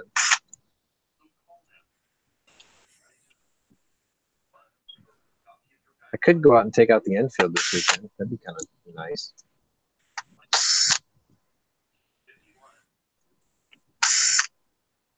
You know how mad people are going to be when they see that I drilled and tapped my fucking infield for a pick rail so I can mount the fake hog on it? They're going to be mad. You're like, oh my God, what'd you do? Why would you do that? See? I'm kidding. I didn't do it. Somebody did that to my infield. They drilled and tapped the top of the rifle to put a scope on it. I heard there was a company that makes an adapter where you take off the tangent sight, you leave the base, right? And you clip this adapter in the base for the tangent sight, and it gives you a pick rail. Now that I could see because that's reversible. You know what I mean? You can put it back without fucking up your gun.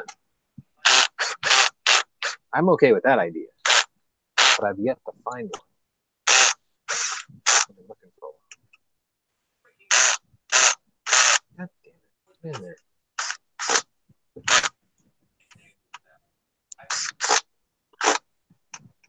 Yeah, I think it's just going to be on Fest.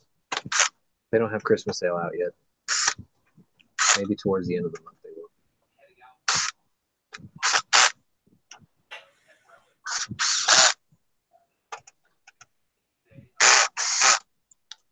All right, so I've got I've got 2 episodes of Wynonna Earp left to get, and I've got 2 episodes of The Purge left to get. So I guess I am able to get all this shit before my boss gets back. I've got the entire 3rd season of Wynonna Earp now, minus 2 episodes.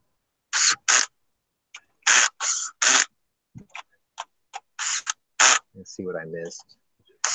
Dead Horse says it's still entertaining, so I guess he watched it all already.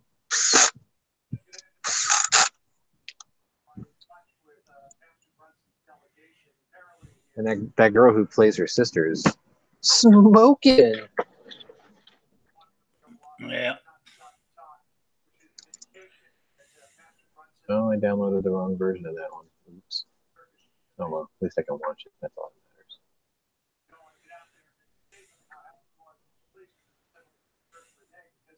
Cool. We are well on our way. Cha-cha-cha-cha. So I heard Drew Brees says that even if he wins a Super Bowl this year, he's not going to retire.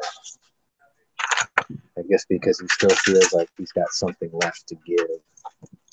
Either that or he's going to break all of Peyton Manning's records and then retire. Here's that.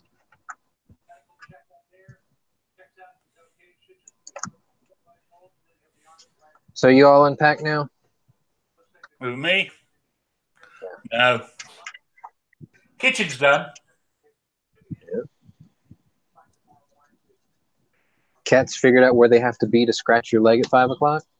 No. Oh, the old one has. The younger one, he's totally out of it. Catatonic. Oh yeah, he's inside this crate. He comes out. Is he scared? Oh yeah. He comes out, eats, he's shaking like a leaf. He eats. 5 minutes later, he comes back out, throws up on the floor, and goes back into his crate. Oh, that's horrible. He's so nervous. I mean, he'll be all right. You know, if he's not better, you know, if he doesn't sort of get better over the weekend, then I might take him to a vet, you know? Yeah. It might be something else, but I think it's just because his eyes are big and he's nervous as hell. And he jumped on my lap the other night and he was just shaking. Like, where the hell are we? What is this? Yeah. These are not smells I'm familiar with. You paint defibs. So I take it you haven't gotten to make a run out to We Shit Guns yet? No. Oh.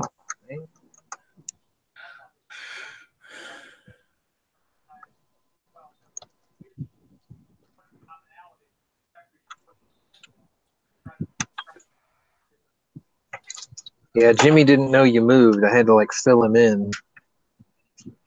yesterday. I was like, nah, man, he's in the third freest state in the country now. Watch him go blue during the midterms. You're like, God damn it!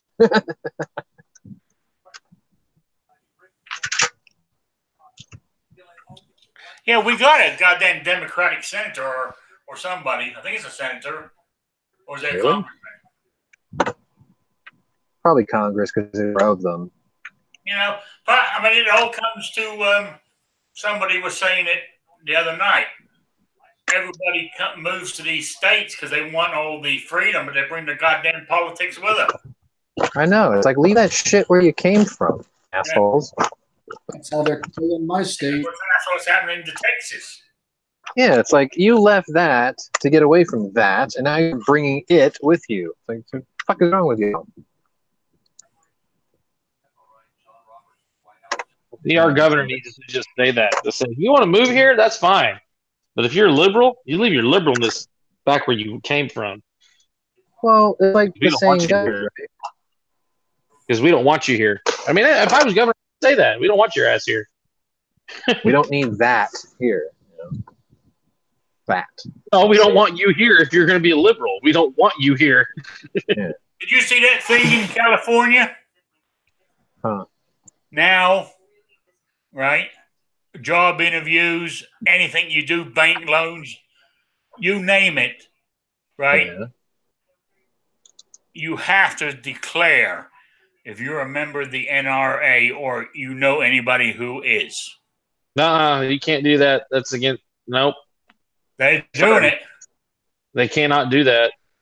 They're doing it. That's against. I was watching them on Tucker Carlson last night. That's what he I said. tell him to go. Can't do it. It's illegal. I tell him to go pound sand. I'd write. I belong to Pound Sand, and that's who you are because I'm going to pound you. I wasn't aware they were doing that to individuals. I knew they were doing that to businesses. If you're in any way affiliated to firearms or the NRA, they won't give loans and stuff to your businesses now. Yeah, but I mean, Tucker said, well, I shouldn't have to do that. I mean, you know, it's illegal to have me do that. And he said, all you're doing is declaring that you're a member or you know people who are. What's wrong with doing that? You got something to hide? That's what he's trying to say. Job interview. You know? None of your fucking business, you asshole. Oh shit, dog body snuck in here.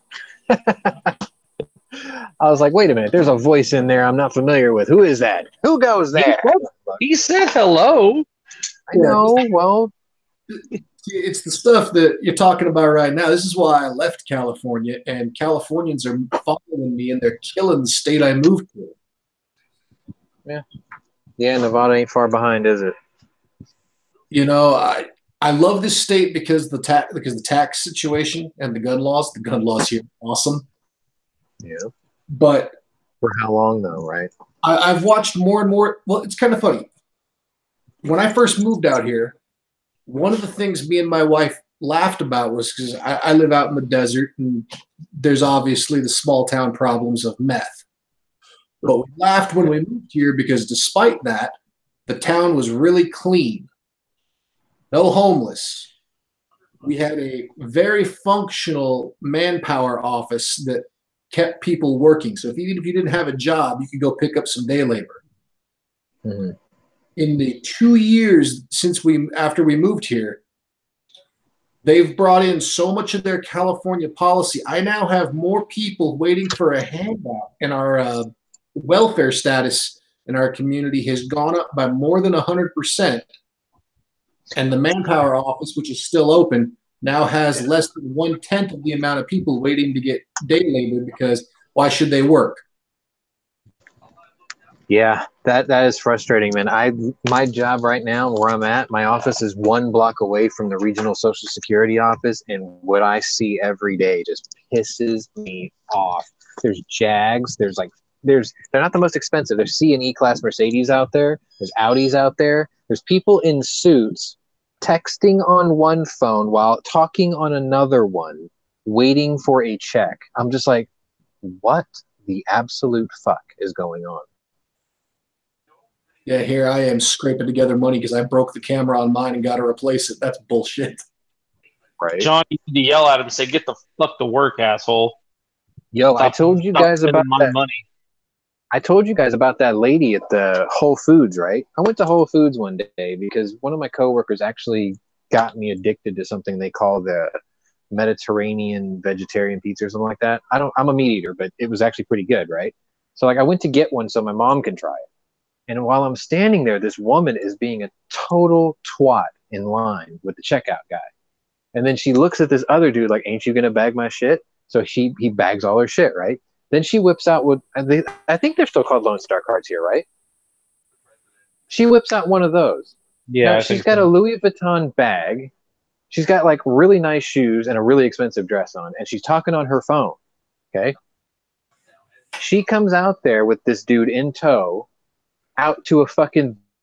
And I'm like, did she just pay with a Lone Star card? He's like, oh, dude, you ain't seen the half of it. I'm like, what do you mean? The dude at the register reprints the last receipt and he shows me her receipt, right? At the very bottom, it says what her remaining balance for the month is on her Lone Star card. It was 24 grand. How the? I'm like, her bill was like $900 and something. That's and I'm bullshit because they give my mom $15 fucking a goddamn month. I know. So I want to know where this bitch fucking lives because I'm gonna go down there and steal her fucking card. I looked at him, right? And I'm just like, how do they do this? I was like, how do they even get that? And he goes, she's probably fucking someone at the office. And I'm like, dude, get your manager over here. He's like, all right. So he calls him, right? And I'm sitting there and I'm explaining to the manager what I just saw happen in front of me. The bag guy came back saying, man, she didn't even give me a tip. And then we explained what kind of car she drove. The manager went and called the fucking, like, I guess, Texas Workforce Commission or some shit like that, welfare office. Gave him the card number. And he told him what happened. And they revoked her card right then and there. He was like, thanks for bringing this to our attention. I'm just like, holy shit, did that just happen? He turned her in. But how long was she getting away with that? Lock the bitch up. You need to lock her ass up and put her in fucking jail. They have welfare fraud, right? So it's like, how long did she get away with that before I saw that? Before they said anything? It's insane. $24,000 in my ass. That's bullshit. It was her balance is 25 grand a month. She spent like $980 something. It said remaining balance for the month 24,000 and change. I'm like, are you fucking kidding me? That's because Whole Foods, right? Yeah, people with WIC cards and Lone Star cards, they're not even supposed to go to Whole Foods. They're supposed to go to like Kroger or H-E-B, normal places, right? She was at Whole Foods. Yeah, Whole Foods is expensive. Yeah, it's all organics and fancy stuff. I'll tell you what, though, they have a great beer fridge. They really do. Like if I give you a craft beer to try and you can't find it anywhere, go check their beer fridge. They probably have it. It's crazy. Hey, Sean, what's the worst one from like 3 weeks ago when I went to go pay my bill? Pay the government back? Hey, I need this money so I can get my hair did. I just gotta wait in a stupid line in the hot ass sun. Get my hair. Pretty much it. Number Beamers, Mercedes, and fucking $50,000 trucks. That's how I used to feel at some of the bars I'd work at, where some guy would go to pay up his tab and he'd be drunk, not pay attention to pull an EBT card out of his wallet, thinking it's his debit card. It's like, man, if you're collecting that, what are you doing out here drinking tonight? You ain't got money to be wasting. Yeah, really. It's like you got money to go out and drink, but you got to use my money to go buy your fucking food with. Fucking dirtbag. It is shitty. It is really shitty. When there are legitimate people who don't have money, who need help, like my mother. I mean, I think Rick's got the same way. $15 a month is what they give Rick. Oh yeah, fucking horseshit. Dude, I haven't had. I love drinking. I haven't. Buy in Indiana and see what they give me. Fuck. Yeah. I love drinking, and I haven't had a drop of alcohol in 4 months just because I've been broke. So, and I put other things before alcohol. So I don't understand people who are collecting money from the system and then going to waste it on stuff like that. Just like you see these women getting their hair done, but their kids ain't got no shoes. Yeah, there is that. It's just I get frustrated like that because it's like I know the system is there for people who need it, right? And then the people who need it can't get it because they're broke. And it's like, why are you broke? Oh, well, because we have these people who abuse the system. And it's like, well, why aren't these people breaking rocks at Gitmo? Because they're obviously criminals, you know? They're not, you can't even say that they're bad people. They're criminal scum is what they are. Well, the thing is that, I mean, I watched this happen with a buddy of mine. I got a buddy who he got his knee destroyed on a job site. So he was going to be laid up for like 4 months at minimum. And when he went to the unemployment office, he asked me if I'd drive him because he couldn't drive with his leg.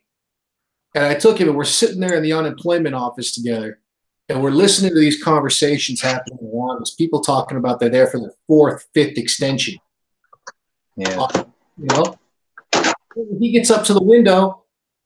The guy in front of us is sitting there talking to him and his, I guess, girlfriend, talking about how he's got 2 other baby mamas and he needs more money. And so I think they gave him like $1,800 in credit for him to take care of all his kids with all his different baby mamas.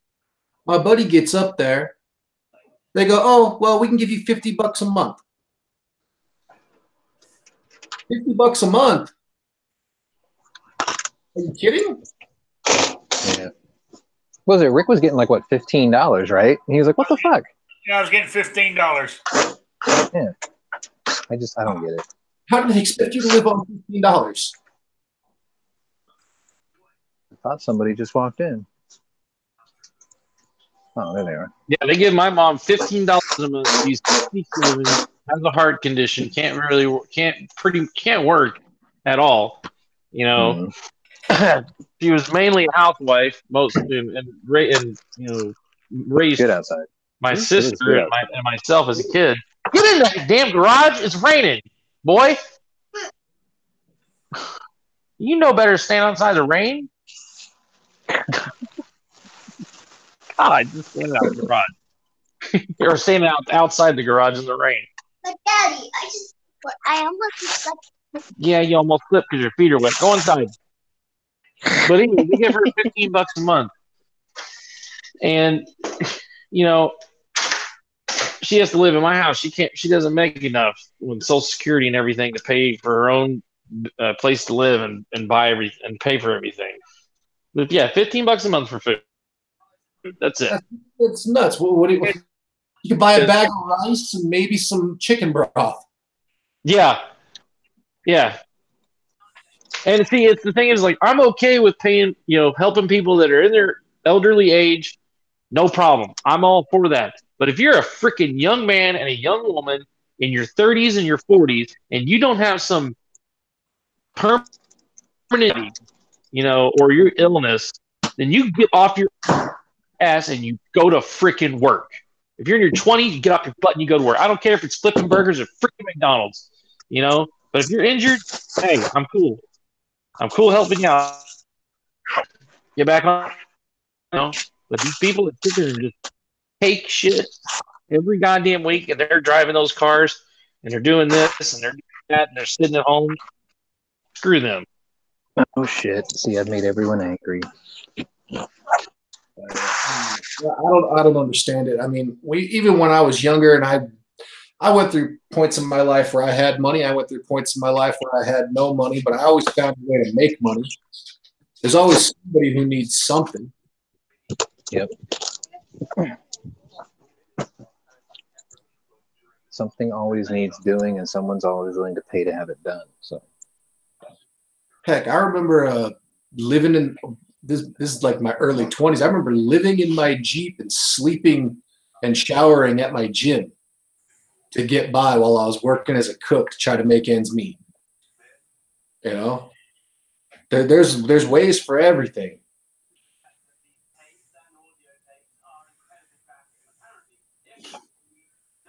walking around with brand new iPhones and Nike shoes, living on welfare. That's nonsense. They ought to say, "Let me see your phone." And if it's a brand new damn phone and it's a touchscreen, I'd be like, "No, you don't get nothing. I don't care how much money you have in the bank. You have that in your pocket. I don't care. You have $1,000 frickin' phone. You don't need welfare. You don't need food stamps. You don't need anything. Use that damn phone. Find you a job. Bye. Get out of my face, fool." That's They're what I would always tell the them. ones in line too. I would tell them, no, it'll make my line to go short, man. I'm telling you, that line would be speedy quick. Let me see your phone. Oh, you got a brand. When did you get this? Oh, you got this 2 months ago? Goodbye. You're not getting anything. Next. Let me see your phone. Oh, you got this a week ago. Next. Dude, I remember being in I was in a vitamin shop one day. I went in there to pick up something. I can't remember what, but I remember the guy in front of me in line was paying for his supplement, his protein powder on an EBT card. And I was confused because I can't imagine if you're so broke, you're collecting that. You're wasting it on sports supplements? That just don't add up. Yeah, tuna fish is But he's cheaper got to than look that. good for the women. Yeah, but tuna fish is cheaper than that stuff, so. He's got to look good for the women that he's got to go meet. You know, do things to.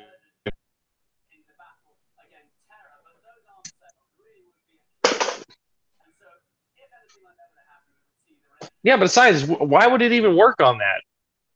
I don't even think it would work here in our state. The state of California, vitamin shops, both Vitamin Shoppe and GNC, became places that'll accept EBT.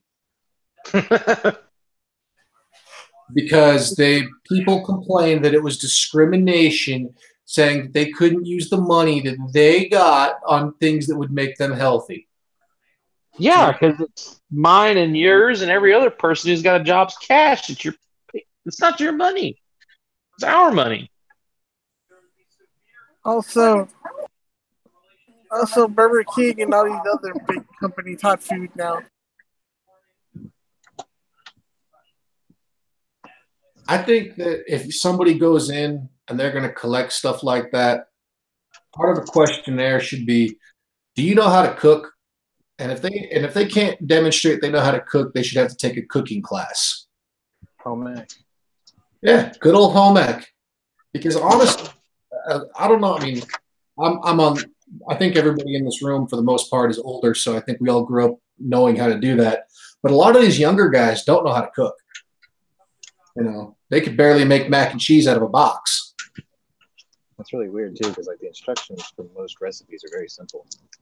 Yeah, not hard to follow. The box ain't touchscreen. Well, the biggest trick for cooking is not to use too much heat. Like they're medium setting for a reason. That's like the classic mistake of young cooks is they basically use too much heat. But once you get that sorted out, everything else is pretty easy. Yeah, I'll be honest, I can't cook mac and cheese. Well, you have a hard time seeing what you're doing though, so I mean you kind of get a mulligan. No, I cook for myself. So, but when somebody else does it, it tastes better than mine. So I'll tell you something. When my oldest nephew became an adult, he turned 18 years old and moved out of his parents' place. Yeah. I bought him a rice pot. I bought him a nice rice pot from Costco.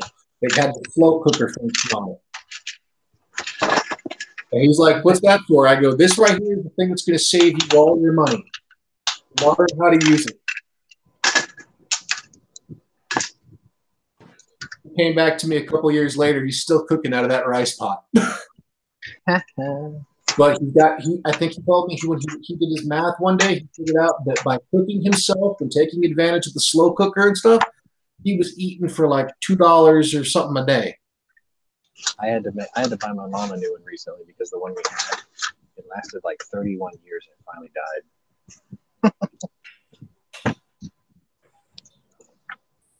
It's time for lunchtime roulette.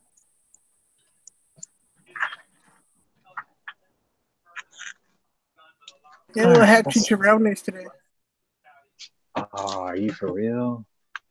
Yeah, my cousin brought some chicharrones over. Damn, dude. Crunchy or chewy? Now, Mom makes them both ways. She did the ones in beans and she did one with some salsa. Oh, I hate you. Today's lunchtime roulette. Oh, today's lunchtime roulette is win. Finally. I had like 2 days of moot fail. Today's win. Something on my shoe, damn it. Man, I had this horror show one time where like there was something in my shoe, right? I could feel it all day and I just kind of ignored it for the whole day. And at the end of the day I took my shoe off and like the whole underside of my foot where my sock was like bloody, nasty. I'm like, what the fuck? And I look at my shoe and I shake it and like this mangled lizard was in there. I was like, ah, fuck. All day. Yeah. Well, the thing is like I could feel it in the bottom of my shoe now, so I just took it off just to make sure. That's the first thing I thought of. I was like, please don't be a lizard. You squashed the gecko. Hey, dog. Yo, I got my dad so good the other day. He pissed me off, and I took a piece of raw liver, and I made a fucking insole and stuck it in his shoe. That's pretty good. What's up, Knives? Oh, dude. Hey, what you know about replacing meal shakes? So it depends on exactly what you're trying to do. I mean, if you're talking about using them as like an in-between meals, they work out good, but there's no good supplement for real food. Okay. Here's the deal. Most of that stuff out there is complete and utter horse shit. The only protein powder that's worth taking from a biological standpoint is whey protein powders, be it monohydrate or casein. Stay away from protein. It's overpriced bullshit. It's so processed your body can't absorb it. Stay away from vegan proteins because they're a joke. And really the only way protein powder helps is if you're using it as a supplementation to other food or if you're on extreme amounts of anabolics. Otherwise, you end up passing most of it through your kidneys and pissing and shitting it out.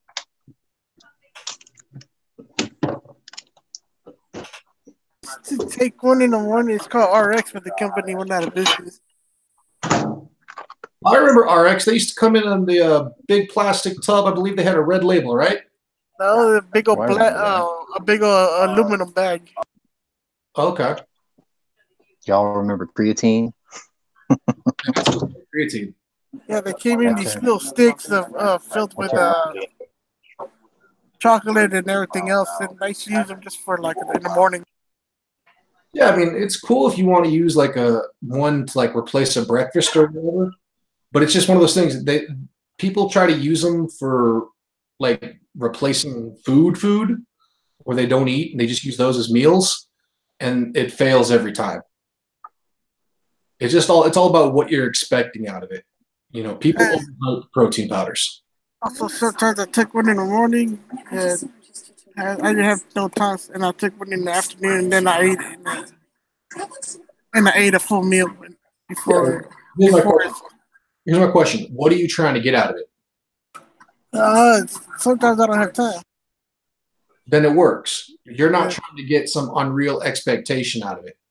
When I'm talking about them being bullshit in their marketing and stuff, it's because people will buy protein powders when they're trying to either put on muscle or when they're trying to lose weight.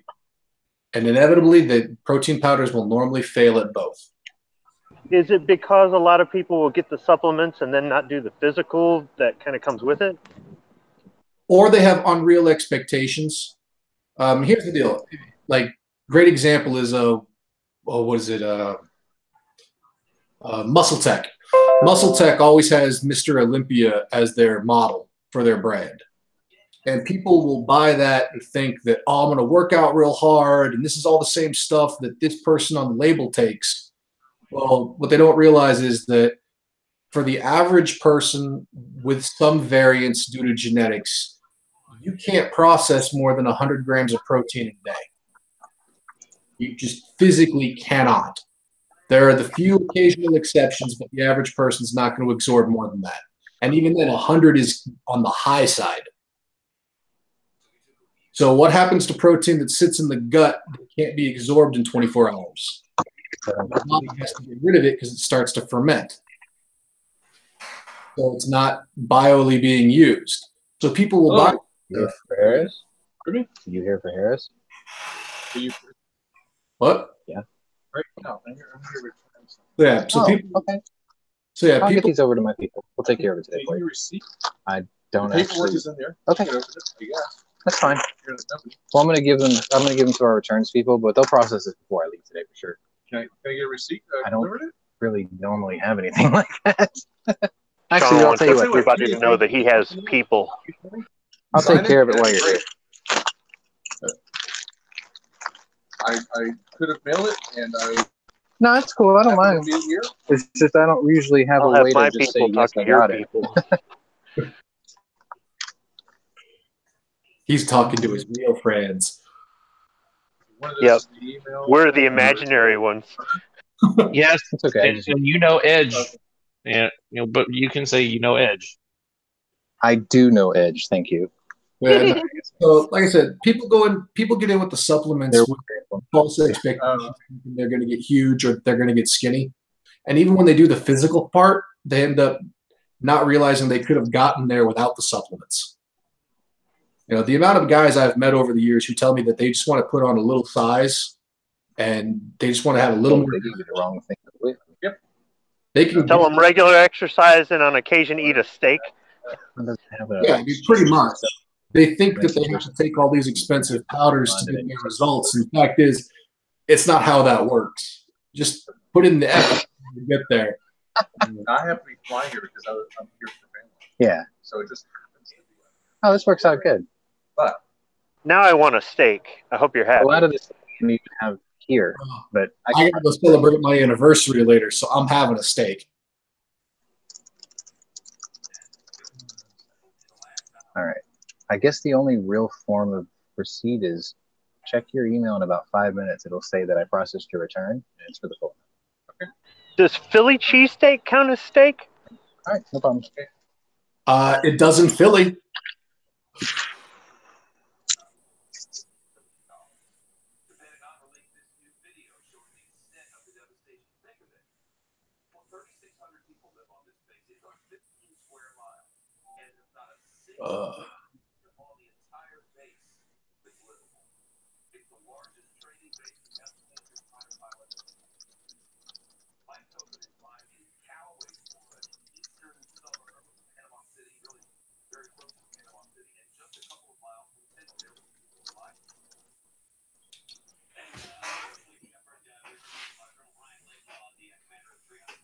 Damn, look good.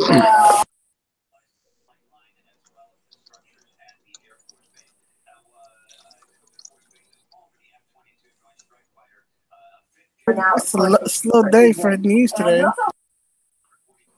It's not necessarily a bad thing. I mean, the hurricane, right? Talk about that. Well, you already did.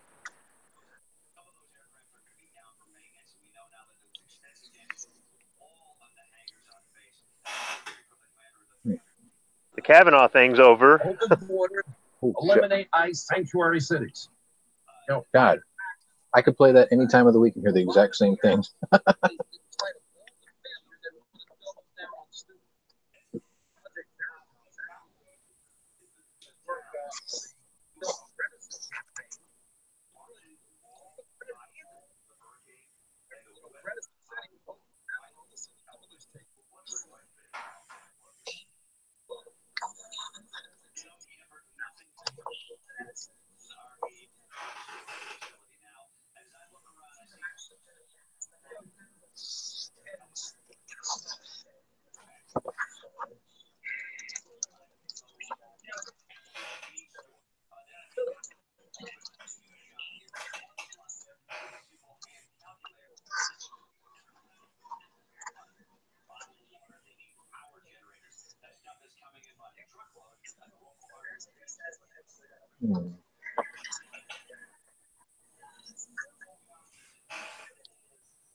Oh man, I need like one little thing of salt, and I don't have it. Damn it.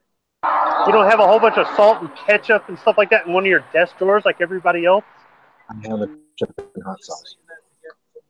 You know, you go to McDonald's or wherever, and you always have extra stuff left over, and before you know it, it accumulates in that right-hand middle drawer. I ran out of space in that drawer. I have a right-hand 5-drawer cabinet. Got soy sauce from Chinese carryout. You got mild sauce from Taco Bell. You got what else? Every kind of napkin you can think of. You've got forks, sporks, and knives. Yo, who the fuck uses mild sauce, man? Yeah, well, whatever. I don't know. I like the Diablo, but or the fire. The fire is the best. The fire sauce is the best. Hey, I use the mild sauce. Thank you very much. No, I use the mild sauce too. Sometimes I mix it with other sauce, but I'm just saying. Just you know, you got these little packets. You got the little tub of honey there from McDonald's for your chicken McNuggets, right? Before you know it, you got a desk drawer full of this shit. And then one day you complain that there's mice in the office, and the maintenance guy's got to come up to you and explain to you, yeah, that's because of all the crap you've got. You might not want to eat that anymore. So, I got a question. Do any of you have Boston markets in your areas? Oh yeah, a long time ago. Okay. If you want to have something really good and at the same time blow the worker's mind, go in there and order the meatloaf. And then when they ask you what kind of gravy, say neither. Tell them you want their habanero sauce. Oh. They don't know what to do with you. They look at you very confused. But one, it's funny watching them get confused, and it tastes awesome.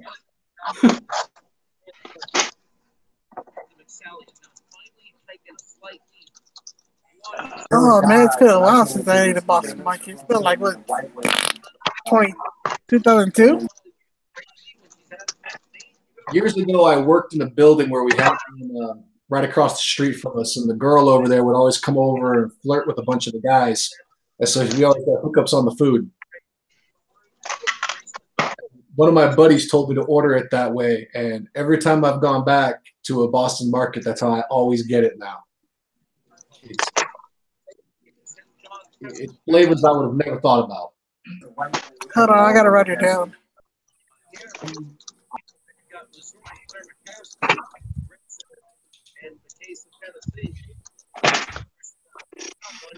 I mean, yeah, I guess it might not be bad. Well, I used to never order their meatloaf because their meatloaf was always dry and salty, and their gravies were always so salty. And my buddy told me about that. He goes, "Instead of getting the salty gravy on top of the salty meat, get the sweet and spicy over the salty," and it was delicious.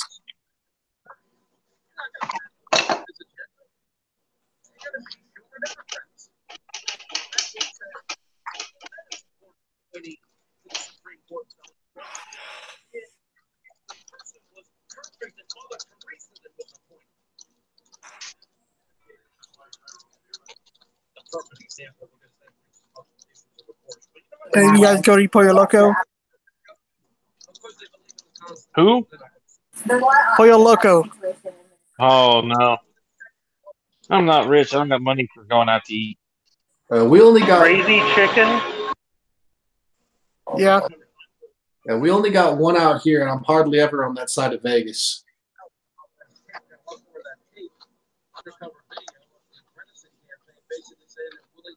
Yeah, I can't even afford to go to Jack and Oak Crack.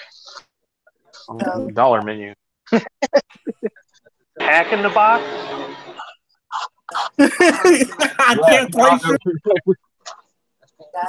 Translation. Translation. I ain't got money to go to Wally World.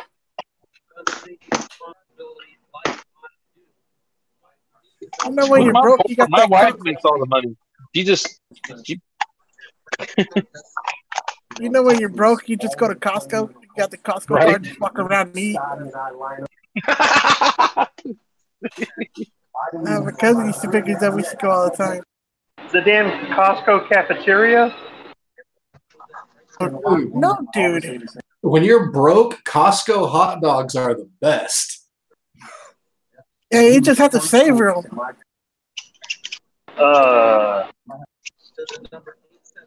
No, my problem is I'm spending money to go out to eat on gun parts and other shit, ammo and reloading supplies.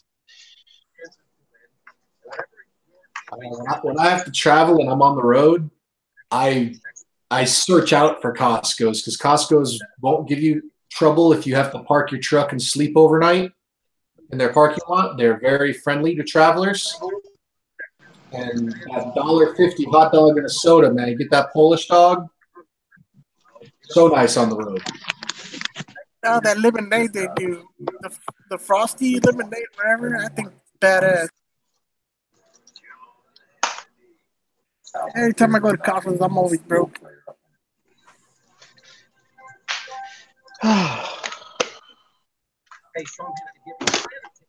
They serve you free food in bite size.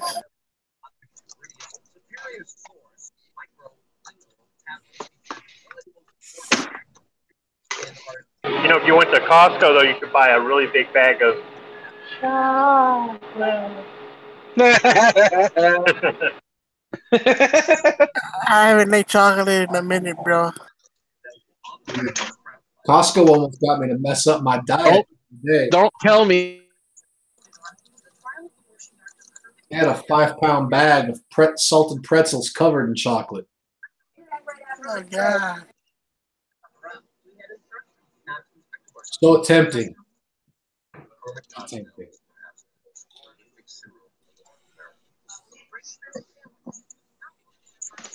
Does your doctor say you can't have it, Dives? No, I'm trying not to too much. Oh. Plus, I'm Hispanic, so diabetes. We just give HBS hell because he says he can't have bacon or sausage or anything like that. So I'm like, yes, you can. Just don't have it every day. He's afraid to. Dude, fucking clowns are walking in the woods again, dude. What? Clowns are back? Yeah, the clowns are back.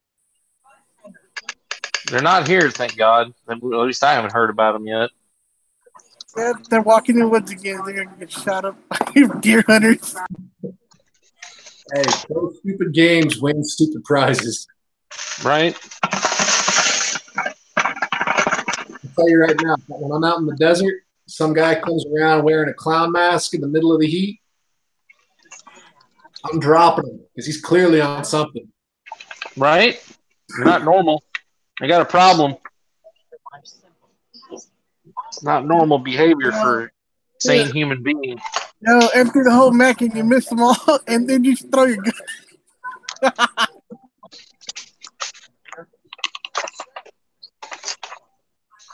Nah, man, it'd be like a horror movie. You empty the whole bag, and nothing hurts him. Then you throw your gun at him, he falls. No, you just. This is what you say to the clown. You say, "I've come here to kick ass and chew bubble gum, and I'm all out of bubble gum." That's what you say to him. Then you shoot him. And if they're on something that makes a 10mm not drop them, well, then they're on something real good. Yeah, I was like, I want some of that.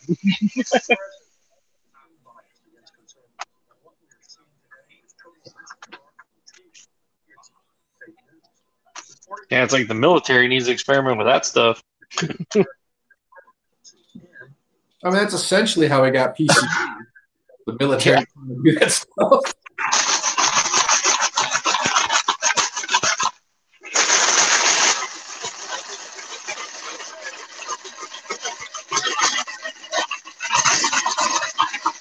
Oh, what the fuck is that noise?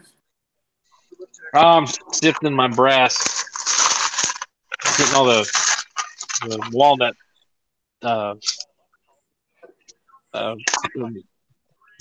sifting the walnut into a 5-gallon bucket. I think this stuff's gonna have one more time, and then it's gonna Are you using like the walnut shells they sell for reptile cages? No, this I bought at the gun store. It was, I can't remember how much the bag was, but I got a whole bunch of it. It was real cheap. I think it was like maybe $4, $4 or $5. And I've had it in here a while. It's pretty nasty. Like I said, I'll use it one more time, and then I'll clean it out. Yeah, in Texas, they're already selling Texas cruiser signs. Starting already. What? You're selling Ted Cruz signs. Yeah, it's because Beto's fucking losing by almost 10 points. I got 5 Beto texts in the last 2 days. That's how desperate they've become. One time I got frustrated. They sent me a text. And I'm like, who the fuck? It's like, hi, Kathy. I'm like, who the fuck is Kathy? I actually wrote that down. Who the fuck is Kathy?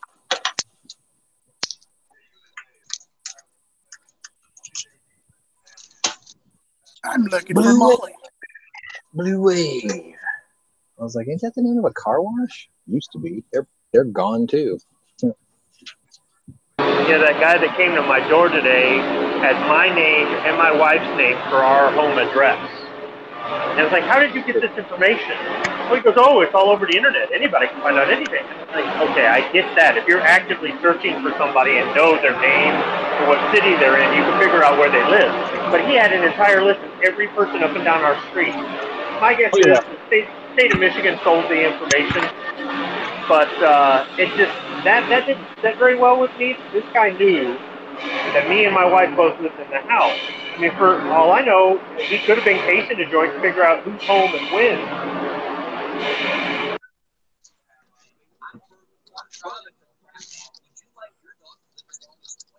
Yeah, I had a Greg Abbott guy come walking up and down our street, knocking on our door the other day. He asked me, are you going to vote for Governor Abbott? And I said, damn right I am. He said, are you going to vote for Beto? I said, hell no.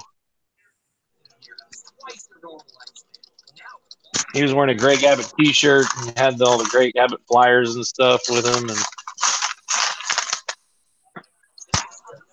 I've been having fun with them when they call me for people.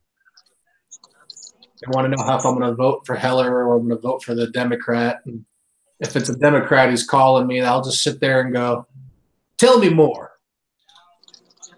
And I'll wait for them as soon as they stop talking. Tell me more. And I just keep doing that as I drive, waste their time. Waste their time so they're not on the phone with somebody else. Pretty much. And they start getting so frustrated because they run out of stuff to say, but they're not allowed to hang up. Right? Well, the guy that was at my front door, I said, where did you get our information from? I said, it looks like you've got a list of everybody in every house up and down the street. And he says, well, I got it from my boss. I said, well, who's your boss? And he started to give me like somebody's name. I'm like, no, not the name of your boss, the company you work for. And he starts looking at the bottom of the paperwork, and he's kind of desperately looking for the name of the organization. And I said, you do know who you work for, don't you? He goes, oh, I'm a volunteer. And I'm thinking, and you don't even know the name of the organization you're volunteering for? It's like, there's something fishy here. Hey, man, they just get people off the streets. I got one extra because I did a fucking LG. All they have to do is walk and breathe and speak English. And in my state, Hispanic. Hispaniola. Fine. The last time we were at the 2A rally at the state capitol, there was a couple of guys with clipboards trying to get people to sign petitions for stuff that had nothing to do with Second Amendment stuff. And, I was asking him about it. And, the guy was really pushing Smeggy, and Smeggy was asking him all kinds of technical questions. The guy, of course, couldn't answer them. And, it's kind of like, at one point, the guy made some sort of accusation about, if you don't sign this, I don't get paid. And I got kids to feed and stuff like that. And it's just like, yeah. If you don't sign the petition, I don't get paid.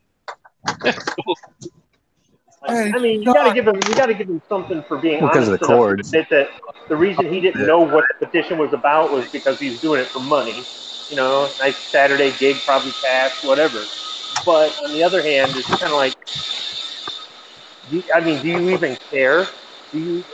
Some people don't care what they do out there that can affect other people. So That's true. I looked it up later. I wrote down because there was something on the paperwork about the number for the proposal. I looked it up later. It wasn't anything I would have supported anyhow, but whatever. No, it's only Batman the Animated Series complete for $100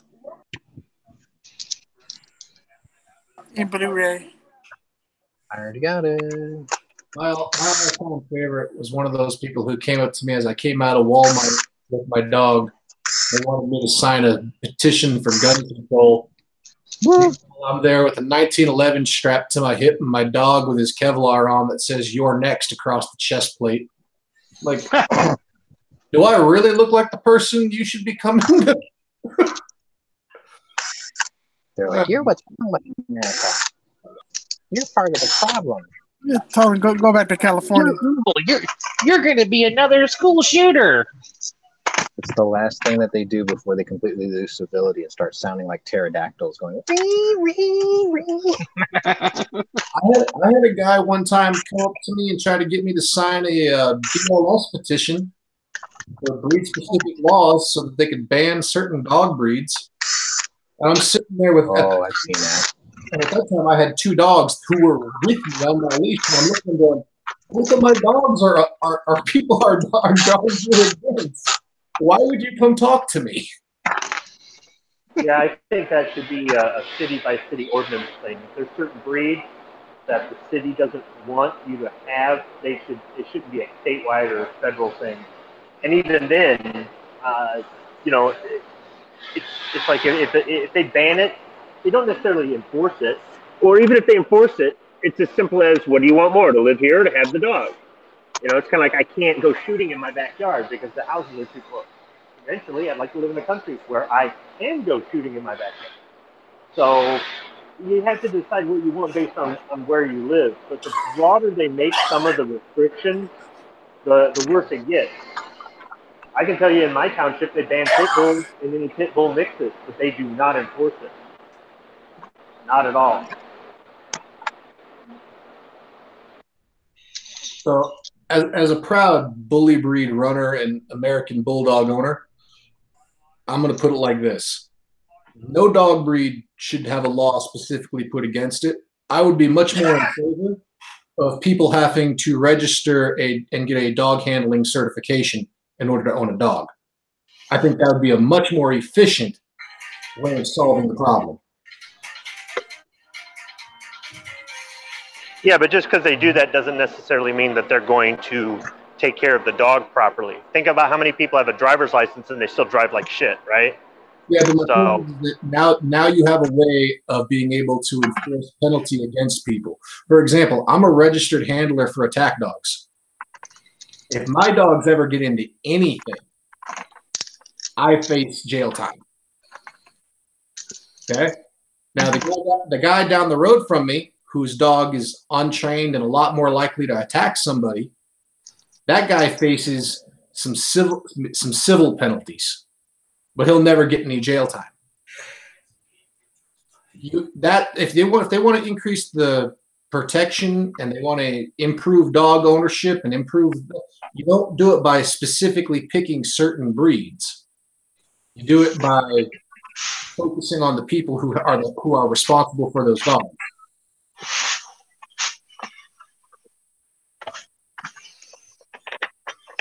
Well, in the same sense that you're talking about having more regulation or more penalties for somebody who violates the law, it doesn't do any good if they don't enforce it. I don't know if they don't enforce it where I'm at because it's just too big of an issue to enforce, or if maybe the people in law enforcement really like pit bulls and they don't care either way. I mean, the cops don't vote these laws in, the city council does. Nobody's put it on any sort of ballot to have it removed. And, you hear about the maulings. From time to time, they make the 6 o'clock news. And I've talked to people who own the breed who have said it's not the dog, it's the owner. And that I can believe, because we know it's not the gun, it's the asshole behind the gun, right? So it's just like it's not the car, it's the person texting and driving or whatever it is. It's not the alcohol, it's the person who abuses the alcohol or whatever it is. So I'm not really for or against the pit bull ban in my township. I don't have one, I never will. So I kind of don't care either way. But I would be pretty ticked off if they enforced some BS gun ordinance, but didn't enforce the dog ordinance, you know, or I guess the other way around. But there are options, though. There's a lot of suburbs of Detroit that have a ban on pit bull and pit bull mixes, but there are others that don't. Or you could just move out in the country, and you're okay. Your commute's a little bit longer, but now you don't have to worry about it. It's the same thing with there's some townships or cities that have ordinances that you can't park a tractor trailer in your driveway, even if you have a 900-foot driveway on a $1 million piece of property. Because you're in the city, you can't. So let's say you're a truck driver and you're coming home for the weekend or coming home for a week, and then you're gone for 3 weeks. And it's not like the thing's sitting there all the time. You got idling constantly. But it doesn't matter. Some of the places have ordinances against that. So if you're a truck driver, even if you make enough money, you can afford the big house on the lake with a 900-foot. Maybe you should not live in the big house on the lake, because what they're trying to tell you is we don't want you here. It's the same thing. You know, with being able to discharge a firearm in my town, you can't do it. So what they're trying to say is, you know, you can open carry, you can do this, you can do that, but we don't want you. So you can't even so much as shoot a squirrel with a BB gun in your backyard. You know, so if I want that, I'm probably going to have to move.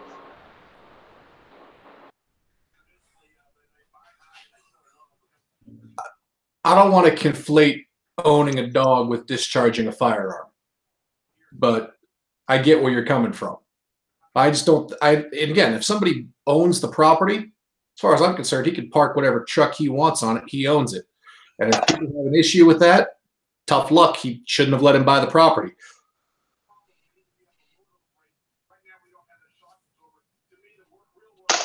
Oh no, I agree with you. If he's paying taxes, especially if it's a big piece of land or it's a lot of money, then I don't have a problem with somebody doing that. There might be a noise ordinance if they let the truck idle for 4 hours in the middle of the night or something. But other than that, though, yeah, I don't have a problem with a lot of stuff as long as it's not something that spreads over. You know, discharging a firearm, that thing can obviously fly across your yard into the neighbor's yard, through their window, and into their house. But in my township, they consider a bow discharging a firearm. They consider a BB gun discharging a firearm. And you literally couldn't. You could have a huge backyard, and you couldn't shoot a squirrel in your backyard with a BB gun. Or if you had a 2-3 acre yard adjoining some sort of state land, you couldn't shoot a deer with a bow.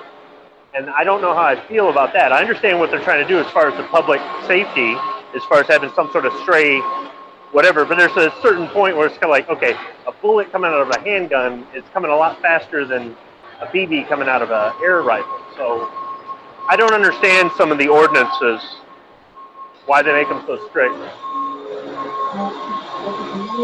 Yeah, here a paintball gun is considered, if you shoot that inside the city limits, that's considered discharging of a firearm. You see, a lot of these city ordinances and stuff from places that have this kind of stuff, they get put in because city councils are run in most places by 12 to 15 people who are kind of in an echo chamber.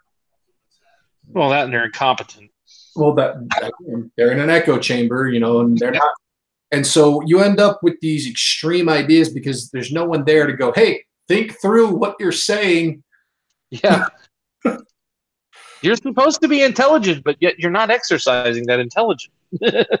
Well, I mean, it's a proven fact. If you put 5 very smart people in a room together and tell them to work on something for 30 days, and you don't give them any outside stimulus, just let those 5 people work together, the product you get at the end of that 30 days is going to be a shitty product, because they will overthink the insignificant and underthink the significant of everything, because they will assume, because they are all smart, that they know what they're doing when they don't. That's like the exact opposite of Oppenheimer. They built an entire base and told those people, get this shit done. And they did. But we're talking about wide sweeping policy where you need multiple forms of life experience. Although he did screw with the commie, I guess. That's something. Yeah. Like I said, when you're talking about making rules and regulations to rule over all kinds of things, you have people making a rule. I don't care how smart they are. If none of them have ever done the thing they're making a ruling on, they probably lack experience. Yeah, that I don't agree with, because you're going to have people making a decision based on no knowledge, little knowledge, bad knowledge. I mean, oh, you mean like gun control? Yeah, Well, but I we mean, need to have a some study stuff for next month. I get, because certain people they pay a certain amount of money to live places, and they expect a certain level of, you know, I don't know, a certain quality of living or a certain level of, I don't know, order or cleanliness in their neighborhood.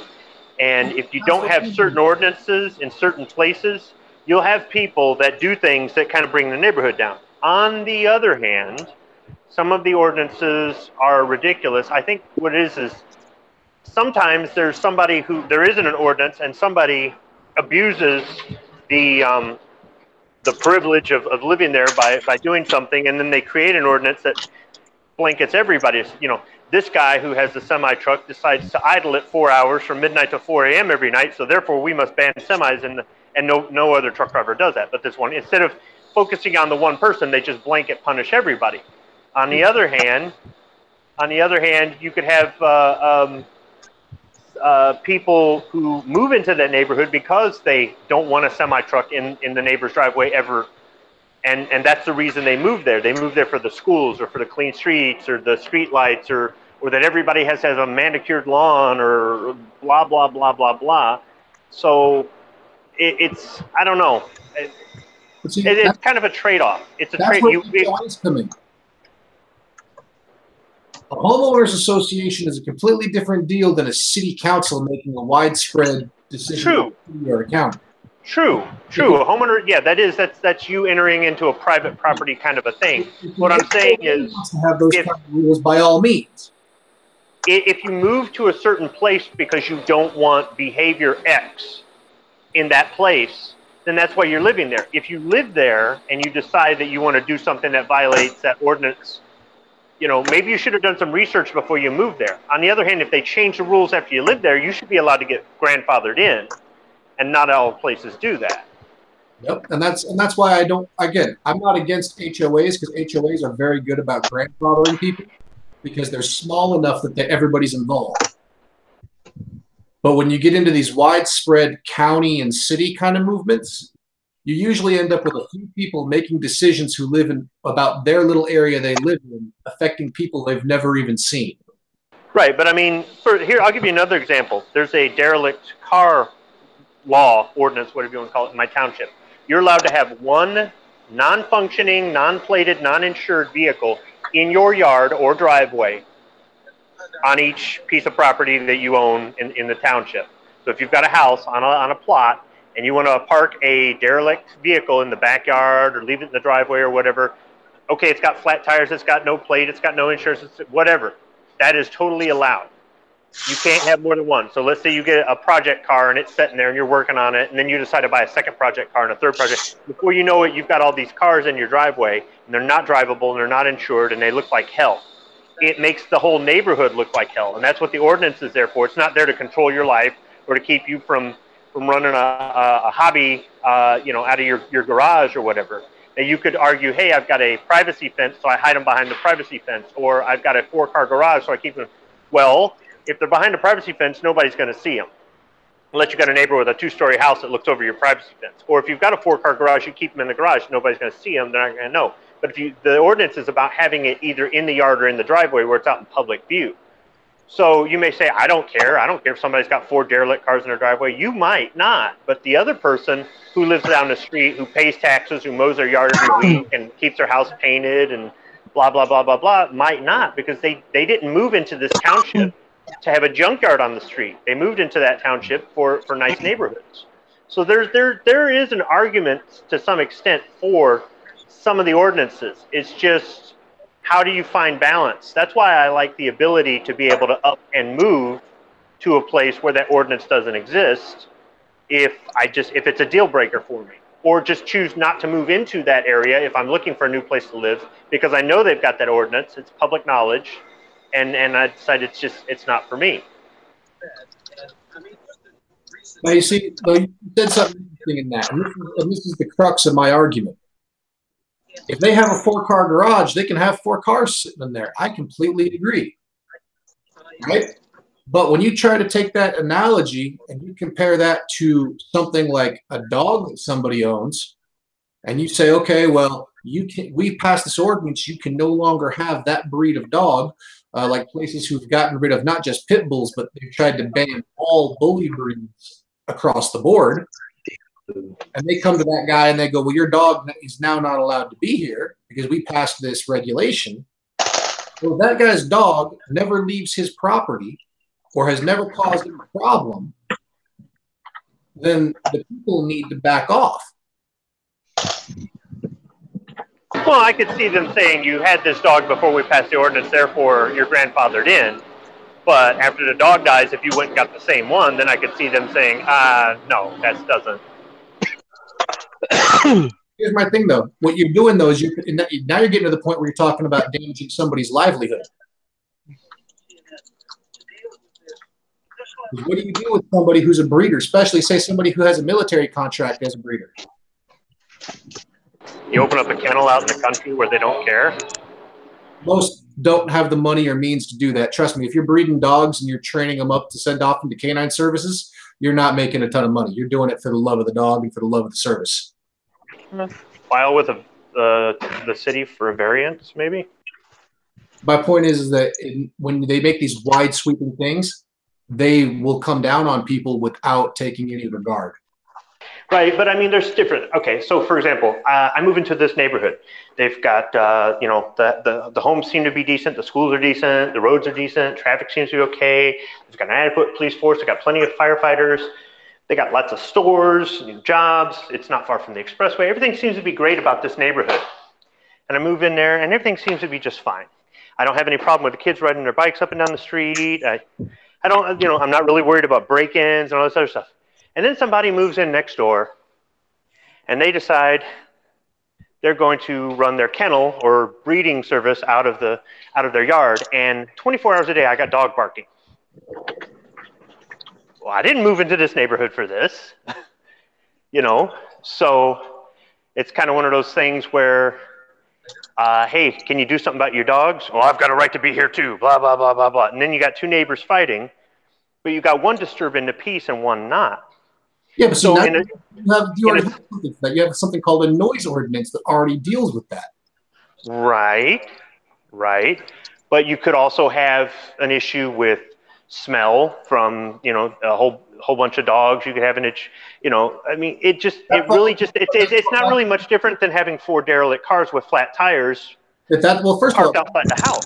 You just talked about in regard to the smell of things that revolves under the health codes of the city. Here's my point.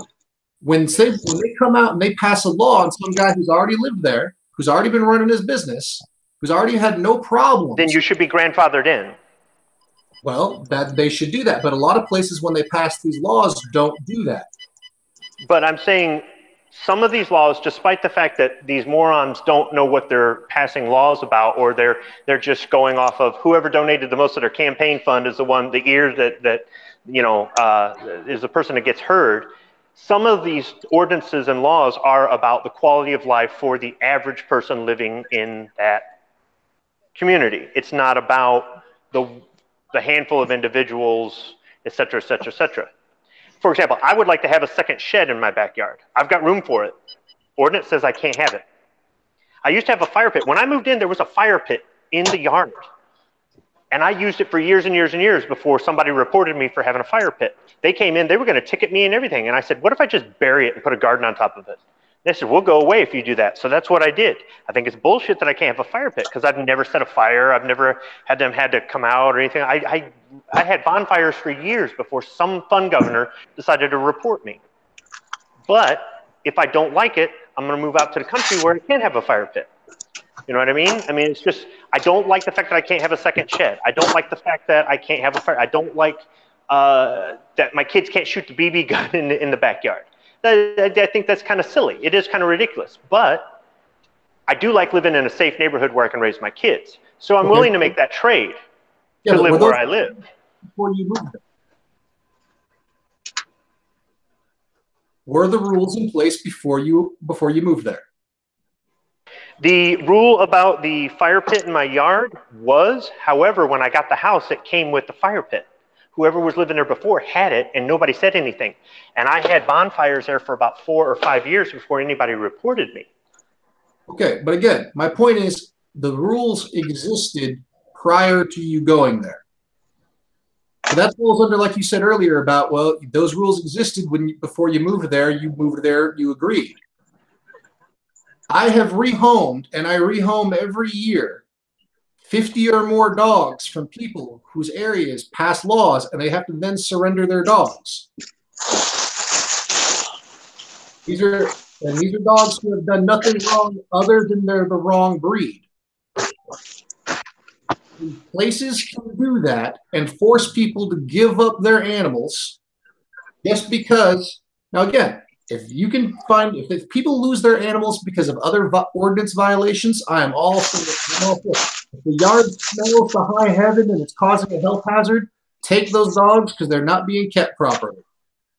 Hey, this is simple. Look, if somebody comes knocking on your door and they said, we've heard reports that you have an American Bulldog, we're going to have to ask you to turn over that animal.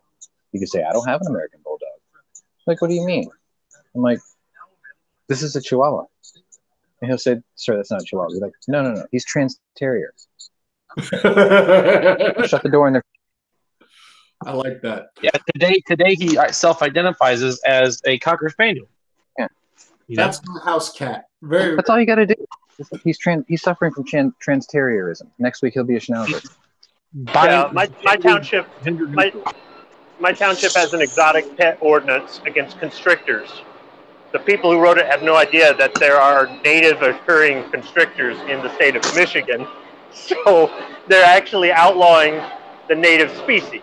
Now, I think what they meant were boa constrictors, pythons, anacondas, things like that. But because they don't know crap about reptiles, they wrote a broad ordinance that actually outlaws a native, some native snakes that live in the woods and in the nature center and stuff like that. The bottom line, though, is even though I'd like to have one of these snakes, I can't have it until I move somewhere else. I'm fine with it. Do the cops arrest these snakes when they find them slithering down the road or walking down on the sidewalk? They were undocumented, so ICE had to get them actually. Oh, so because they're citizens of this country and they've been banned illegal in their cities. So. They've all been taken to the reservation. They're going to relocate a bunch of blue racers to Texas, I guess.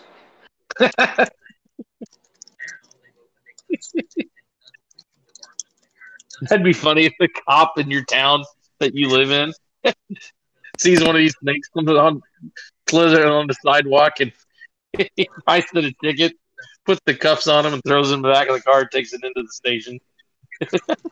Here they got something that you got to have your dog neutered unless you got a license to be a. Yeah, you know, over here they you don't have to do anything with cats. Not a damn thing at all with cats. But with dogs, yeah, you've got to have them spayed or neutered or whatever it is, and you got to have a dog license that you got to renew every year, and you got to take them to the vet. And when you go to the dog pound, it's $115 for a dog from the dog pound. They give cats away. They literally give them away, and you don't have to do anything. And it's like, what the hell, man? You know, but hey, if you want a dog that bad, you got to pay the money. You got to do. Is there a rodent problem? There's a cat problem. There's a big time cat problem. They literally have them in cat carriers stacked up and down in the hallways at the animal shelter. And are you sure you don't want a cat too, sir? It's like, no, I don't want one of them damn things.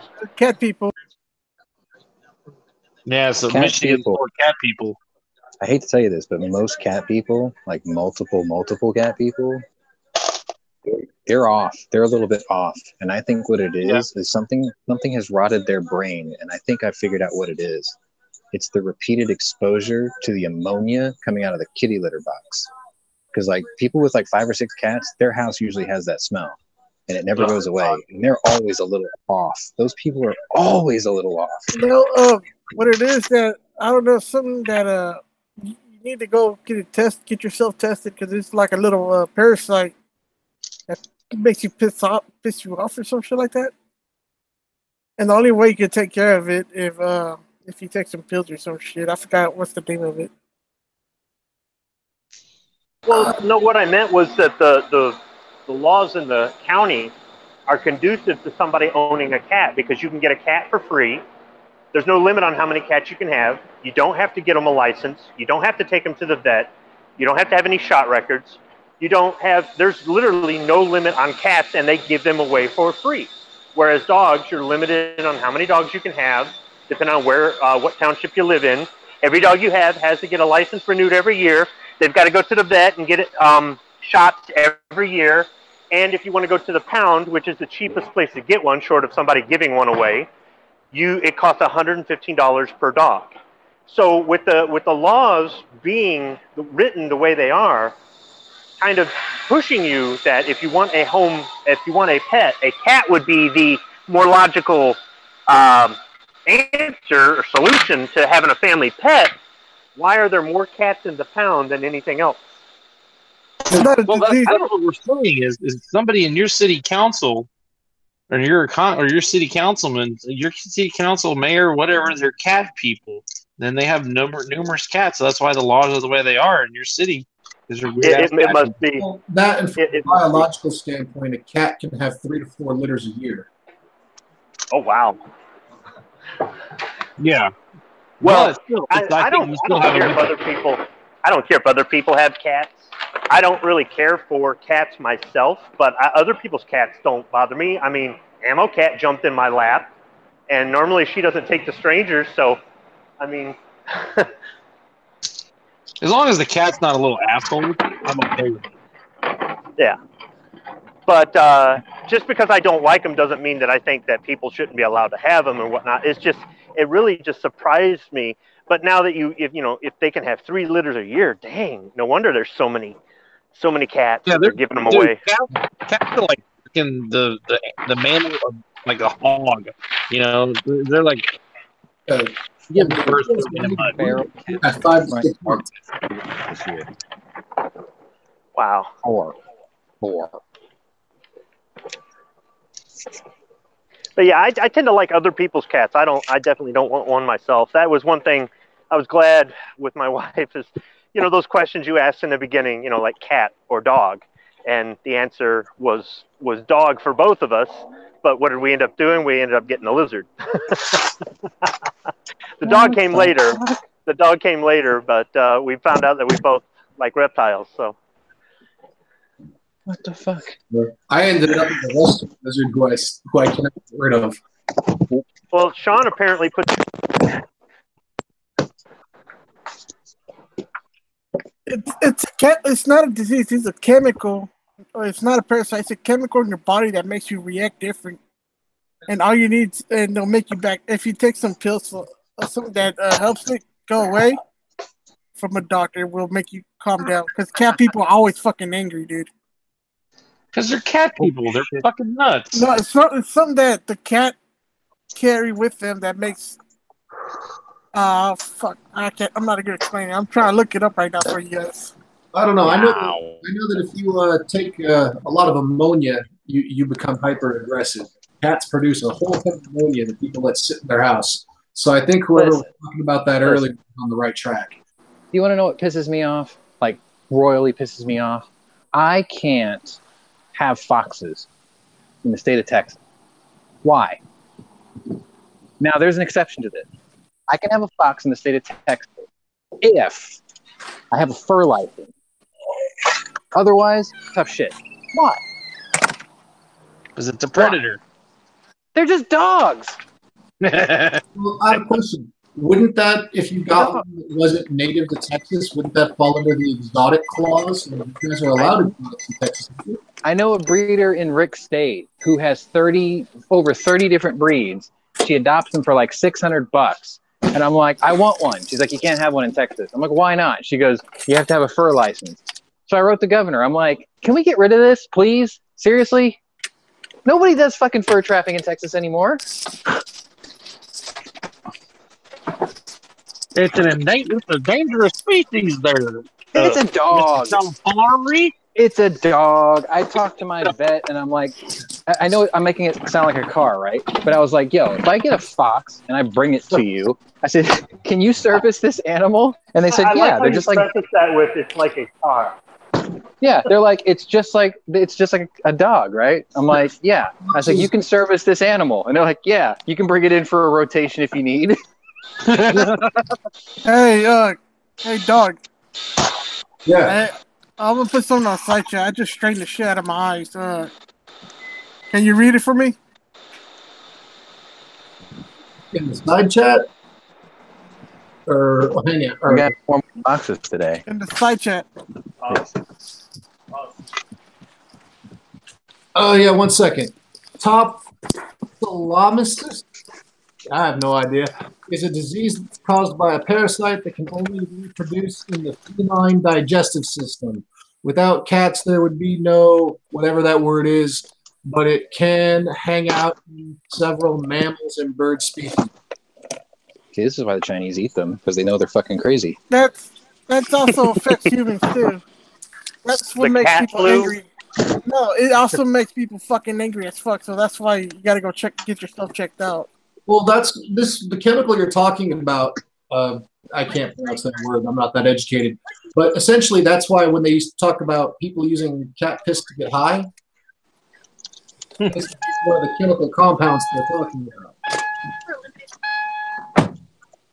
I'd like to have a pet skunk, but in Michigan you can't keep a wild skunk. You have to get a domesticated one from a farm. And I'm like, well, didn't those start out wild at some point? But even if you have the scent glands removed, well, a vet won't do it unless you've got paperwork showing that the thing came from a farm. But I suppose if you got them from a farm, they'd already come with the scent glands removed. But I'd love to have a pet skunk. Why do you want a skunk? Yo, listen. If I win Mega Millions tonight, I will invite all of you to my private island off of Kodiak, where you can play with my manatees, my platypus, and my fox. Dude, I'm not coming up there even if you send a private jet. And we're That's gonna too go cold. dynamite fishing, and we will go dynamite fishing for salmon sharks. You should get those Russian foxes that they've been breeding. They're heckin' cute with round ears. Yes. You Look, mean the mini great whites? I just want to introduce, I want someone to come to my house, and I would be like, oh, perhaps you'd like to meet my pet. This is Vulpix. That's all I want to do. He's a Be good like that communist guy in Russian. Despicable Me. Yeah. I love the Pokemon slip in there. Very nice. The question is, are your salmon sharks going to have freaking laser beams? No, I'm gonna kill them for eating the halibut I was trying to reel in. Your manatees won't live up in that cold water. Well, I'm gonna have to have a summer home then. He'll have to have the water heated. Yeah. Great. He'll have the water heated. It's going to be an indoor swimming pool, and the manatees will be in there. Climate controlled. Will your manatees have novelty T-shirts? I remember that. I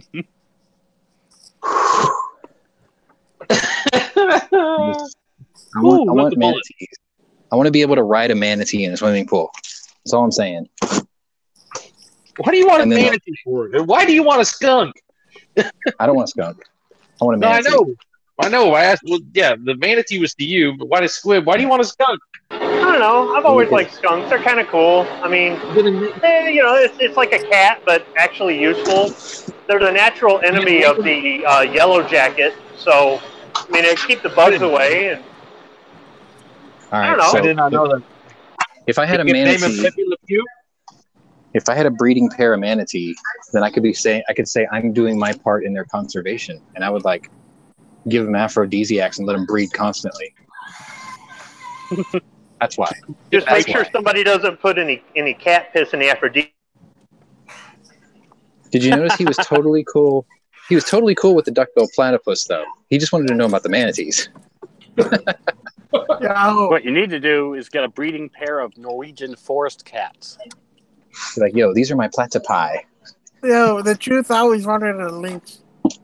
There you I don't know go. why. Have you seen the picture of the Mongolian? I think it was a Mongolian sheep herder with his AK and Yes. snow lynx as a Yes. That man is a Seen badass. that He probably meme? rides a bear to work. See, that's what I wanted. I wanted a He's grizzly. probably related to Vladimir Putin. I have I links. don't know if he's related to Putin. No, dude. I have links. I Chook ride rides a bear to work, doesn't he? Putin fucking... He's action man, dude. He goes down in submarines and looks at shipwrecks and shit. Yes, Putin does ride bears to work. He's Not Putin, no, Chook from Chook's Outdoor Adventures up in Alaska. Yeah, but Oh, I'm just. Putin was the president Or of you been there Nigeria. go shooting with you at Kodiak? Hell yeah. National peace. Yeah, send it. Tweet him an invite. No, dude. Next Vladimir time would you're be going like, up, Henri. he'd be like, wait, don't shoot the bear. I want to ride it. Like, I was like, Because you never know. He's crazy enough. He might actually show up. hell yeah, dude. I could be friends with Like Vladimir. Siberian bears bigger. Isn't he a black belt in judo or karate or something as well? Yeah, that's why I said he's a badass, dude. He is Blofeld. Yo, Stupid ass Spetsnaz hand-to-hand fighting they use, which is hilarious when you see him do it. He's Blofeld. he's gonna walk up to a bear, slap it on the fucking nose, and like, you're mine now. Hey, look, you know, You come with me. as much as I might not like the guy and the way he runs his country, he's the only world leader right now who's openly executing people himself. So, gotta respect him for having the balls to do it. Well, he's also having the government go around and demolish shitloads of illegal mosques. I didn't say I hate all his policies.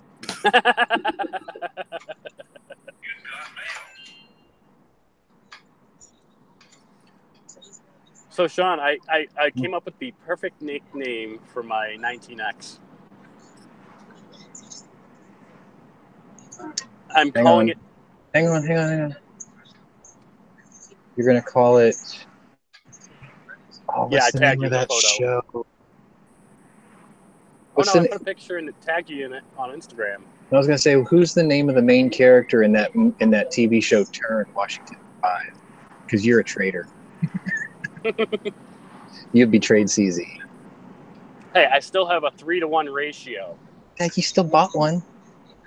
That's Now, because did you ZZs don't have available what I want. Did you get to pop it yet, or No, I just got it last night. what are you doing here? Go fucking shoot it. I just got out of work. Scott, I'm just teasing. Scott Moon just called you a Glock Tart a while ago. Yeah, I know. He said that on Instagram too. Oh, I gotta get the logo alien. Let me go check your post. This is like the first time I got to sit down. It's gonna be like $3,000, you know. Dude, no. Stop saying that. If you keep saying it, they're gonna be like, hey, I think we can get away with this. No, I asked Redbeard. He's like, it's probably gonna be $2,500, $3,500. I'm telling you, limited to like competition guys. If everyone just keeps saying Tree Fitty. Wait a minute. Czech Distiller is resurrecting pre-ban absinthe. Oh yeah, you like that? Oh yeah. Well, they already make pre-ban absinthe. It's just No, this guy's making this it is too. the original shit. No, I know. With the wormwood in it. I know. I've seen it. No, I've this had is it. like the original formula from like 200 years ago. They make it now. Not the same. The original stuff that's missing was wormwood, and they've been making that recently. I think maybe in the last like 4 or 5 years. I've had it. It's not the crazy. same formula. That's Trust the me, only read post the I got from article. you. Unless I tagged you in a post. unless it's a certain type of wormwood, which I'm not actually. All in the process. Oh, it's probably this one that Moon commented in. Wait, where'd it go? I thought wormwood was the name of the asteroid or comet that's supposed to destroy the Earth. What? No, that's called Hillary. I heard it broke up and it has In the book of Revelation, never mind. You find that post yet, Sean? Oh, I'm looking for it. Okay, there's one that Pink tagged me in.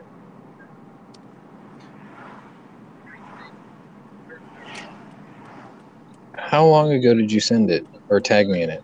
Oh wait, it's this one. The double hypocrite. Okay, that makes sense.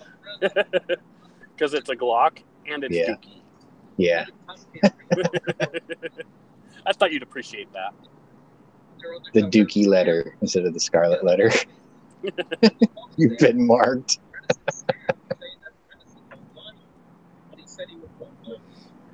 No, because I can't find any CZ75 BDs around.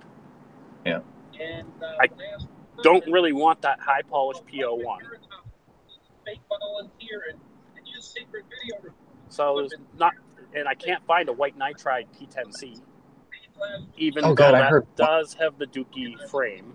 I heard White Knight for a second. I'm like, what? No, white nitride. Yeah. And they don't make a green frame P10 yet, so.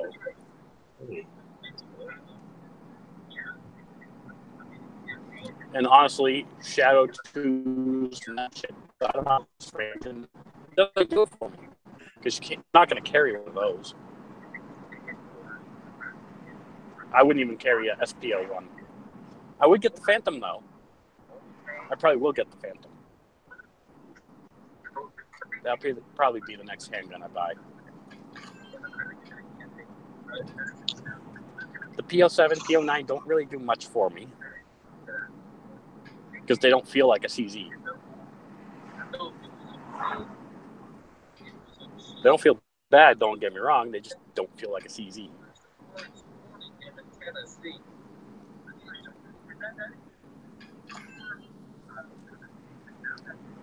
Though that, what is it? The TriStar T120 that looks like the Jericho 941. I'm thinking about getting one of them. And they're cheap money, too. Yeah. The MSRP is like $360, $375 on them. Classic Firearms new giveaways of Barrett. Get in on that, Sean. It's There'll probably be some other M82 asshole from Texas anyways. A1. Hurry up. Shows are like, nah, forget that shit. I'm getting the Barrett. Say hello to our newest giveaway item, the Barrett M82 A1 50 BMG, valued at $9,110. This Barrett is ultimate prize engine to win the Barrett. Better come with a big ass scope on it. Oh yes, it does. As much as you could technically shoot one of those with iron sights, 20 you wouldn't want to. 20 inch barrel, 10 round Night Force SHV scope, valued at 909. Yep. Yeah, I was gonna That's say the what- scope's probably about $1,000. That's what the linky or what? No, I'll get it when I get home. I probably have it in my email already I'm because I get their good. daily emails. Yeah, I wonder if I can get credit if I win. Oh, they'll give you store credit. All right, check this out. I want that Noveski Infidel. I also want that you mean HK or 16. In your case, you should say, hey, I live behind the lines. Can I just have the cash value so I can move from behind the lines? They might actually do that shit.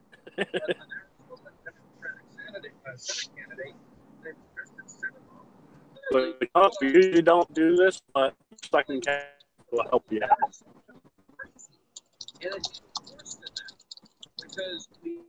Yeah, can give me cash, credit, I'll still buy from you guys. Just, I need to get out of Cali.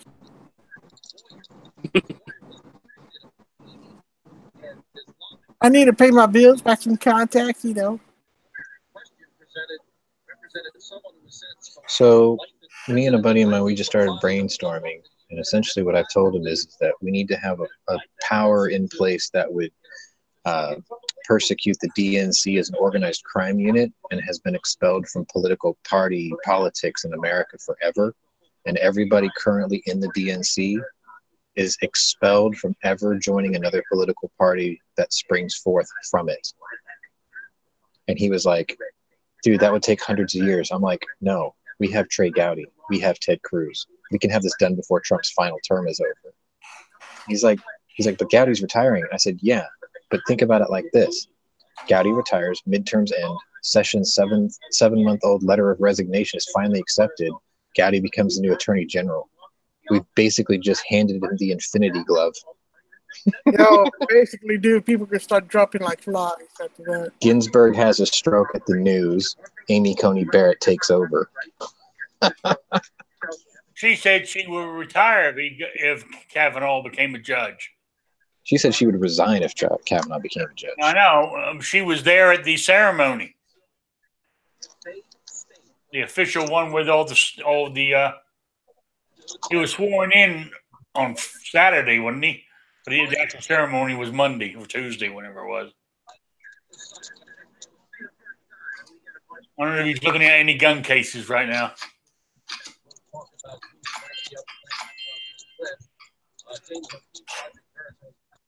Is any showing up at the we got any going to the Supreme Court? Second Amendment shit? Supreme Court ruled 6-2 on the 9th to uphold North Dakota's voter ID rules, which basically says that any native Indian that lives on a reservation that doesn't have a permanent address, or anybody that's homeless, cannot vote because they have no permanent address, which means they have no ID, which means they can't vote. What's really funny is one of my douchebag liberal friends was screaming out about how fucked up that was and how we let Kavanaugh in to do this and all this. He was like, it was 5-4. And I'm like, dude, get your facts straight. It was 6-2. I said the dissenters were Kagan and Ginsburg, which means your girl Sotomayor voted for it, and you don't seem very bothered by that. And the person who sat out was Kavanaugh, the guy you're attacking. I said, your bias is showing. I'm like, you might want to cover that up. Dick. Sotomayor sounds like a fucking, like an alcoholic drink you just make up. Why did Kavanaugh sit out? Because this was a case that was going on before he got there. So he probably thought, I can't rule on this because I just got here and you guys have been working on this for months or years. So it wouldn't be right for him to do that. And if he did opine on that, then my libtard friend would have a reason to be like, see, he shouldn't be doing that. Let's like, well, impeach him. Yeah, I was like, guess what? He sat out. But I like calling him out. I'm like, yo, your bias is showing. You might want to cover that up. I love doing that to him. He gets so bad. Oh, fuck. I'm hoping we don't lose the House or the Senate. But I'll take my friend in a diner and just let it rub it in. You gotta find a Fox News stream so you can keep an eye on the nightly shows. I've got Dish Satellite here. I got 190 stations. Okay. We've got this narrative going on right now. It's very encouraging. They're calling it the Kavanaugh effect. And what's really funny is a lot of the states that they thought was blue wave has swung wildly in the opposite direction for Republicans. So like a lot of races that were tight are blown wide open now. Yeah, I know, because I didn't like the way that was handled. Exactly. And they put the blame where it belongs, on libtards. So that's a good thing. Now we just have to make sure that motivation holds out for the next 22 days. 23 days. 26 days or some shit.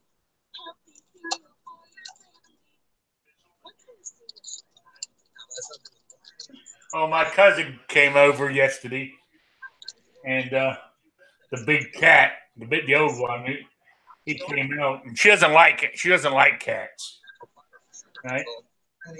And he snuck up behind her and he rubbed against her leg. Oh man, she nearly had a fit. I said, he ain't gonna hurt you. Well, she said, you know I don't like cats. I said, he ain't a dog. I can't stop him.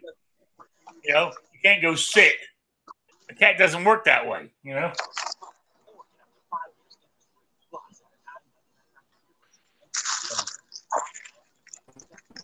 But it is what it is. Whatever. That was well played, Rick.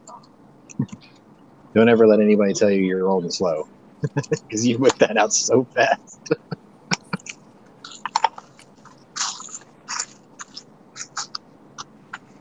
I guess I popped back in at the wrong time. Nah, Because that just sounded bad. no, he whipped out an "it is what it is" out of the blue, and it was like perfectly appropriate. It fit.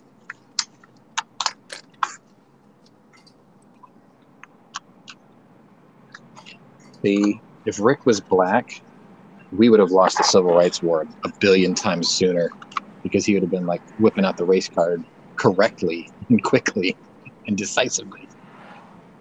Oh, I just like pointing out that Martin Luther King Jr. had a concealed carry permit and was a Republican. Shh. Liberals fence exploding. Even you know the libtards going on about what's his name, the White House yesterday. Kane, is that his name?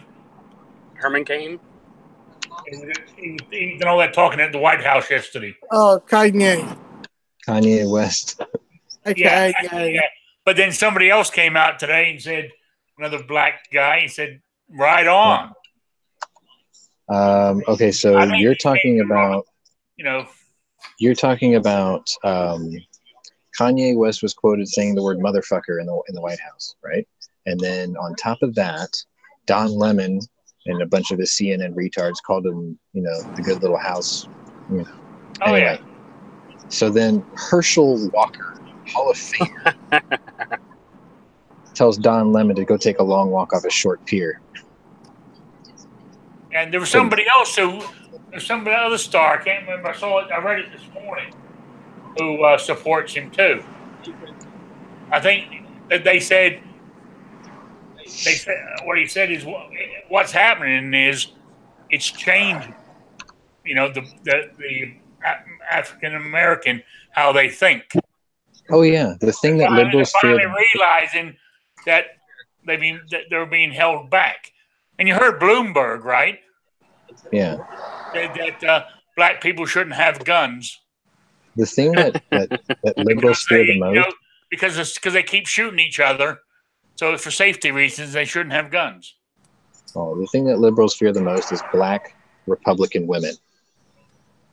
They are terrified of black Republican women because they can't drive their narrative. So if you notice this, because there's a lot of strong black Republican women out there speaking against the Democratic Party, have you noticed the Democrats have been leaning heavily towards Latinos lately? Because they already lost the black vote, or at least they think they did. Some of the Latinos are starting to open up their eyes. It's like Beto O'Rourke, fake Mexican, real pendejo. I mean, it's fucking true. They are leaning heavily on Beto O'Rourke winning the Senate. It's not going to happen. Not in fucking Texas, it's not. No. Even if he is running against Cruz. I'm sorry. I'm going to invoke the Irish card here. What's his last name became O'Rourke? Robert Francis O'Rourke, fourth generation Irishman.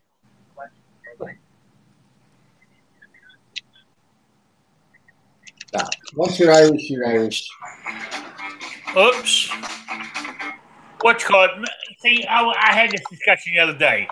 Fourth generation Irishman. Fuck you. You ain't Irish. No way, no how.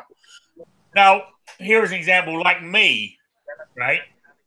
I could say I'm English because my mother was English, right? Now my kids, my ex-wife was English, so my kids, right?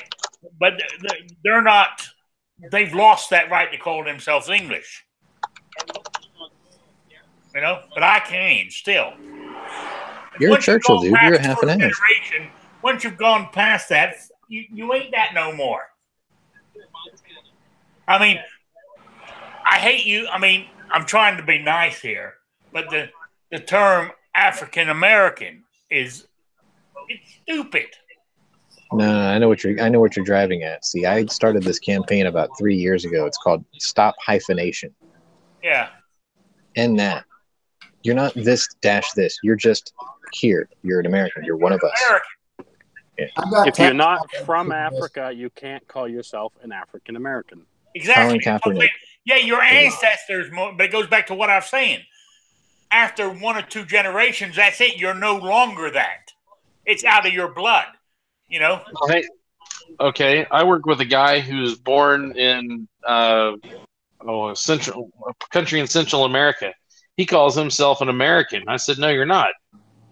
If you were born in Guatemala, you're Guatemalan.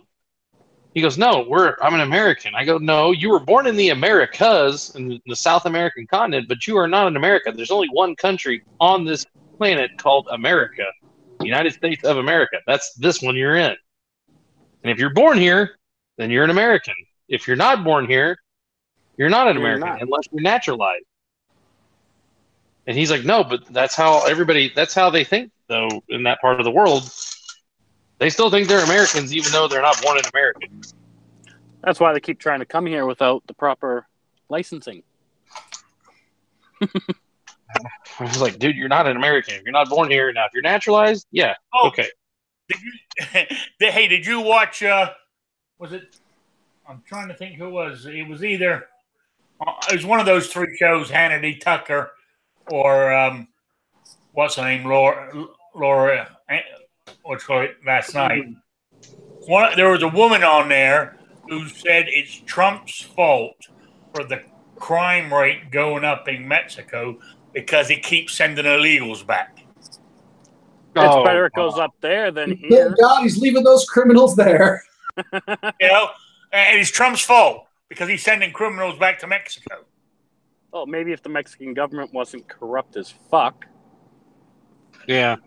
I can't remember which call. I think it was Tucker Carlson. He started laughing. He goes, well, that's what every country does with their illegal immigrants. They send them back to where they came from. So the new guy from Mexico, the new president's going to be up in there by November. Nobody likes him. He's really, really clean. He never been not got with money. So he's kind of like the Mexican version of Trump because nobody likes him. They just need to elect Carlos Slim. But I did screw up as fuck too. Yeah. But he's also a businessman. Formula One team. Ooh, really? You're like, okay, Yeah, cartels, you gotta fucking knock this shit off. Don't be going around beheading people and shit.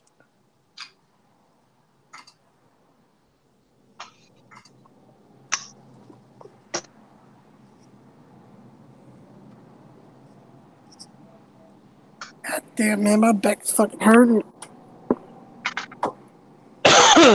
What they should do is fucking take a... Mexican government should take a page out of, I hate to say it, but the Nazis' playbook and round up a bunch of fucking cartel guys and gas their asses.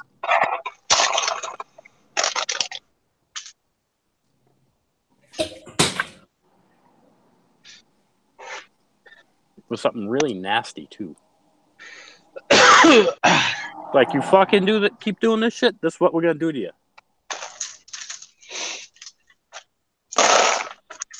Oh, now the chat because John Z just joined. Oh, Jesus. Right now, Don Lemon is saying what's his name's mother is rolling in her grave. Herschel Walker? Fuck stupid Don frickin' Conehead Lemon. Frickin' idiot. Hey, Don, put a toupee on, you stupid jackass. I don't wear a toupee. Not you, Don. Oh. I said Don. Yeah, didn't Don Lemon say he bought a AR-15 and it was full auto? Yeah, he should be in federal prison right now. I don't know why he's not. He said he bought one. Don suffers from TDS. Trump derangement syndrome. Do? Do what? I had to walk away. I had a stupid solicitor I had to deal with. What did Don Lemon do? Oh, they're just going over all all the media going crazy over his meeting in the White House yesterday. You know, what's his name? What's his name again? Kanye. Yeah. Well, I know about that. And then they went and called him a house, something that I'm not allowed to say because I'm too white.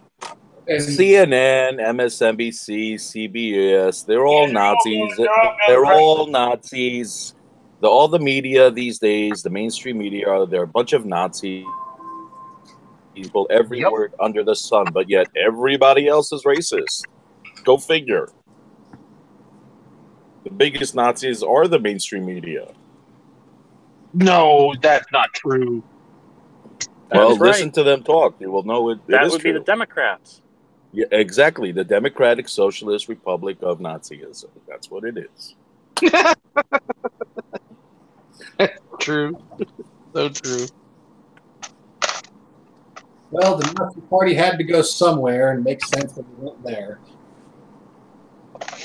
They hate black people and people of other races and colors more than anybody else, but they're on the news and they're called reporters. I'm using that word very loosely, folks, if anyone's listening. But it's okay if they do it. There's no They're reporters called anymore. They're journalists. commentators. Yeah, They're all social justice nutbags who have a platform. That's the only difference.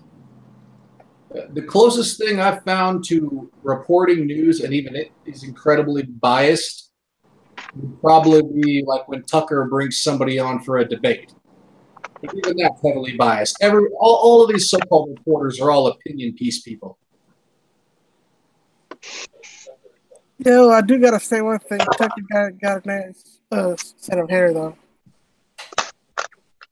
Man, Tucker's got stones. He'll sit there and beat people down right there in front of him. He doesn't need to do that digital call to get off the set. I like him. Yeah, he don't take shit from nobody. He'll call you out right then and there and be like, "No, you're a fucking idiot." Now, so will Steven Crowder. And Oh, he's yeah. way more entertaining. Oh yeah, well yeah. See, Crowder's funny.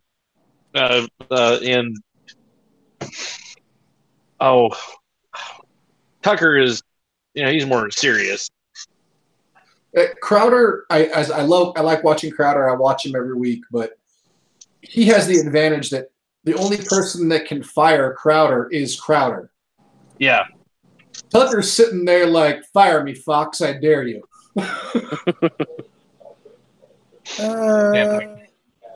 I'll just go to InfoWars at that point. Roseanne was on Joe Rogan yesterday. I didn't get to watch it, but I listened to it. It sounded great. Who was on Joe Rogan? Roseanne. Nice. She's a little two-faced sometimes. I'm not sure where she stands sometimes. Yeah, and today she came, one of the producers said they're not sure they should air the other show they're gonna do without her. It's gonna tank. Yeah. Well, they fired the person that fired her, so you can imagine how they're already regretting that decision. Mm-hmm. Well, yeah, John, I understand what you're saying about Roseanne because she has been very liberal in the past, and I was watching her on Hannity, and maybe it's because she's an actress, and she's a very good actress that can change the way she's presenting herself.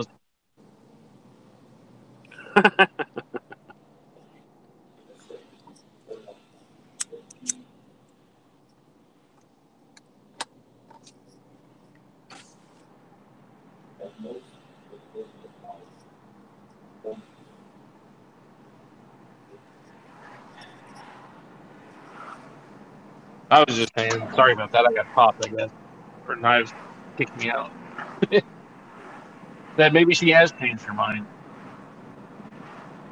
Well, that's the thing, though. Like, she's one of the few people who's gone out there and flat out, like, you call her on something she said in the past, She won't make no bones about it. She'll turn and look at you and go, and I changed my mind. People Yeah. do.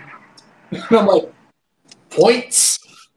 But, you know, Roseanne is a legit crazy person. She's been to the nut house a time or two.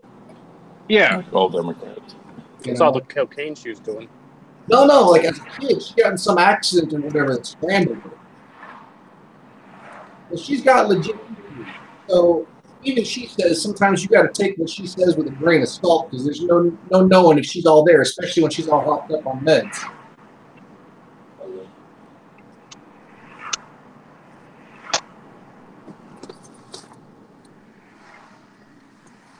Jesus fucking Christ, these idiots.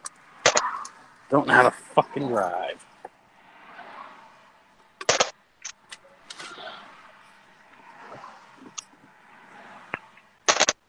At least it sounds like traffic is moving. Yeah, in the opposite direction. No,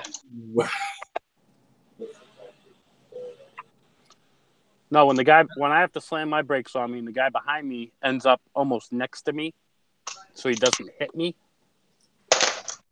That's not right. No.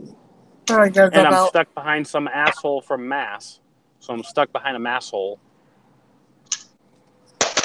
Mass drivers can't drive worth a shit. No.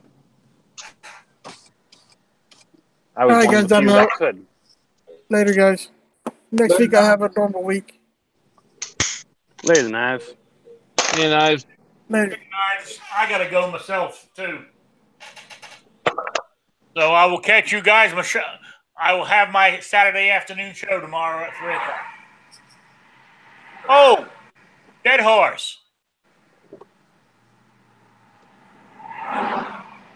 Dead Horse there? Yeah. I need his email address. He's muted.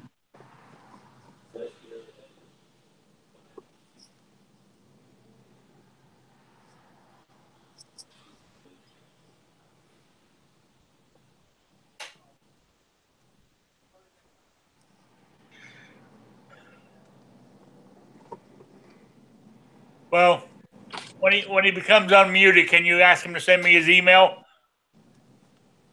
Yep. All right, I appreciate it. Thanks. Well, and I'll see you guys tomorrow. Later, Rick. Later.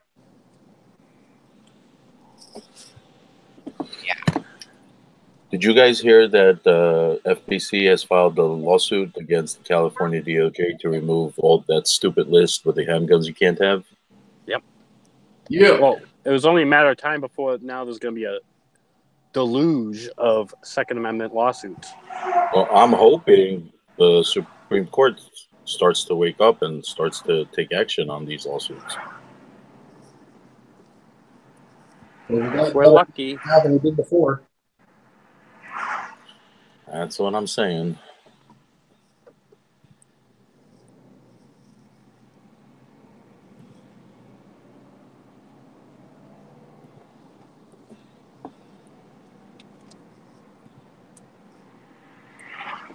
And a night, it's actually 70 that I think are in play that will determine the balance of power ultimately as it relates to the Senate election polls. You got Marsha Blackburn now pulling away in Tennessee, and I would imagine after this case, Project Veritas and Curtis team saying that he's openly lying about ever trying to support Kavanaugh just to get more voters. I think it's going to be devastating for them. Ted Cruz has now got a comfortable lead in Texas.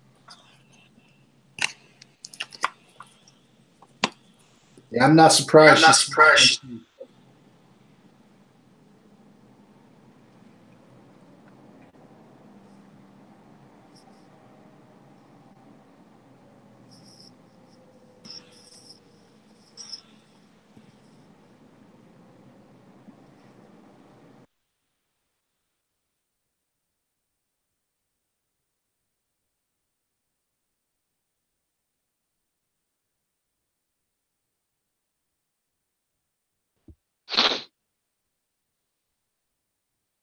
Yeah, I'm not surprised Blackbird's taking Tennessee.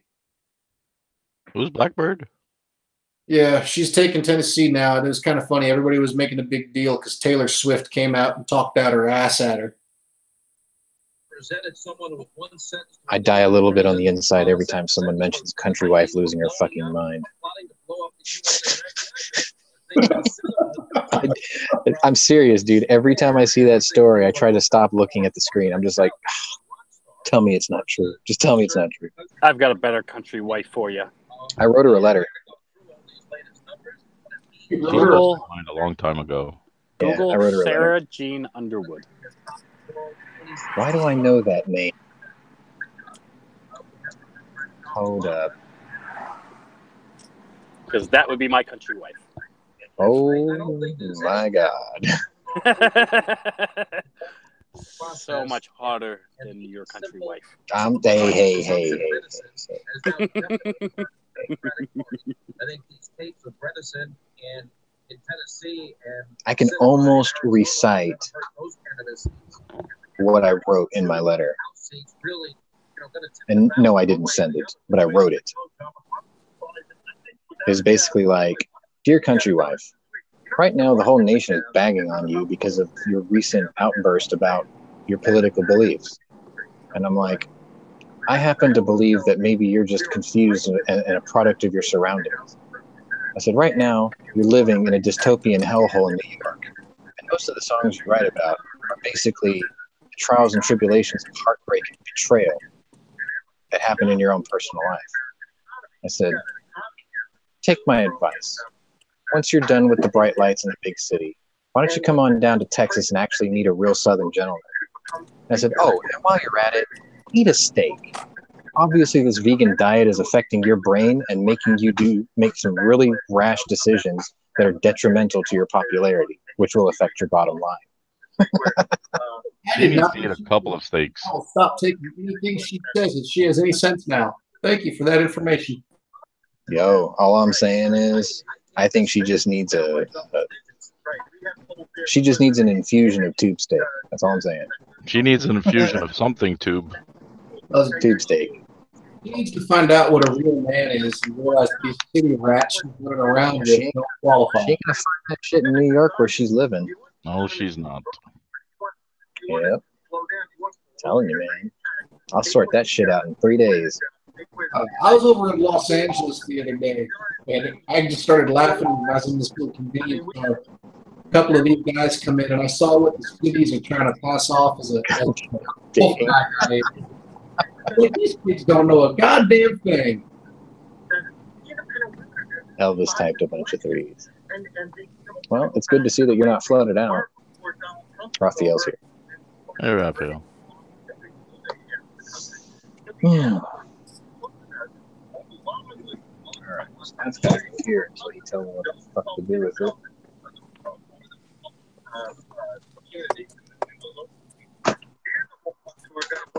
I'm telling you, man. Something wrong with country wife.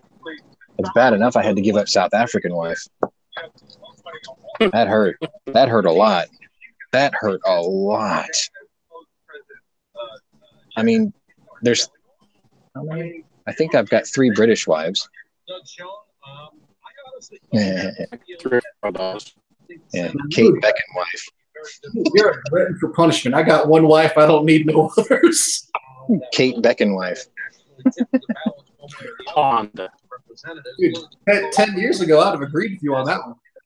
I'm still okay with what's still there. I can work with what's still there. She ain't that much older than I am. What are you talking What's she, about? like 40? The queen has like She, 60 years 40, on you. 45 or something like that, right? That's it. I can work with that. Sean, you're into the Queen of England, right? Because you said 3 women.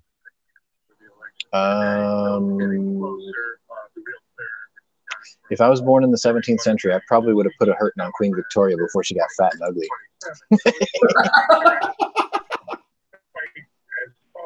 Good answer. She wouldn't have got fat and ugly and depressed because I wouldn't have died like her husband did. But that's not like he had a choice, right? Shit happens. Yes, I know Classic's giving away a Barrett. I'm going to do everything in my power to win it.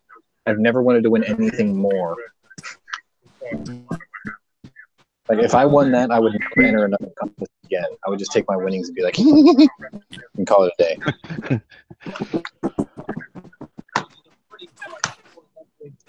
Even Governor Cuomo doesn't even want me in this state. Did you know that? You know, when I actually post that one on my Facebook, so I can get a friend to actually enter the contest, so I get credit for that. My libtard friends' heads are all going to explode. They're going to be like, "Oh my god, why do you need that?" Why not? Don't you need that? The question is not why do I. The question is why wouldn't I? Not about needs. It's about wants. Big difference. Like I always say what I say every time I see something that I know I don't need at home, but I want it. My wife's like, "Why do you need that?" And I'm like, "Because it makes me happy." Always. Yeah, it's irrelevant if we need it or not. If we want it, we want it. See, the really irritating thing is when the women ask that question. You have in the hole every time. You're never allowed to play it. It's like, you got 50 million shoes, and I don't complain. You broke up, Sean. You have an ace in the hole every time a woman asks you why do you need that. Basically, say, look, you got 50 pairs of shoes, and I don't say shit. You're not allowed to use that one. Did I just hear someone do a duck call? The only thing my wife ever gets on me about is vehicles. What kind? Mostly when I start thinking about buying another motorcycle. Like if I come home with a new gun, she doesn't care. If I come home with another dog, she doesn't care. The moment she sees me thinking about buying a motorcycle, she's on me. So that's how you get her to going, huh? I think she's trying to keep you on this side of the grass. That's why. That's pretty much it. When me and her got together, when we got married, she made me sell my motorcycle, and she's made damn sure to make sure I never buy another one. That must be a damn good woman for you to give up part of who you are. What if you bought a motorcycle with guns attached to it, and she said, "What do you do with that motorcycle? It's not a motorcycle; it's a gun." Actually, you know what the argument she likes to use against me is? There's no dog on that motorcycle. So if you get a dog on the motorcycle, it's okay then. I know how to That's what get you around that. sidecars are for. I was say, I'll No. buy you the sidecar. I know how to get you around that. Get a gas cap that has the Mack Truck Bulldog on it.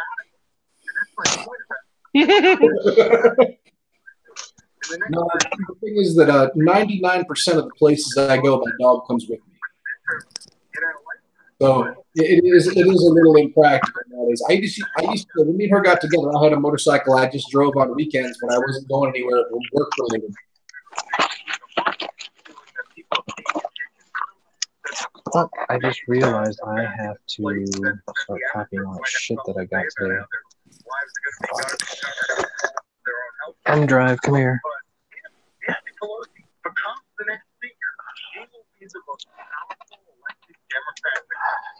Why do you keep saying if Nancy Pelosi becomes the next speaker?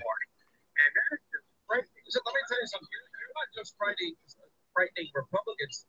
Doug Schoen does not want this. Do you, Doug? I want Democratic candidates at all levels in the House to say I will vote against her because that's the way to get votes in these marginal races. Absolutely.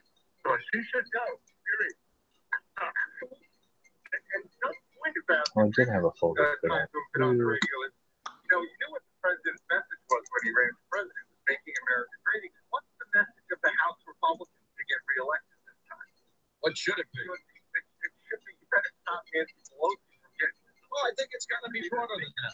I think. Look, Wow, whoever's trying to get a hold of her is success of fucking the last desperate. years. If you want your tax cuts to go The reason the dog has so many friends is that he wags his tail instead of his tongue. independence, if you believe in a healthcare plan, Is that one of those isms? Yeah. My favorite one is never let your girlfriend, what was it? Never let your girl confess her problems to a male friend because a shoulder to cry on is a dick to ride on. Oh yeah. I'm like, ooh, I That's what know I'm that. talking about. I know that to be a fucking fact. And this is why all of my wife's male friends are like Jedi. Hey? Yep. Like the gray Jedi? Like Jedi from our chance. And And we know Maxine wants to. All of my wife's straight male friends hated me when they met me. I made sure they hated me. Because you were competition. As I put it to a couple of them, not only am I bigger than you and stronger than you, I know for a fact I'm meaner than you, and I got no problem turning you into a missus. You've only been to the desert. I was born in it, forged by it. I know where to bury Molded you. by it. I know exactly where to bury you, where they'll never find you. That's the funny part is, I don't got to threaten to kill him. Threatening to rape him is much worse. Dude, you're gonna go all George Takei? You know, what was that? Oh, I can't remember the name of the movie now.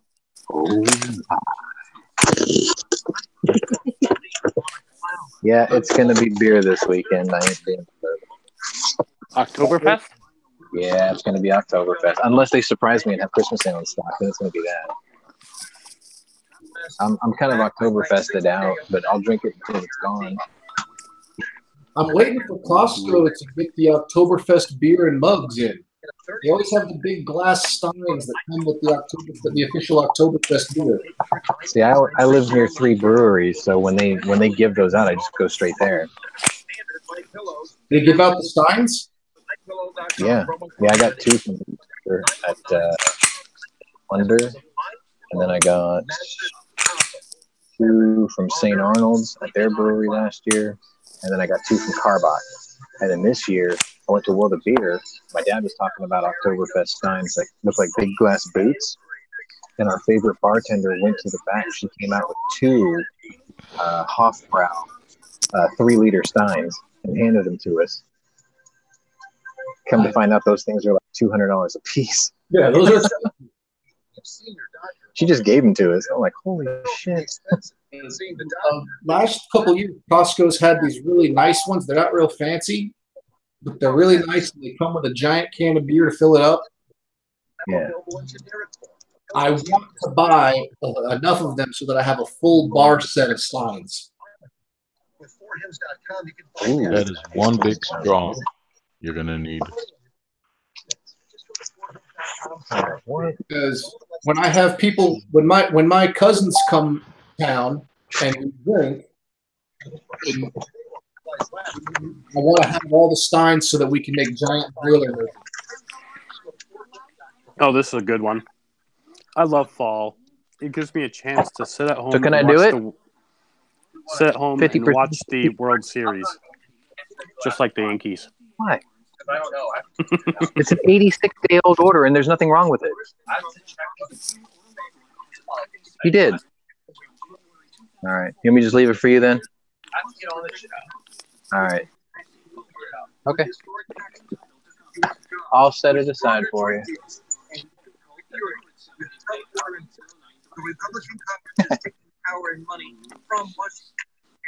We're a victim of our own success.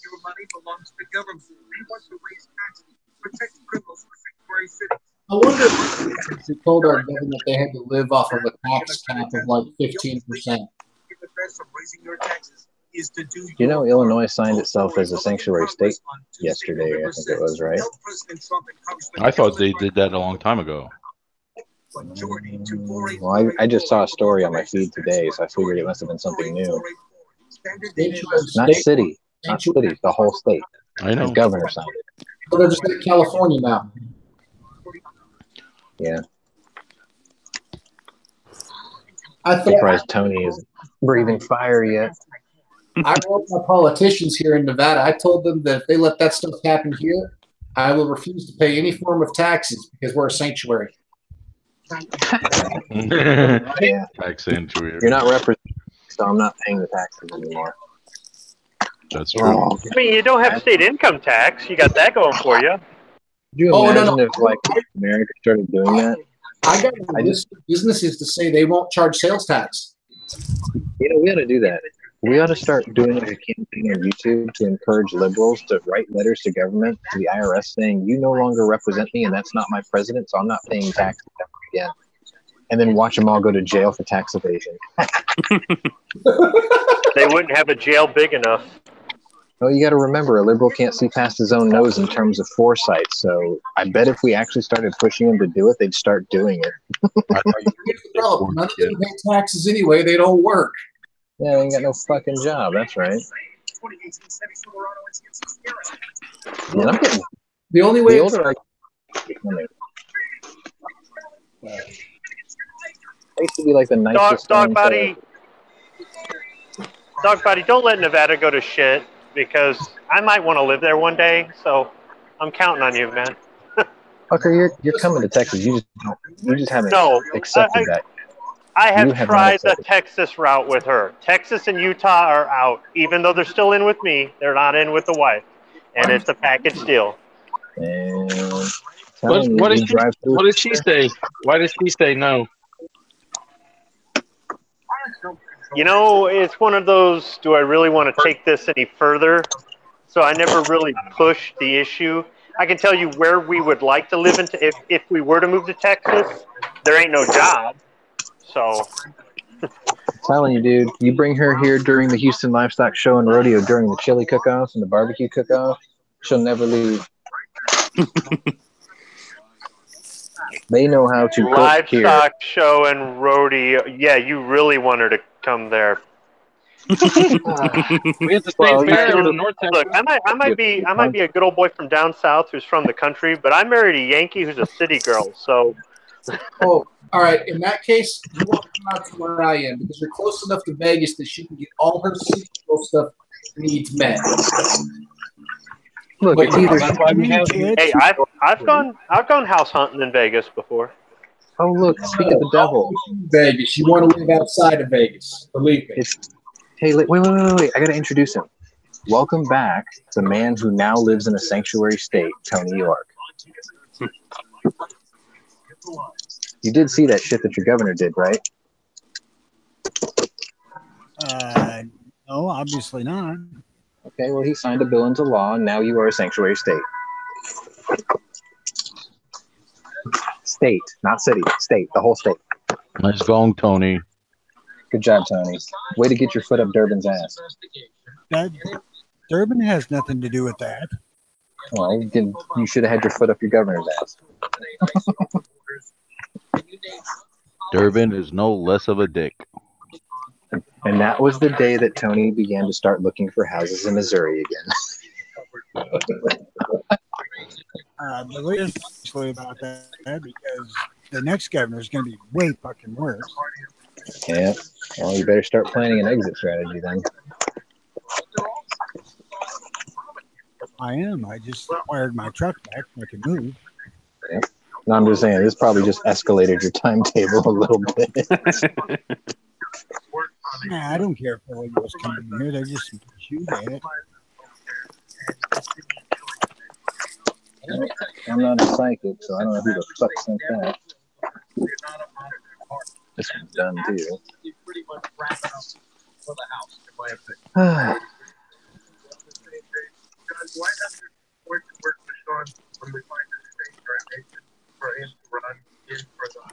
Tony, you going to be hunting tomorrow morning?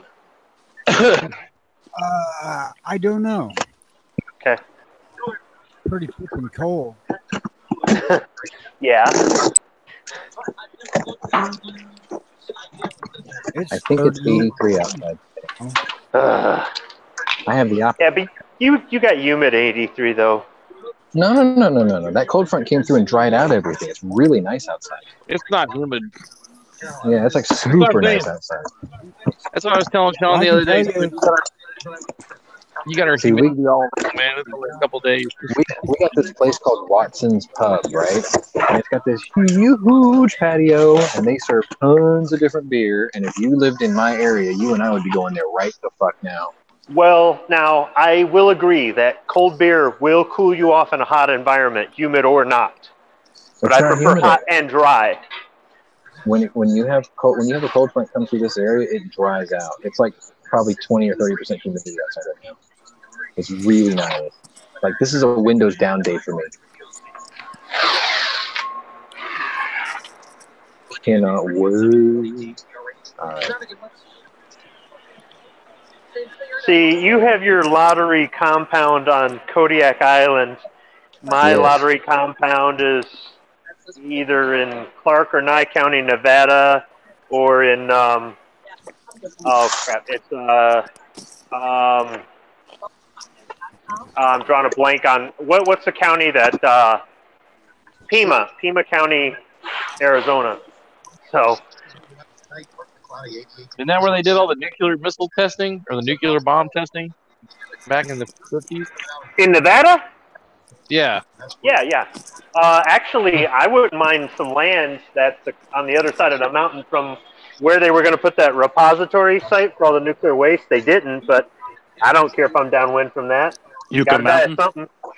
Yeah. Yeah. But I mean, I could live somewhere near Mercury, Nevada, which is you can't enter here. Yeah. But I would be fine. I would be fine with some property in Arizona with some saguaros on it. Something on a You're nice in hill. a state that's about to turn blue. Seriously. What state is that? He's moving. Yeah, why the hell don't you just jump one south, Squib? What, Mexico? If I had lottery money, I suppose I could buy Mexico, right? One state Yeah. south, Indiana. Oh, fuck that. You know what bugs me about Mexico? Indiana's just as cold as Michigan. What do I'm trying to get away from the cold, man. Because then you can shit guns just down like there Rick. along the Ohio. If Indiana was significantly warmer and significantly drier than Michigan, I would consider it. Otherwise, it's absolutely pointless. If you want dry and warm, you got to come down out here to southern Nevada. It's dry, it's warm, and we don't get snow. But you're within driving distance of snow. Yeah, I could go up to Mount Charleston if I want snow.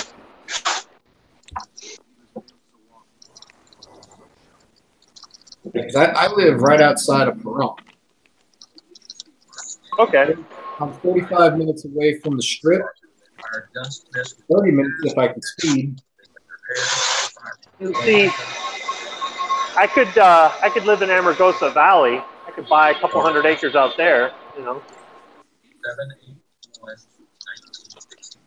I'm not sure. I'm trying to think last time I drove through there, I don't think there was any cell phone signal. If you got that kind of money, you put up your own tower. Yeah. I know I can get a signal in Death Valley, but yeah, well, the GPS still works when you're driving through there, but yeah. Yes, I mean, you're not making calls. Or you get one of the phones that looks like a normal cell phone, but it's a sat phone. 1,204 miles. That's the length of Yeah, we're talking lottery money, so whatever it is, whatever there isn't out there, I would have put on the property or in the home. So Listen, That's like- if we're talking lottery money, then Squib's new address is going to be, you know, I'm not going to use your real name. I'm just going to put return address. Squib load. Address, USS Battleship, Texas. And then for city, state, and zip code, we'll just put like the latitude and longitude we're at that day.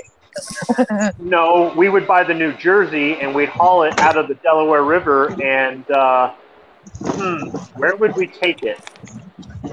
Oh boy, that would be anywhere we want. Yeah, no, the Texas is too small. Plus, it's got too many holes in it. We're raising money to She's a beautiful ship, but no, I'll buy the New Jersey, thanks. And then I'll free it in Camden. 860 something feet, too small. 14. Buy the Was it lottery. I'm 10, going to buy me 14 a tropical island.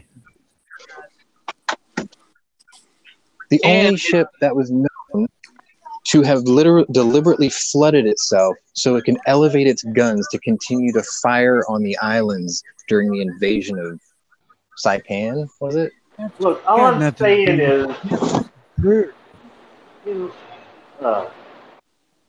Look, holes can be welded. I'm just saying. If I had lottery money, I would buy me a whole valley somewhere. Just buy the Confederate Air Force. Hell, I'm going to buy a freaking island somewhere where I can be like, fuck you to your laws. I'd buy my own fucking submarine.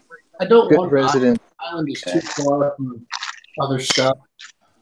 But Good resident. Cody, get off my island. I don't like I mean, I could see myself looking for some property too between Deming, New Mexico, and the border. It's really cheap property down there, but it would be the same thing as building out in Nye County, Nevada. I'd have to bring in all kinds of stuff because there's not going to be no water. There's not going to be no power. I'm going to need one hell of a satellite dish. Hell,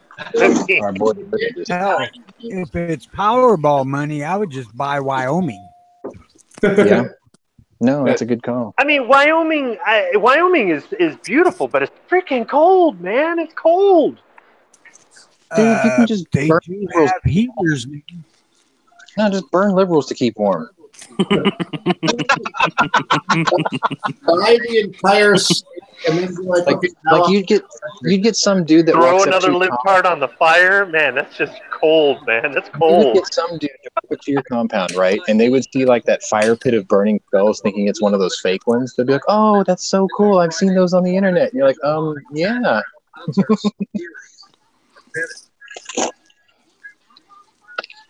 Yeah, that's what it is. Sure. fire would be more work than they're capable of doing. Oh, see, this is about that time of day. What just happened? He got popped. Right in the middle of his sentence. That's Dude, funny. Burning Skull Warlock popped. Damn. Welcome back. Yeah, right. Anybody want a Gen 3 Glock 22? Okay. AIM surplus $299. See, Sean starts talking about burning people, and we get this big NSA pop. Yep. Bless They're you. like, yo, Warlock pop. Or for an extra $90, you can get it with the 9mm conversion kit. Oh, wait. Now you're going to get hit for that. Good job, Hannity. All right, fellas, I gotta head out. I gotta go pick up the Mickey. All right. Later, dog. Yeah. Later. Hey, Sean, you could get a Radical Firearms 458 SOCOM for $750. Why would I do that when I can just go pick one up locally for about half that? Exactly. And it's right around the corner from me. I can just walk up there and be like, yo, just sell me one here. How about a Leo trade-in SIG 220 for I want a 229 $450? Elite. I've always wanted a 229 Elite. Yeah, but it's 45. Hey, Sean. Hmm? Hey, where did you say the forge marking was on those Anderson lowers? On the left or the right side? It's usually on the right side on the back of the trigger guard. But Okay. Yeah. it looks like a keyhole. Yeah, I went to Bass Pro and thought that I might have covered up in the packaging. You can't see it. I'm like, fuck. Oh, you didn't take one home? No, I'll probably get one Monday. You're on the fence about getting it because it's Anderson? No, just because of the air shows this weekend, and I don't know if we're gonna go because of bad weather. Totally in our area all weekend long. I was supposed to go out and try to fire up my truck today, but it's fucking 38 and raining. I'm like, fuck that. Oh, did you get it to the house? No, I did not. That's what I just said. It's cold and rainy. Fuck that. Oh, I thought you said you said started today. That's what I was gonna do. He said he was supposed to. But it's actually colder down there than it is up here. Yeah. I was gonna go buy a new battery and put in it and fire it up. Dad said I could take it up to his house until I got somebody to bring me back over to get it, which I would leave my Suburban, not the truck. Sanctuary cities can't afford the heating bill. No, liberals still burn each other. Yeah, that's the only way they can do it.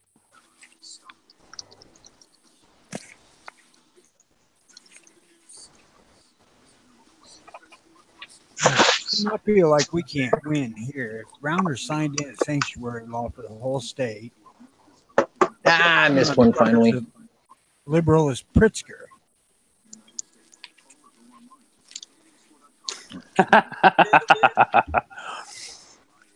Somebody came up with a decal for their window.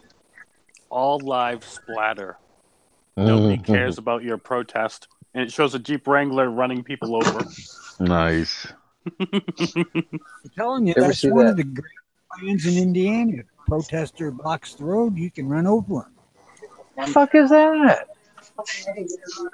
What the? It's a refused. Oh, I know what this is. I bet it came from New York. Lawrence. Yep. I know exactly where this fucking came from. I'm gonna fuck that dude up.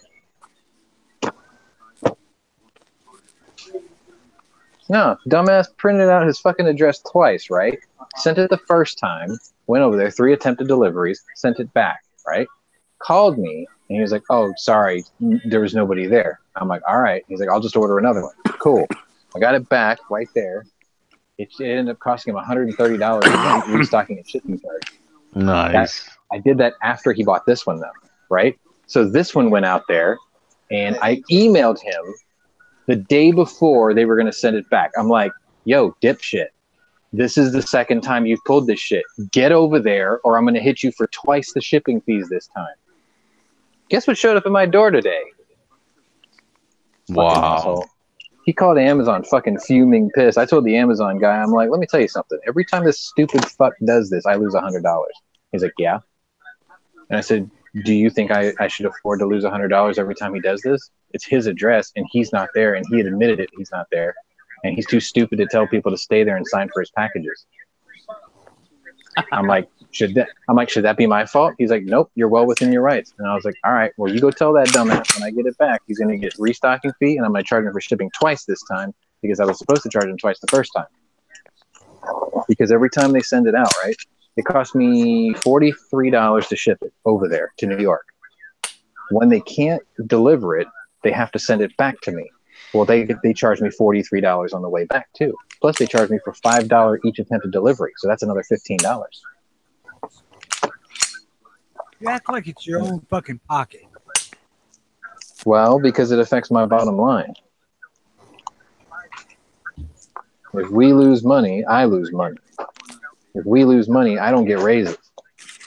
I'm trying to buy like a $50,000 truck soon.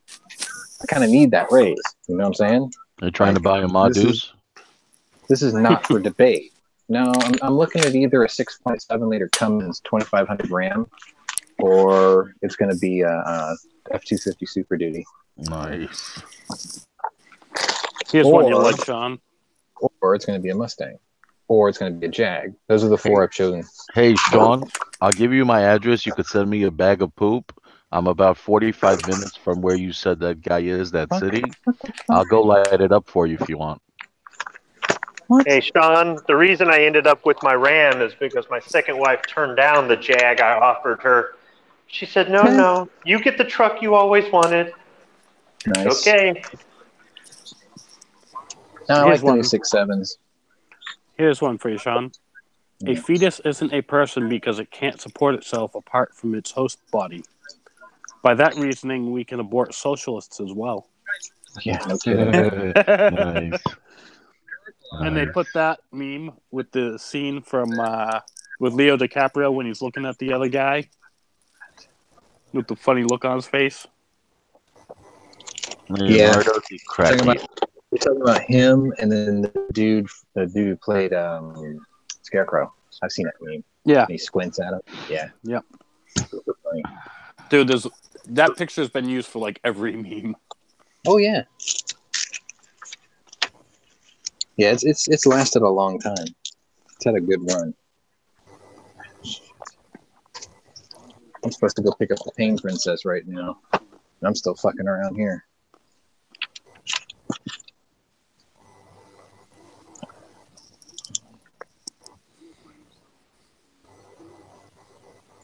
Leonardo DiCaprio.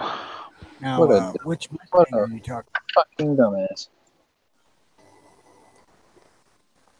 What's up, Tony? Fucking this dude up too. John, which Mustang he was looking at? Oh, 15 to 17 GT.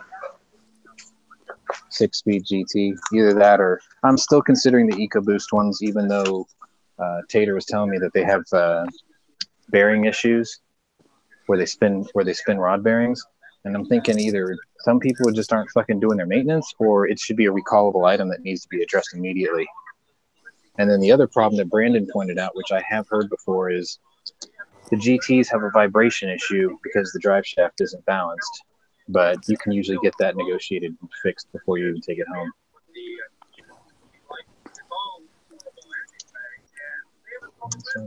Worst case, it probably cost you $100 to get drive shaft balanced. Honestly, if it comes down to it, I'd really rather have the Jag. I want the XJL. I've wanted one since they were brand new. Now I can get one because it's like 4 years old, and it's like 25% the original cost. And you can get that glorious 5-liter supercharged V8. It's brilliant. That car is brilliant. Hey, Sean. Hmm? If you get the Mustang grill for What? You broke up there. Yeah, you predatored a bit. Can you hear me now? Yeah. Oh, there's a grill. Yeah. Thanks. Hey, You is got the it one for a 99 that grill? Suburban? I've seen that grill with like little halo rings in the corners. Is that an aftermarket thing, or is that the daytime running lights on the new ones?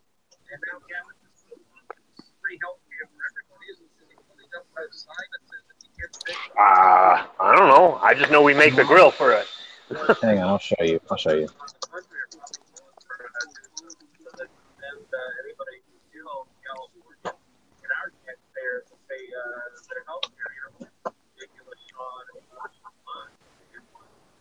Come on, load this shit quicker.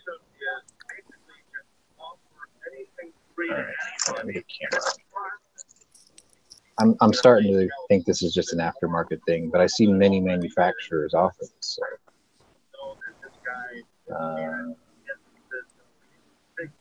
See that right there?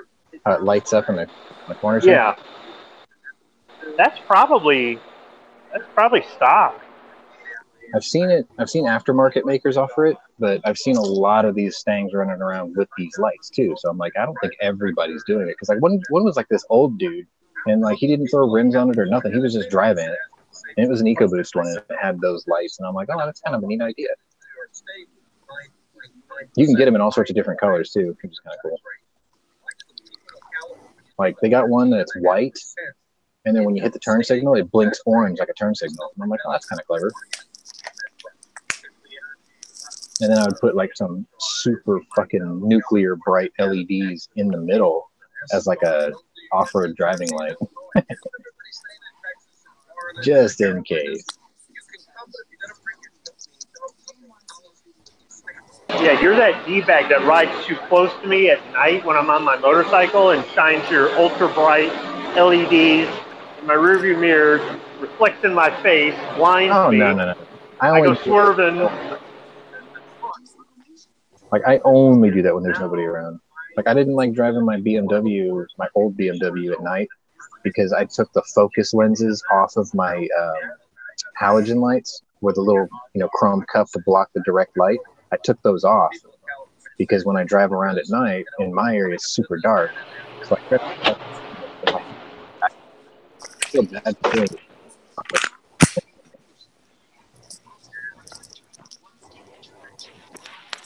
Yeah, I've had people that were shining their lights on me so bright, I've pulled over and let them by. They weren't hitting their high beams to say, "Hey, get over." It was that dangerous.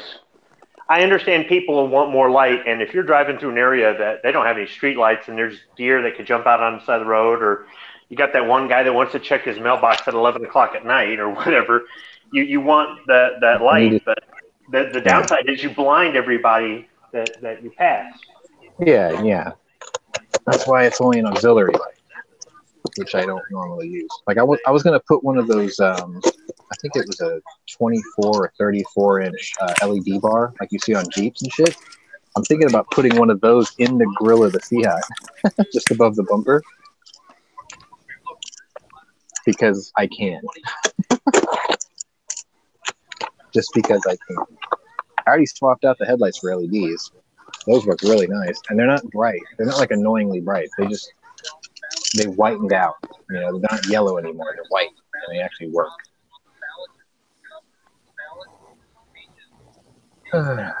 I know exactly who this fucker is. I'll take care of it Monday. All right, guys, I'm heading out. It's beer o'clock. I'll see you when I get home. Later. Later. Later.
Is there anything else interesting going on, or that's about it for now? I don't know what you call interesting. Yeah, I'm just at work and just just trying not to think about being at work. Now Sounds they've like a gone too plan. far.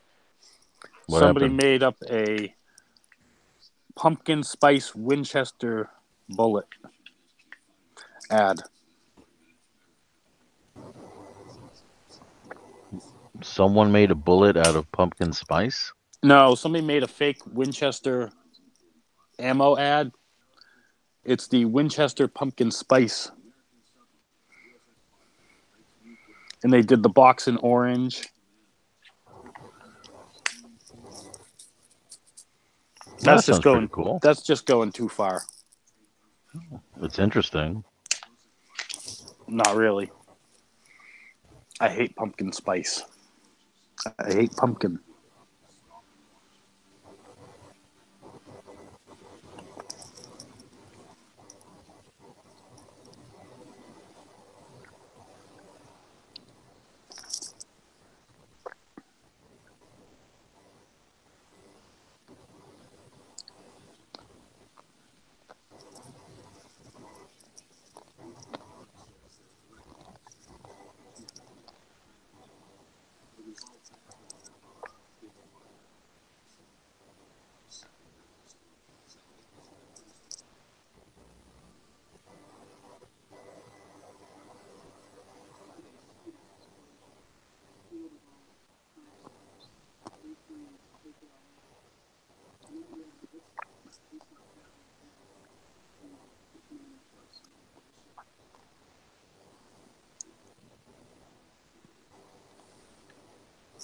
Well, shit.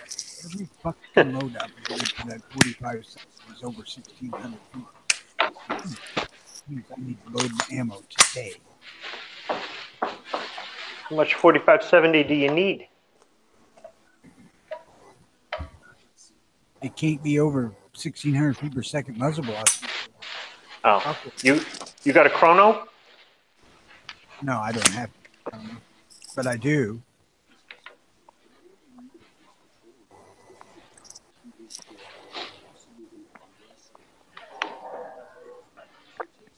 I'm going to go outside in that cold rain you were talking about, Tony. You have my sympathies. Y'all can come on with me to the dumpster corral. Yay.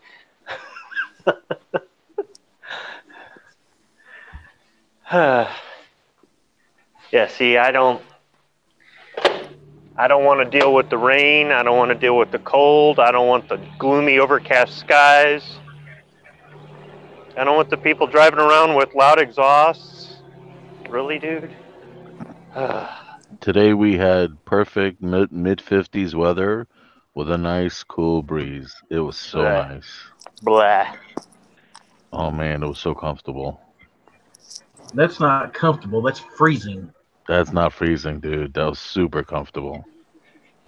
You know, if you're outside doing something strenuous, that sort of temperature yeah, it's not bad. But if you're just walking, it's I don't know.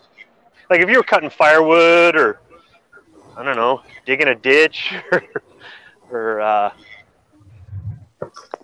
don't know, just something where you're getting a fair amount of exercise. That weather's not too bad. The I was problem I smoking a have with the cigarette.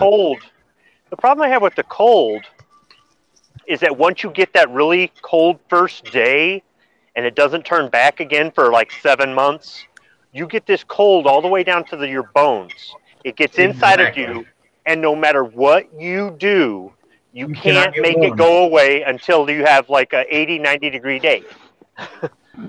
Well, that's what the bitch is here. Is it dropped cold overnight last night, and then it snowed, and then it just rained, and it's been 30 in the upper 30s and raining all fucking day. 2 nights ago, I was driving home from work. It's right before midnight, and it is 70 degrees. And by the next day, it was 50, and by the next night, it was in the 30s. So yeah, and you'll get that tease too. You'll have a couple really warm days, and you'll think, oh, okay, maybe we'll get in a little bit of an extended summer, or fall won't be that bad. But once it turns cold, it just turns cold, and that's it. All the leaves fall pretty quick, and that's it.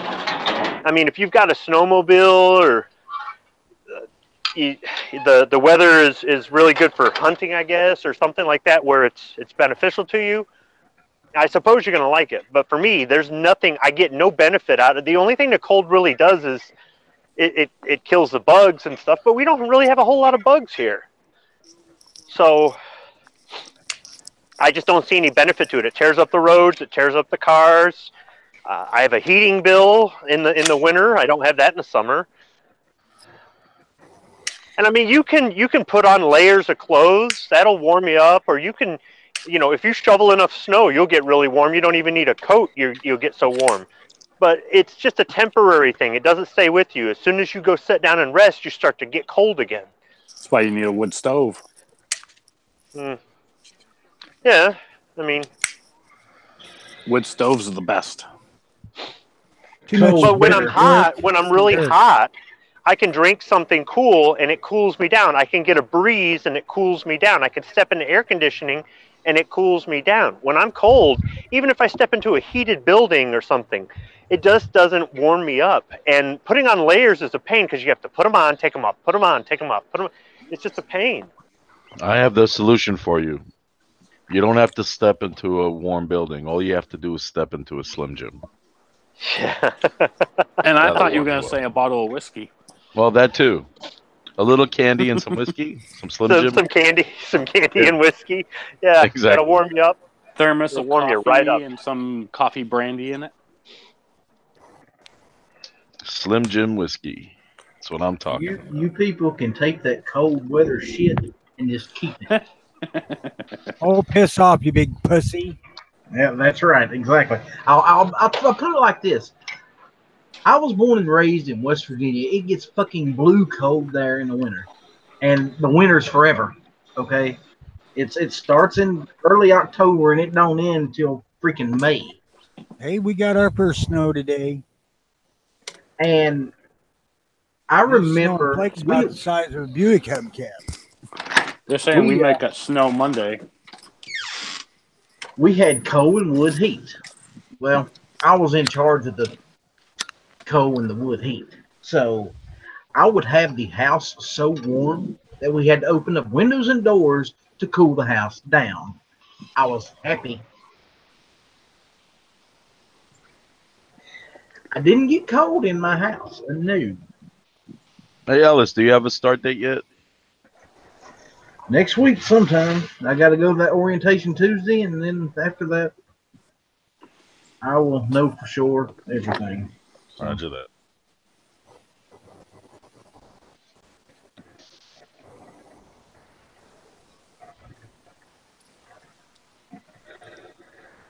And I cannot wait.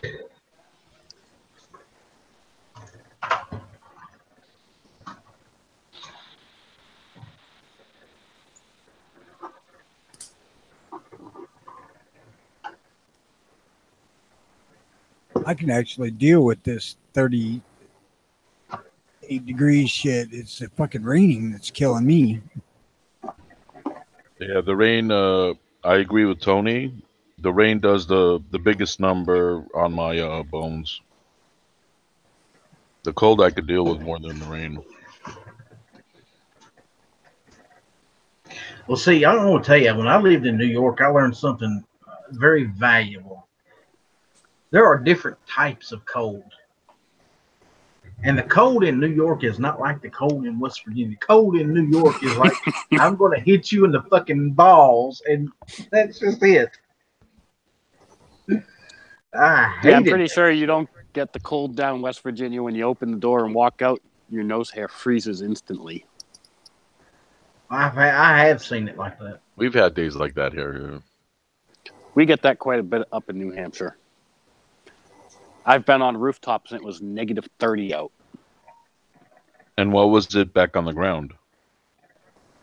Negative 30. No, I was making a joke because you said on the rooftops. Yeah, because I used to work outdoors. Yeah, when you're outdoors doing year-round. Yeah, when you're doing roofing and HVAC and stuff and you're up there, you get exposed to more wind. It might only be 20 feet up, 40 feet up, but it's windier.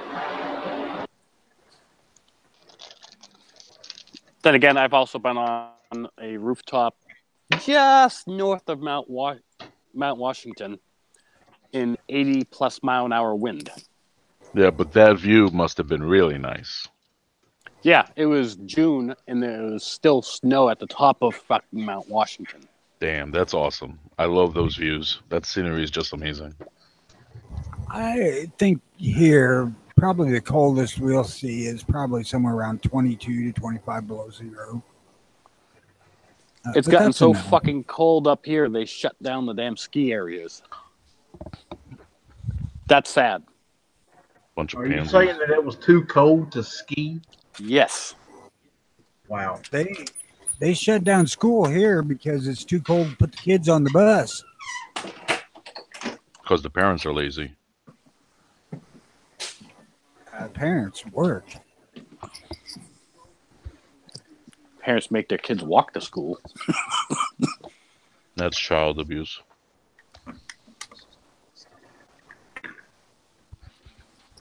What, making them get a little fucking exercise and a bit of independence is child abuse? Mm-hmm. These days, yes. I'm being funny, obviously, but it is because that's what I think you're mistaken. You're not funny.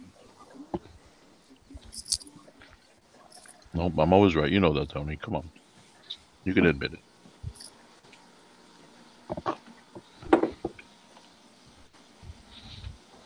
I could admit it, but I'm not going to.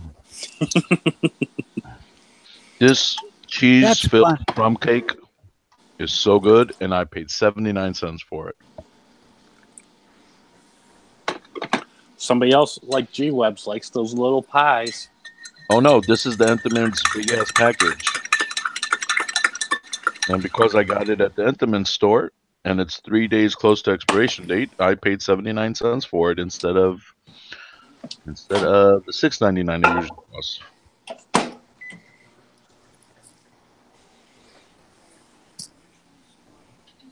I don't know, man. I just went up to Culver's and had a double cheeseburger and fries with my dad. I wanted a banana split, but I was too stuffed by the time I got done with the cheeseburger that I didn't. Why didn't you just order the banana split to go then? Because I'm friggin' diabetic, for one thing.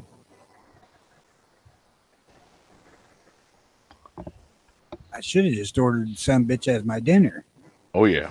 Then what are you doing at Culver's at all? Won't all that stuff kill you? He's got to enjoy life a little. Come on, give the guy a break. I don't go every day. Oh, who's watching NEA? I heard that too, yeah. Both of my heart Yes. doctors said that I could have some of that stuff in moderation, just not every day. New video that I have Yeah, watched. yeah, that makes sense. I don't go to Culver's because of the price. It's good food, but they just want too much for it. I went there yesterday, as a matter of fact, for the first time. They've got one in Savannah. Now that you're making those big buco gun bucks, you could afford it. Actually, I didn't pay for it. Being that damned expensive, to be honest with you. I didn't pay So for it. they paying you by commission? No. It's hourly They pay paid. you with Amazon bucks. No, and it's a good thing they don't, because I would be broke then. Oh yeah. Or PSA bucks? And I would still be broke then. They pay you in the money you could only use back in the store. That would be funny. Well, back in the coal mines, they used to do that shit. I was gonna say that's West Virginia stuff anyway. Yep. Yep. Every little community had a shop. Company and the only thing you could spend in there was what they called damn, I can't remember the word for it now, but there's actually a name for it. But they would give It's like you a token or something like a chit. Yeah, I know what you're talking about because you can find them on eBay and sites like that. Yep. Did anybody else just hear that? Yeah, I did. You'd go to the mining stores and you'd get everything you needed from right there. And what you didn't have money for, they'd put it on credit. Did you get a discount for the coal you bought? Hell no. I'm pretty sure that the idea behind the store was to take all your friggin' money and keep you in debt working for them. Yeah, that's exactly what it was. That's why all those miners also had gardens and shit. In the summertime, they'd work for 8, 9, 10 hours and come home work in the garden.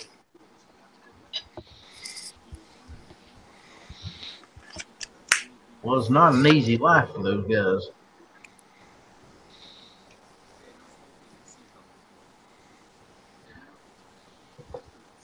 That's just a crying shame right there. What is? What happened? A shit brown Glock. Shit brown Glock. Yep. Can of Krylon fix that right up. Yeah, yeah. Or the Cerakote that's like 15 Then it minutes wouldn't from my be house. shit brown. It'd just be shit. Well, I needed some more mags for my Ruger PC9 carbine. What can I say? Doesn't Maxwell make mags for that? Yeah, I've got a few. Yeah. Hey Ellis, what he needs is a can of spray paint that'll turn it into a 1911. Oh. No, I don't. I don't want it to jam. My 1911 no jam. Put some hollow points through it. I have. That's all I've ever put through it. I ain't never had an issue, brother. Well, if I'm going to opt for a what is large it? caliber gun that doesn't hold 15 rounds of ammo, I'm going with something with some power, like a 44 Magnum. That Ruger 1911 of mine has never failed me. You can leave it to Ruger. If they'll make it, they can make it fucking work. Oh, I'm surprised, Outlaw, you're not going to go get that new XD. You know that 10 millimeter? Yep. You know what? If Springfield hadn't have fucked over the two-way community, I would love to have that. But I ain't going to spend a dime on anything from... Ellis, just get the Ruger. They got a 10 millimeter 1911. They got a 10 millimeter revolver. Take your pick. Yes, but they don't They make have several a, 10 millimeter but revolvers. they don't have a 15-round pistol or chamber in 10 millimeter. How big are those cylinders on was those that 10 millimeter revolvers? They're pretty fat. Same size as a Black Hawk. Wow. Rock Island has got the 1911 with a double stack. It's also like almost $1,000.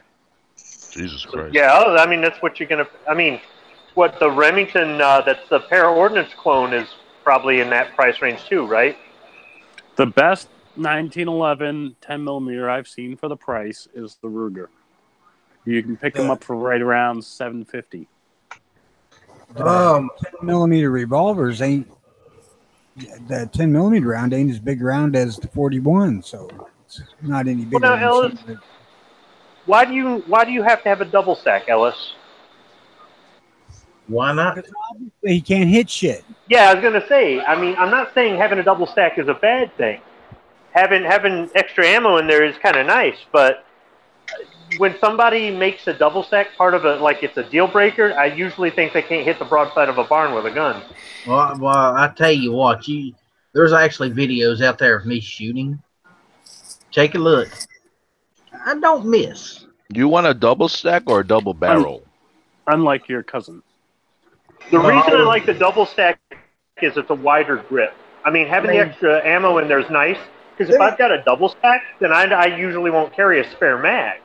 I have, but I'm like, okay, I got 15 or whatever, I'm good. But it's the width of the grip that I like the bigger guns. But I don't have a problem with a single stack if it's in a caliber I like and the gun is fairly accurate. Right there's my carry gun. I don't have a problem with a 6-shooter. Right there is my carry gun. A shield. Single stack 9 millimeter. 6-shooter that will get 200 grain bullets going out at about 1,800 feet per second. That is. That's what I'm talking about. I mean, if you want a double stack 10 millimeter, call up CZ Custom and tell them you want a 10 millimeter 97B.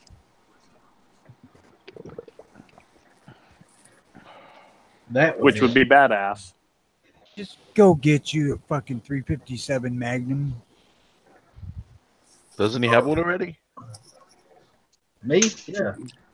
Get a There you go. Carry What that. what was the capacity on a Bren 10? Was that a single stack or double stack? It was a single stack 19 or a CZ clone. Right. Not limited CZ Okay, clone. so if it's a single stack, then it's probably under 10 rounds. Yes. Okay. And Tony? And good luck finding Bren 10 mag. What? You I've find got guns, a but you can't find mags. That I absolutely love.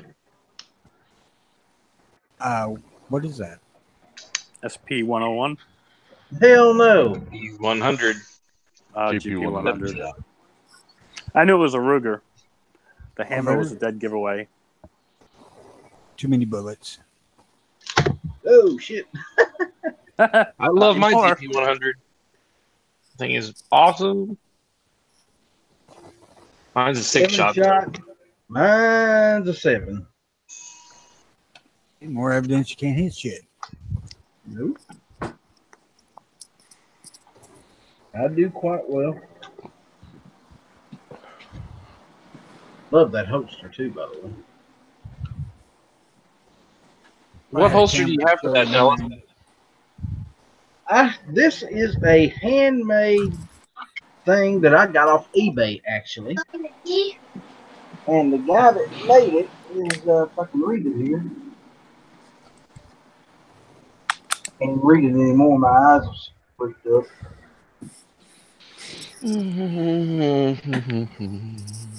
But it is a very well-made holster, double-stitched all the way around. I will stick with my Ruger.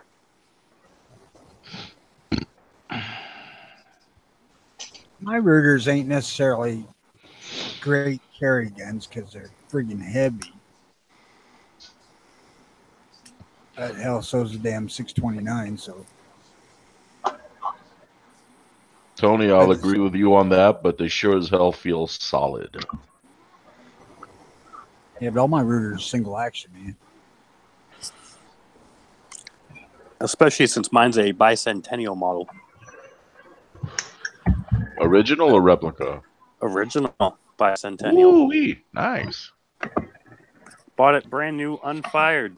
Well, not brand new, but unfired. Very nice. Let's say it didn't stay unfired for very long. The only thing I've done to it is put the whole grip on it. I wouldn't have thought it would stay unfired with you whatsoever. Oh, What kind of grip 357 did you ain't change cheap. it? What kind of Hogue. grip did you change it to? Hogue. Hogue, rubber, wood, Yeah, the rubber. rubber.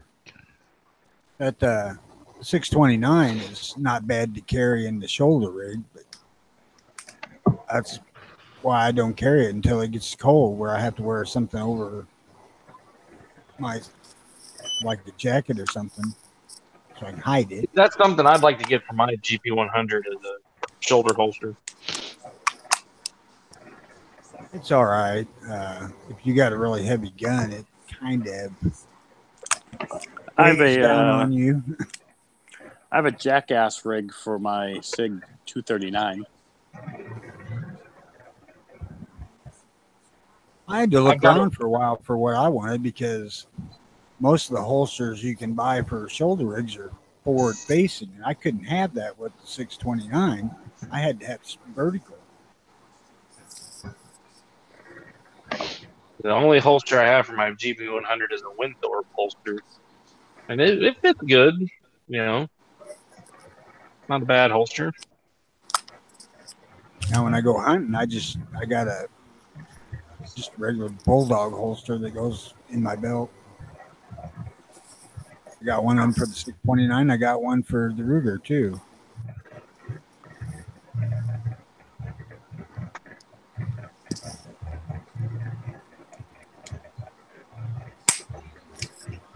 I just realized the front sight on mine is loose. Dun dun dun. Uh-oh, excuse go to the range, resight it in. Excuse to change out the front ramp sight. Put a fiber optic. I changed the sights on my GP100 completely. I put night sights on it. Yeah, I haven't Oh, done I could that. do I it. painted my front ramp with bright nail polish. I would actually put night sights on this because I have the adjustable rear sight, which would be easy to change out. I just don't want to deal with the front sight. That's on my Ruger hunting gun. It's front sight simple, man. It's just got a spring-loaded lock that locks it in there. You push it in it. Oh no, mine's pinned, and it's a tiny It little pin. It shoots pretty low with the front sight that's in it without some serious adjustment on the rear, because the front sight's so damn tall.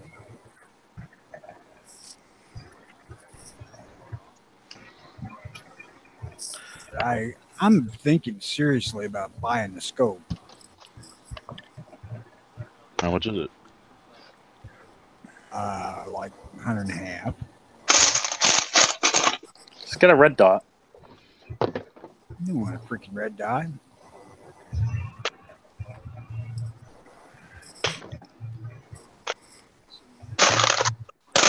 I don't really want a scope, but my vision's getting to where I can't hardly see the friggin' sights.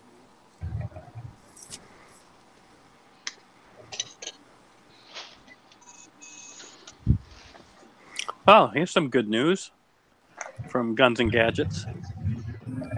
Hillary Clinton lost her security clearance. It's about time.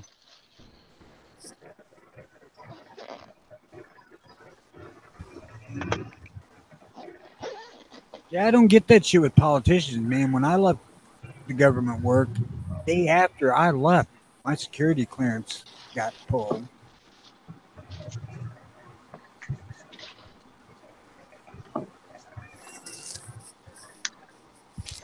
They requested my freaking ID card back so I couldn't go on military bases anymore. The whole 9 yards. Like, okay. I went to PX and bought shit anyway, so I don't care.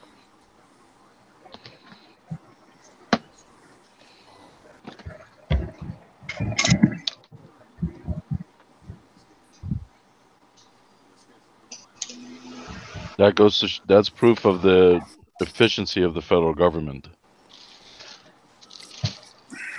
Yep. Well, Okay, think about what you just said. That's the difference for people who work for them under contract and people who work for them under other circumstances. There is no efficiency with the federal government. Yeah, Period. that's why I said that. No. It's an oxymoron for sure. That's the federal government. Damn it!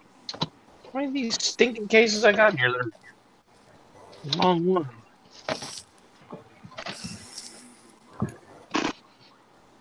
So, John, when the hell you getting out of New York? Not soon enough. Not soon enough. Move to a free state, brother. So you learn to drive a truck, you're gonna get an OTR job. Nah, I'm gonna do weekly or dailies. I'm not doing that long haul bullshit. But it's free transportation to your new home. Yeah, I need to be able to get a job that I can keep after I get there. Over the road is not something I'm interested in. I can't blame you there. I wouldn't want to do it either. If I was 20 years younger, maybe, but not now.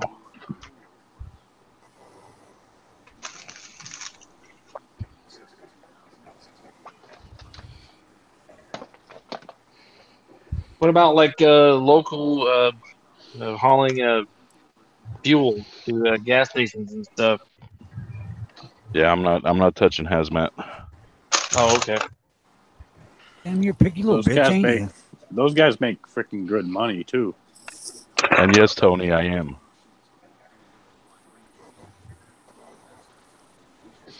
Now's the time of year you can haul grain. Yep. As soon as I finish my OSHA for the forklift, I did my DOT certification today. So as soon as I at least do my OSHA for the forklift, I'm going to get my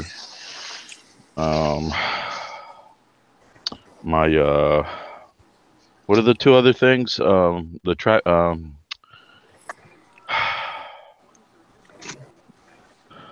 what are those vehicles that pick up broken down vehicles? Tow truck. Or a wrecker. For tow trucks and tankers. I'm gonna go. Hey, John, how long Yes, is sir. the forklift class? It's only 8 hours, one day. Okay. That's classroom, written exam, and road course all together, right? Correct. Okay. It's a full day though.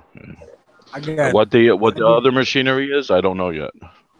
I didn't have to do the OSHA thing for the forklift because I grandfathered in because I've been using one ever since I was a kid. Yeah.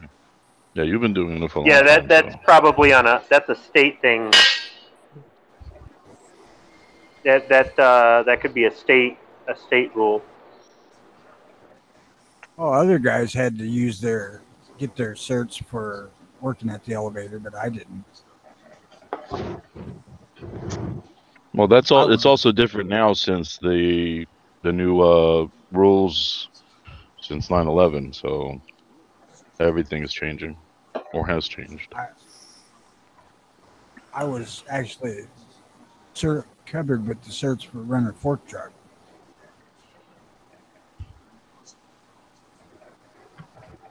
Also Okay, cert guys. for herbicide. I'm out of here. I will talk to y'all later. Later, Ellis. Later, Hatfield. Yeah, here in Michigan, if you've got a forklift permit and then you change jobs, it's no good. You've got to take it all over again. Which is not a big deal. It's a very short course, so. Oh, Yeah. again, like you said, it's state specific also. Yeah, I talked to the people at My Ocean. I said, look, I got guys here that have been running forklifts 20 years. Do I have to give them a full 8-hour class on that? Like, no, just go over some refresher stuff, and if you're confident with them, just give them a road course. And if you're okay with that, that's fine. So I had a refresher course for the veterans, and then I had the course from scratch for people who've never been on one before, and then I had a remedial for the people that would, have forklift accidents. So I had 3 different classes for 2 different style trucks. And Now, where you are, what is the requirement for that? Is that also an 8-day thing, or 1-day thing, or is that multi-day? the requirement is whatever your employer says the requirement is. MyOSHA would like a road course more so than a written course or having you sit in front of a video screen and watching a video. But if your employer says, you're good enough for me, here, and signs off, it's good. Now, if you have an accident, they're going to say, all right, let's see his, let's see what your forklift training program entails of. And if they say we don't have a training program, they say, well, what about his test? Do you have a written test or a road course? No, there's nothing in his employee file. It's going to go bad for the employer. So, but it's whatever the employer says is their criteria, and then they issue it. So, like for me, I'm a certified forklift instructor, right? But if I went to another job, I can't go, hey, I'm a forklift instructor. I don't have to take your class. I still have to get my manager to sign off on it, even though, you know, I've got credentials or whatever you want to call it. Just because they, in the state of Michigan, they do it on a company-by-company basis. Because I've had guys come in and go, I've got a forklift from my last job. I don't have to take this. Like, look, dude, the law is the law. But, it could be way different in Illinois or New York. It's, I mean, it's not something, you can take a forklift out on the public streets, but it's not something you're going to go very far on. You know, whereas your delivery truck, you're going all over the place. Well, in New York City, there are forklifts all over the streets because there's no room for them on the sidewalks.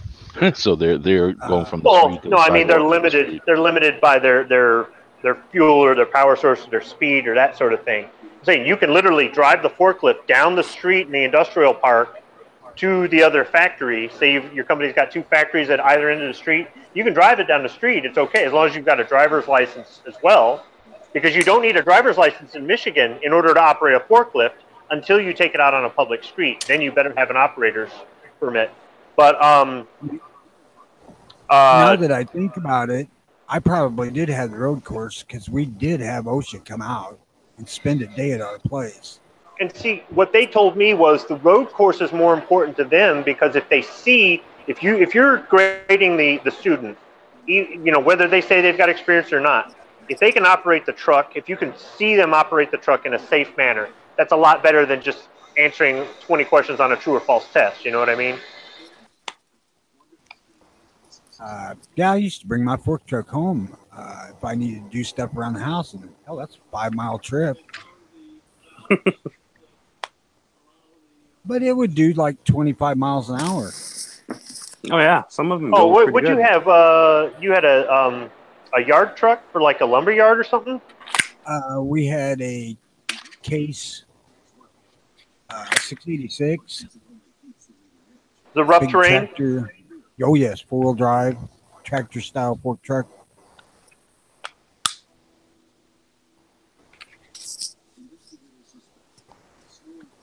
Yeah, see, I've trained people on trucks that don't exceed 7.5 miles an hour.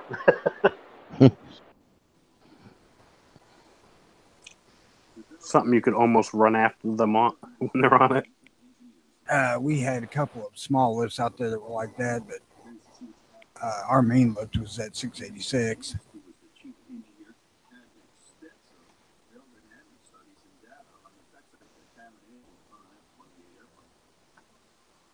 Started out with 584, but The place I'm at now, after the forklift, I want to see if I can get training with the what's it called? I don't know. Maybe they call it an excavator.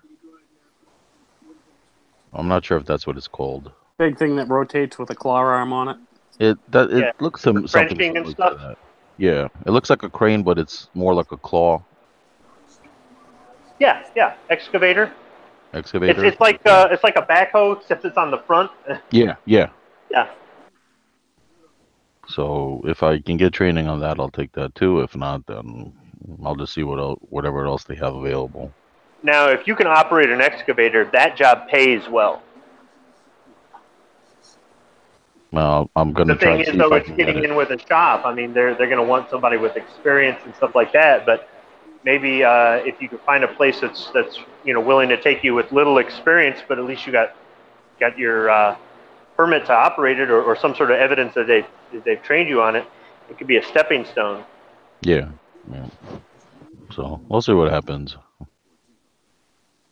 Worst comes to worst, if I don't get it here and in the next year I move or 2 years I move, whatever it is, I can get the training on my own if I want.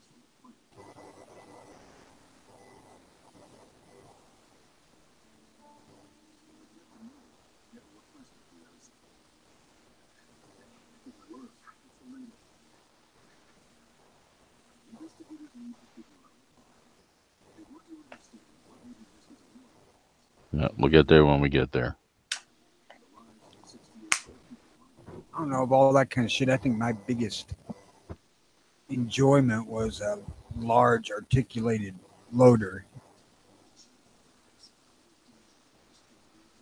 Which one is that? It's a 4-wheel drive, big front loader thing that articulates in the middle instead of having the wheels turn.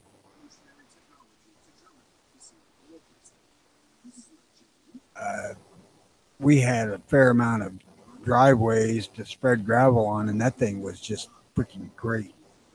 Way better than like a backhoe. Sounds like fun. Oh, it was. And the way it's set up, it was pretty damn simple to operate.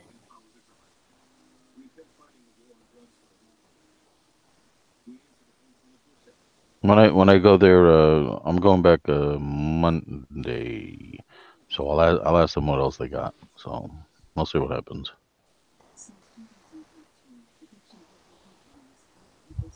We had probably 20 acres of gravel driveway that we dealt with. That's a lot of gravel.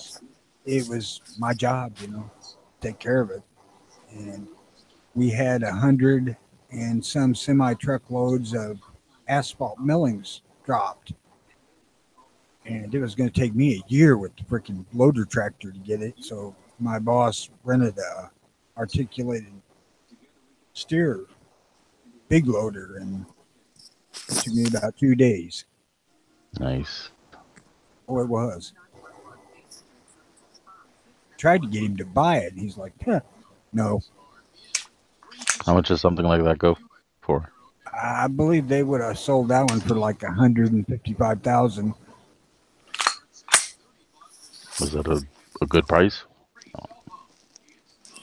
Not for a little trailer dealer, it wasn't. Okay. I guess it just wasn't his thing. It was for maintaining the lot. It was overkill. I mean, I could do it fine with a loader tractor.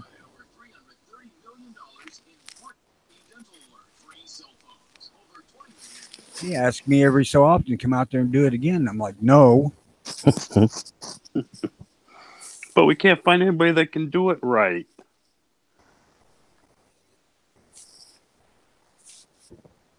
I can't work my arms like that without pain anymore, so I ain't fucking doing that.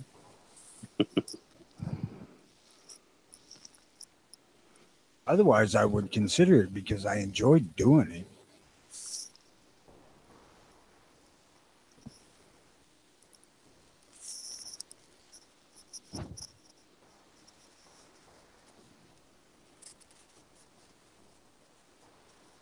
Running the fork truck, see, we usually we would go pick up trailers and we'd had a ball on the end of the forklift, and you'd just be running up there and you'd lift it up and couple it with the ball.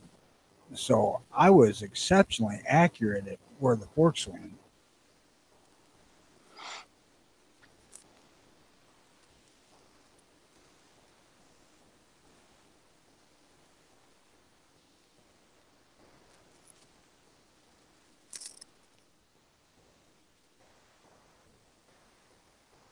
I did, when we put in the new horse arena, I set all the steel for that with the fork truck.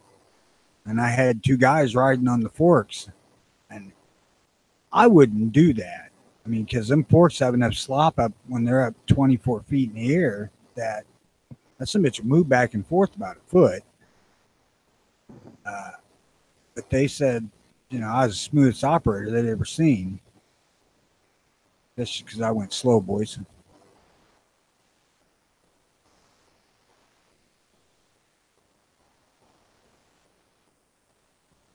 Tony's the smooth operator. Smooth operator. I spend a lot of time on that fork truck every damn day.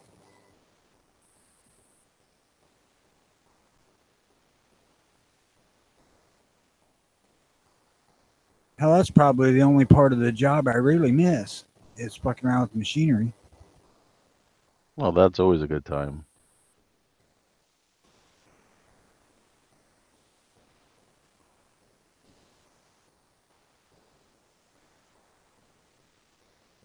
And I could go out there and play around with it if I wanted to, but I don't want them to get the idea that I miss my job.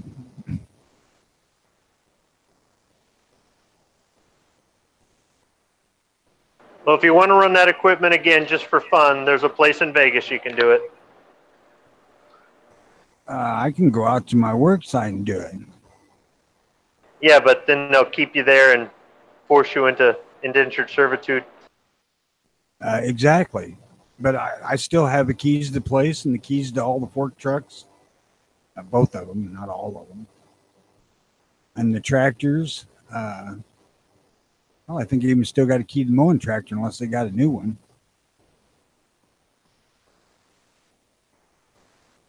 They said that they didn't want me to turn in the keys just in case, you know, fire department needed to come out. And I was the closest person to let them in.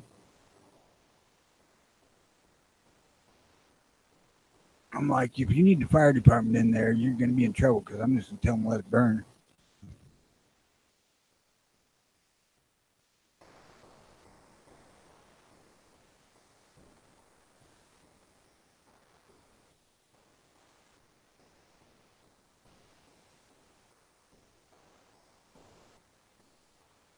I was just kidding there. I wouldn't do that. But didn't mean to kill the chat with that one. Mic drop. You didn't kill the chat. I keep muting because of all the factory noise.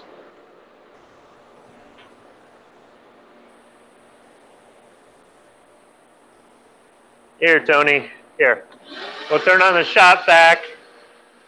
We'll hit the air nozzle. Still not as noisy as Ponery. Oh, okay. Well, Yeah, that's some true. of the equipment I have to clean on Friday nights. We've got to vacuum it out, and then we got to, whatever we can't get with the vacuum, we got to get with compressed air. So it's kind of loud. That was one thing about the equipment we used is cleaning it wasn't compressed air. It was a fucking pressure washer. There's a damn job I would never, ever want to fucking do again is running that 3,000 PSI pressure washer. I hated that son of a bitch.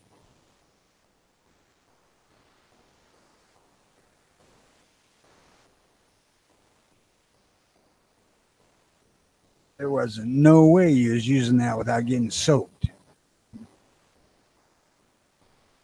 Didn't you have some kind of gear to help keep you dry? Hell no.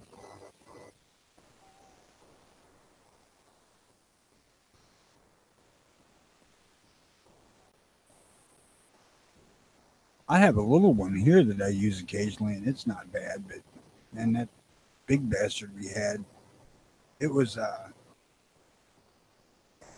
had built-in diesel fuel heater in it too, so it put out 220-degree water. And that water would hit you and cool off just as it's doing it. Man, it's cold, miserable, soaked. They only want to wash shit when it's like today, 35 degrees. And you become a walking popsicle if it gets any colder. Like, hell, let's not do this when it's fucking 90 outside.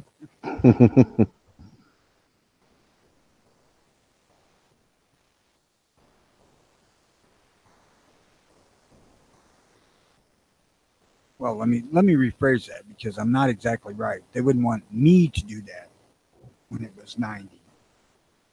The other guy that I worked with would do it, you know, because we prepped for the state fair and washed all the trailers and shit we took down there. But he would do all that because it was hot.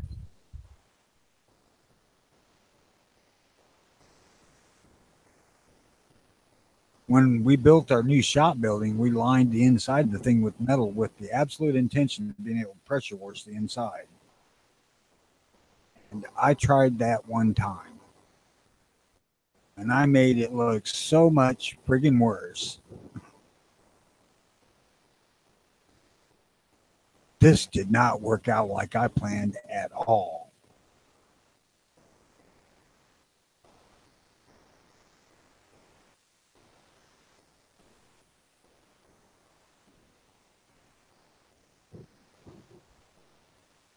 Another friend of ours that had a shop kind of like ours, he said, don't use the pressure wash, man. Just string out a garden hose with a nozzle on it.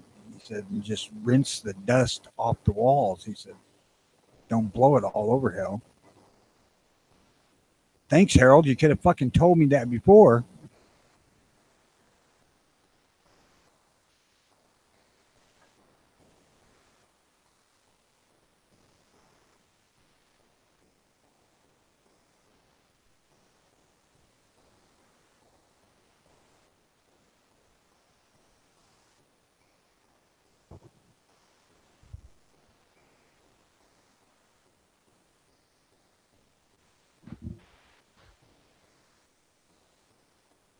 Oh, shit, guys. I'm going to bail out of here. You guys have a good evening. Be careful out there.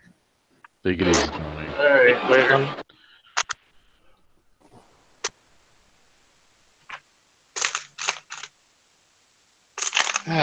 One ammo can full. Is that what you were doing the whole time? Well, yeah, I was loading up ammo and trimming brass and priming brass. And then my kid comes running out here all the damn time. You know, he's wanting to know, what are you doing? I want to say hi. I want to do, you know. So, yeah, I've got about 104 rounds of 75 grain hollow point to load. And do I have enough shells for those? No, but it's enough to make it bigger. We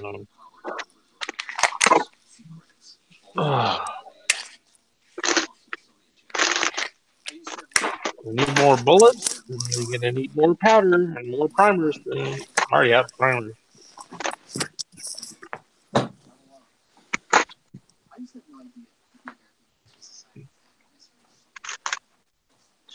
Wonder how many shells are in, how many cartridges are in this box.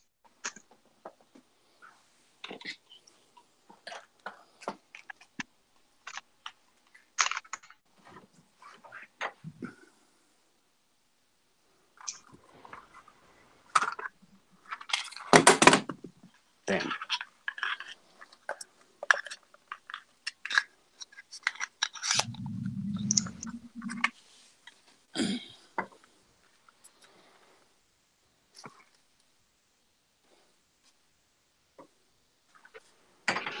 And then, of course, I loaded up 7 shell 5.56 shell cases with the wrong bullet. You don't have a sorter? No, I do. I've sorted them out. I accidentally threw good shell cases in the 223 cases. I mean, the bullet fits. It's just the wrong bullet for what I'm using. What's going to go in those shells? Yeah.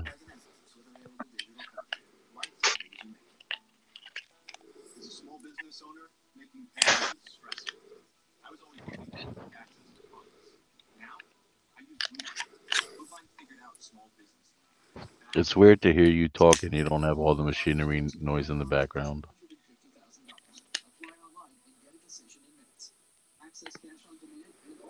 Yeah. No. All right, here you go. Here's some background noise. There you go. We got an overhead crane. We got 16 injection molding machines, each with a robot and a conveyor. 2 dryers, 2 air compressors, maybe an occasional forklift.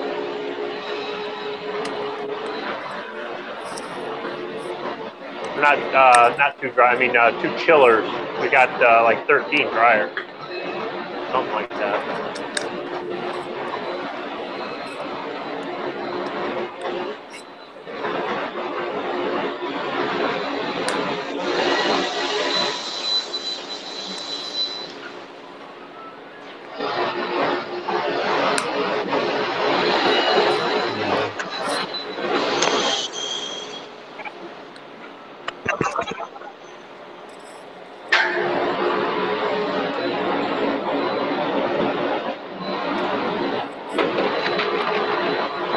So you know that plastic cowling that goes underneath your steering column on your car?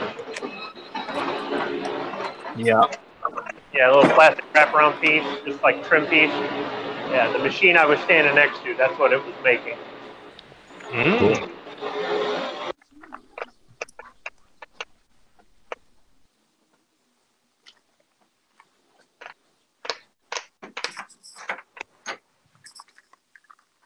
Car parts, complement of Siblo. Right?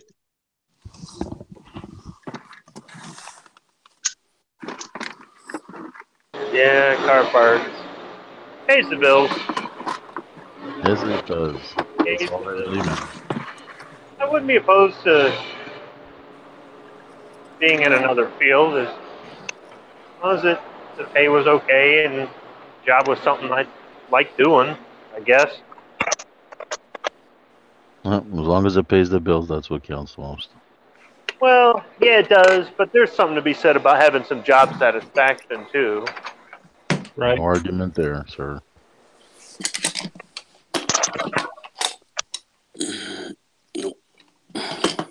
Like, I need to be trimming grass.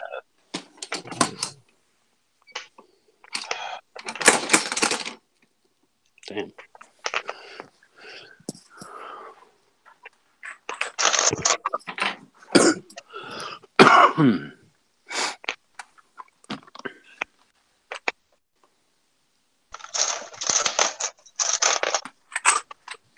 That'd be fine if I worked in an ammunition factory.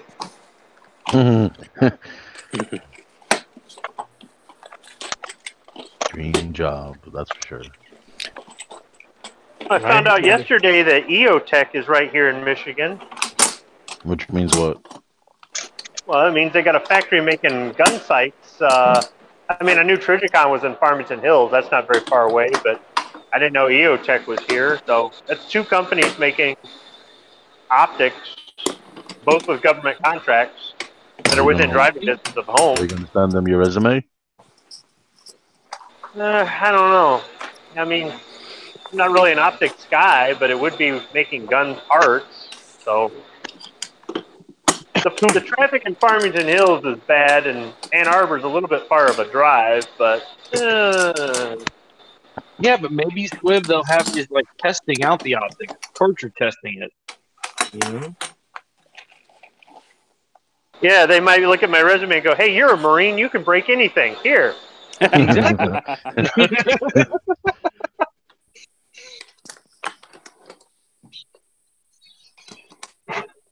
These harpy ass birds that are flying around. Oh, Jesus. I never realized how fucking heavy ammo cans get when they're full. Oh God, I got the small one, the one that's here. I'll show you. Oh, I got the First- 50 cal cans. First world problems.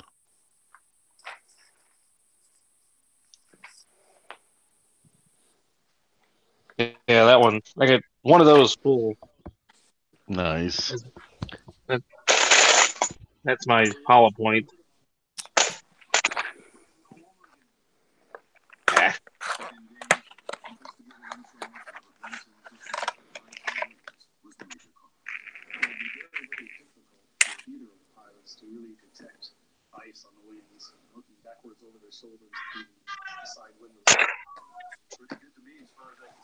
Yeah, I've got all of that brass to freaking trim and remove the trim bone. Talk.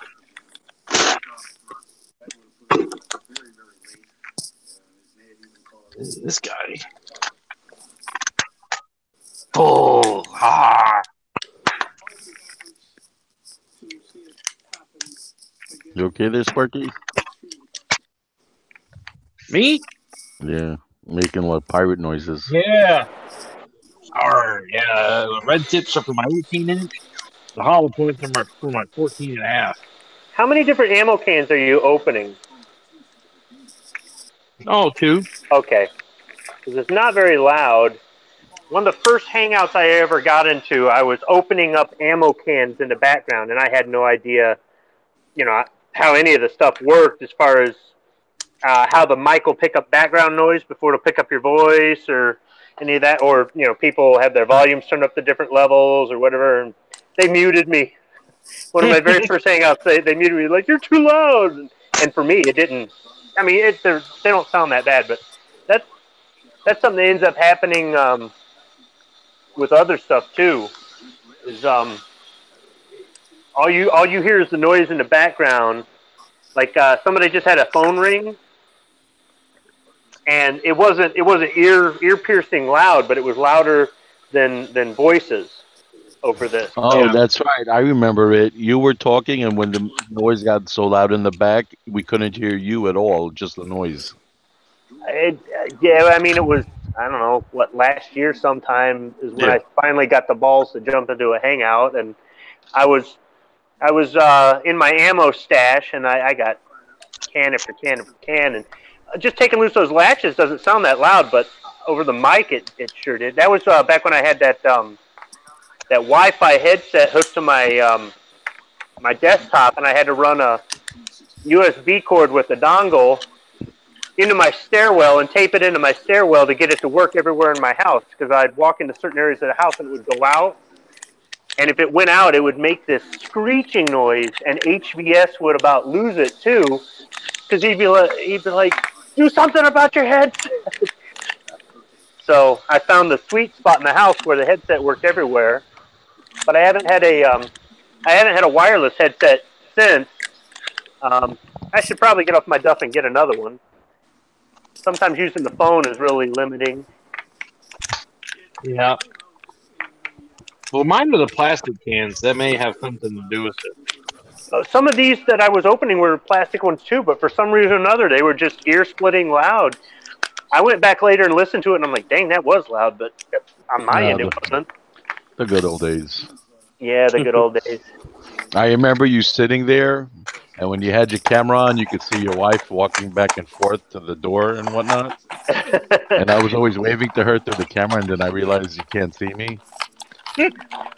Well, the first time I wanted to turn on my camera, I didn't know how to do it. And Night Strike was talking about just how bad he wanted a LeMat. So I ran downstairs and I got my LeMat revolver. And I'm trying to figure out how to turn on the camera so I can just fight him. And I can't figure it out. Then once I did get the thing on, I couldn't figure out how to turn the damn thing on. Yeah, I was technologically challenged, but over time, different people told me different things to do, and it's like, oh yeah, this is kind of simple. Why was I always just thinking it was just so difficult? Again, first world problems. Yeah, first world problems. Yeah. Oh man, my earbuds with the mic on the cord went bad. First world problems. I've been using my earbuds for probably over a year and a half, 2 years, and they haven't gone bad yet. I burn through a pair a month. Oh. The fuck do you do to them? Well, I mean, he doesn't know.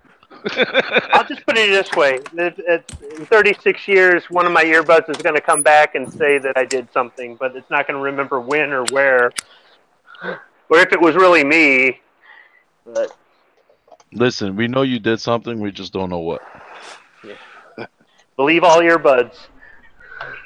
Yeah. Hashtag all earbuds. Oh, he actually showed back up.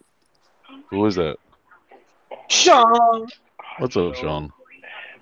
He's at the bar. No, he's at home. Hey, that's still the bar. He has a bar at home. That's because he's cheap. Hey, I drink at home. It's not safer cheap. that way. Yeah, You don't have to worry about. cheaper. You don't have to worry about anything if you do it there. 40 ounces. Go home, Colt have 45? some drinks, go to sleep. Yeah, too bright for the camera. Did he just say he's drinking a Colt 45? That's 40 ounces of Oktoberfest. Oh, okay. okay. Oh, so by He like the end of the it, malt liquor with the dynamite taste. Exactly. Rule number 1: have plenty of Colt 45. Rule number 2: see Don't rule forget number rule 1. number 1. Yep.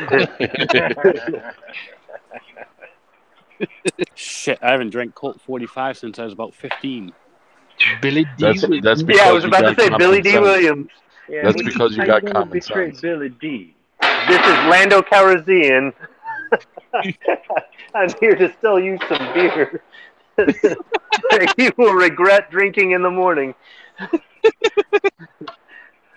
Oh. Yeah, but he said it so smooth. It's so Yeah. like Ricardo Montalban selling Chrysler Cordovas. Yes, fine Corinthian leather. And Tattoo Colt going, the 45. plane, bitch, the It plane. works every time.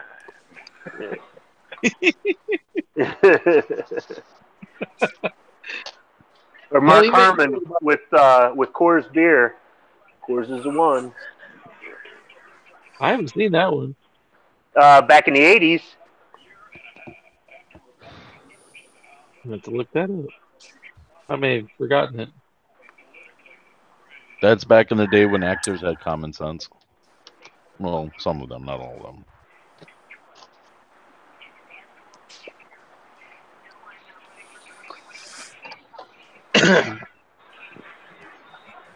All right. That. I'm gonna just die. So, Sean, did you have to stop at the store to get that Oktoberfest, or you already had it in the house? No, I had to stop because I ran out. You ran out, or your dad drank it all? I ran out this time.